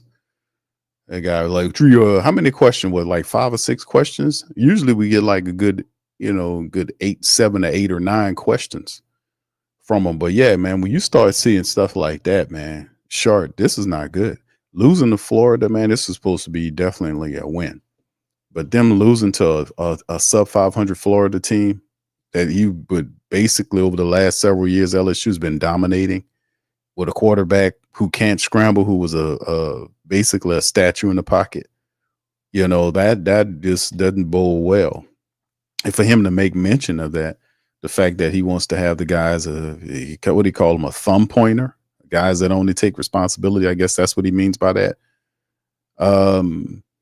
At the end of the day, man, all I can say, man, is that it's just this not looking good for Coach Kelly. I don't think he's going anywhere. I'm not saying that, but this team is just what it is. I mean, they've had several games during the year, man, where he constantly has to question the mental, intestinal fortitude of this club, and that's a strong indication of a weak team, and it's just what it is, fam. You know what I mean? When you have a team that you are, as a coach, you have to constantly question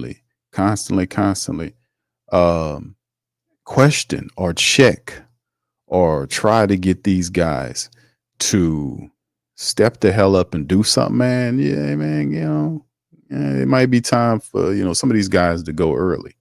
So I wouldn't be surprised if Coach Kelly has a bunch of different guys out there, running them out there to see what they got and all this kind of stuff. I wouldn't be mad at that at all, man. Start setting up for next year. This team is cooked. It's over with. When you lose to a Florida team, man, we've been dominating Florida. I'm going to say it again. Florida had a quarterback that was hurt. The guy had a hamstring issue. He had a freaking thing wrapped around his lower left leg. He could not run. He had to stand in the pocket, and LSU couldn't take advantage of that. They still allowed him to. It's just insane. The offensive line is supposed to be the strongest thing for LSU in terms of a unit. They couldn't keep Florida's defense off the quarterback. And it wasn't like Nussmeier was having a terrific game anyway. I mean, the last 3 games against against tough opponents, the guy has shown that he can't handle it. Which is it's a surprise, and it's not. I guess it's not really surprising because I've already know who Garrett Nussmeier is. He's a gunslinger. He's a gunslinging quarterback that if at certain points of the game he can get hot and make throws, but he pressure wise breaks down. He breaks down. Just like most par quarterbacks, he breaks down. But he's hot. But this offensive line is supposed to be a really good offensive line. So he's blessed by that. And then at the end of the day, it's just what it is, man. LSU losing to a sub 500 team after dominating them. And it's just, they're falling apart, man. They're falling apart. And for Coach Kelly to get up this late in the game with 2 games left and says we need guys, or if we got a guy, we want guys here. So obviously he knows there are guys on his team that ain't about that work. And my question to you is, Coach Kelly, you should already knew that, man. You should have knew who you had that was about putting it together when the team lost to Texas A&M. Because remember how it is, just how the losses happen. The loss against Texas A&M, right? Then what happened? They go on a bye week. And to lick their wounds, whatever you want to say, and they had an extra week of preparation for LSU. So that means they had an opportunity for guys to get rested, and then for them to have an extended look like they do every damn year we play Alabama. We go a bye before it to give us some time to rest, and also to be able to have that extra preparatory time to go at a scouting report, game plans of how to beat the damn team. Then they go against Alabama in Death Valley, and what they do, they lay one of the biggest, nastiest, stinkingest, funky ass egg that you could possibly imagine. They lay it at home. They get literally the brakes beat off them in their own building, right? And if that's not worse enough for you, then when they come back the following week against a team that's a sub 500 team that had issues. They were coached. They just made nice with Billy Napier, who had not had a winning season in the 3 years that he's been there. And they're talking about firing his ass. But then again, the AD for Florida says we're going to give him one more year because DJ Lagway and the rest of these guys spoke up for him, right? But the reality is they had all that going on. You lose to Texas A&M, you lose to Alabama, and then you go to Florida and score 16 points against a Florida team that we historically, over the last several years, have beaten into the ground. And then you come out in the press conference and say, I only want thumb pointers, which means guys that'll say it's on my fault, I'm taking responsibility, which is something he should have known in a Texas A&M loss. Hell, he should have known that in the USC loss. Which are these guys about it, about the business of winning. So at the end of the day, like I said, man, this team is going to perform better now against Vanderbilt, against Oklahoma, and ultimately would get with the whatever the Outback Bowl or whatever the Poinsettia Bowl or whatever the bullshit bowl they get. At the end of the day, LSU is a team. They'll probably win these games because the pressure's off for them to do anything, because that's how, mediocre teams are. They can't win when the pressure's on, but when the pressure's off, they start performing really well. So, I would caution Kelly just to set up. You're not going anywhere this year. You're not getting, it's a bullshit bowl you're going to end up playing in. So you might as well kind of set talent for next year. Get guys in there for next year. When you get Underwood, a real quarterback, they can be able to do some stuff. But anyway, with that being said, I'm going to cut out on that, man. Listen, I appreciate you guys for giving us the love on this Saturday afternoon, man. LSU goes down 27-16 to an unranked Florida team who's now 5-5. The Tigers have lost 4 games this year. They're now 6-4 and 3-3 in conference play with 2 games remaining in the regular season. Whatever 11% slim percentage of chance that they had to have to play for a SEC championship, a bunch of teams will have to lose to open the door for them, is over. So LSU is officially eliminated from whatever that is, and it's their own fault. Right? So that's responsibility. That's taking responsibility. Anyway, OG got a question. You think Brian Kelly getting Dennis Allen treatment? No. Oh, hell no. Brian Kelly's not going anywhere, man. He's not going anywhere. Coach Kelly's not going anywhere, man. Because we know that the real team that he's building is next year. That's the team. That's the team. You get all this top flight talent. Go and look at the recruiting list of what LSU has done. Plus, you add that to who they'll have left over from this year's team and the inflow of recruits they get next year. Watch how LSU's team look next year. That's going to be the start of something special. Notice Underwood turned down, what was it, $10+ million NIL deal with Michigan. They was trying to steal him from LSU. And he turned it down to stay with LSU. Man, it's going to be a nice year. Now he's going to step in out the get-go, and he'll have just a bunch of talented. They got a bunch of people, wide receivers, running backs, tight end. Fam, listen, LSU's next year. That's the team. That's the team. Not this year. That coming into it when I was doing all the recruiting news and looking at it. That's why I was looking past it, because I already knew who Nussmeier is. I knew. They had a lot of questions coming into the year. How would the defense respond? The coverage angles, all this kind of stuff that was going on with the defense that we seen last year. We knew the line would be okay. We knew the tight end position would be okay. The wide receivers guys had to step up. I never had a big grade on Kyron Lacey. I thought Kyron Lacey at time was a little Kyron lazy to me, because he had the size, he had the talent. He was inconsistent last year. He did better this year, but he's not on par with guys that we've seen that were top-notch wide receivers at LSU. Let's keep it all the way funky. There's times when we've seen Anderson, who was that look a lot better than he did. The transfer from Alabama came in here and made plays. What Kyron Lacey wasn't, man. Come on. Where was he tonight? So anyway, like I said, man, with that is what it is. 27-16 LSU goes down, fam. Listen. We'll return later on in the week, man, as they get ready to go against Vandy. And basically, use this time when I kind of talk about the Vandy game. But what's to talk about that? Anyway, let's move into the rest of the scoreboards before we get ready to leave up out of here, just to kind of let people know. Look like South Carolina is going to get a win over Missouri, 34-30. South Carolina's ranked 21. LSU's 23rd. They have 9 seconds remaining in the game. Boise State right now in the second quarter losing to San Jose State 14-0. And Boise State's ranked 13. So we might have a surpriser going on there. San Jose State up by 2 touchdowns, and they're marching to score right now. So this is very interesting. Of course, and then Arizona State up 7-0 on the 16th ranked Kansas State Jayhawks, and Arizona State is marching. Oregon right now, the number 1 in the nation, is taking on Wisconsin. They're up 3-0 in the first. Tennessee, 7th ranked Tennessee, is facing off against Georgia. The game just started. It's 0-0 score.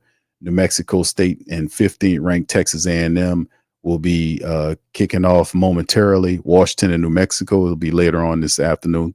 Later on this night. So it's Kansas and BYU. And then here's some of the finals. Ohio State, number 2 in the nation, beat the Northwestern team 31-7.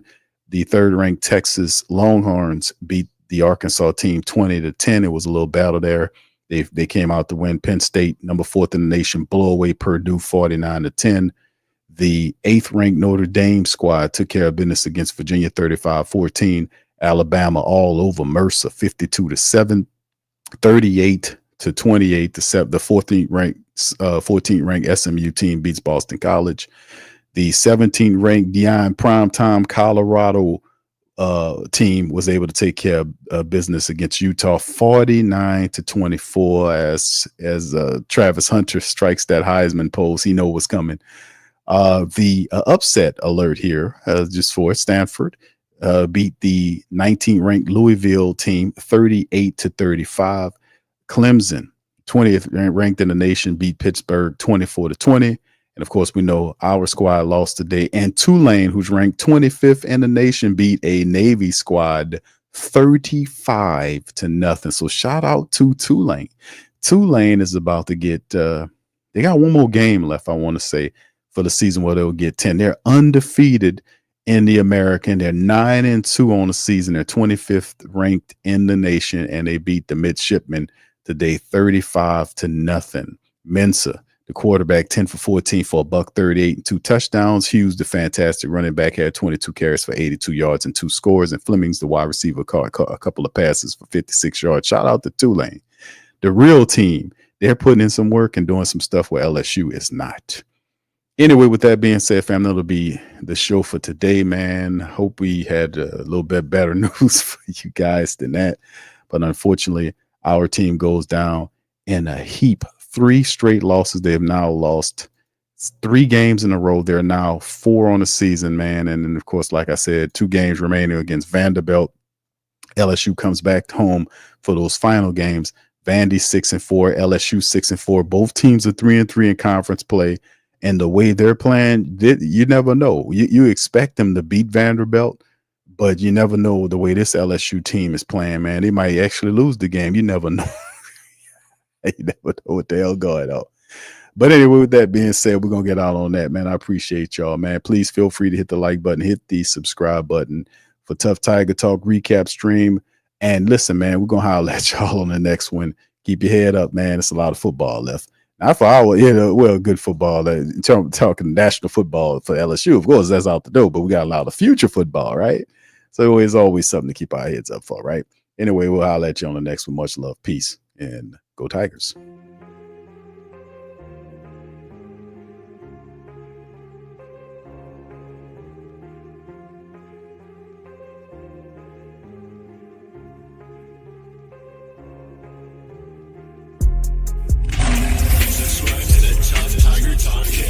Stay up to date for all things LSU football.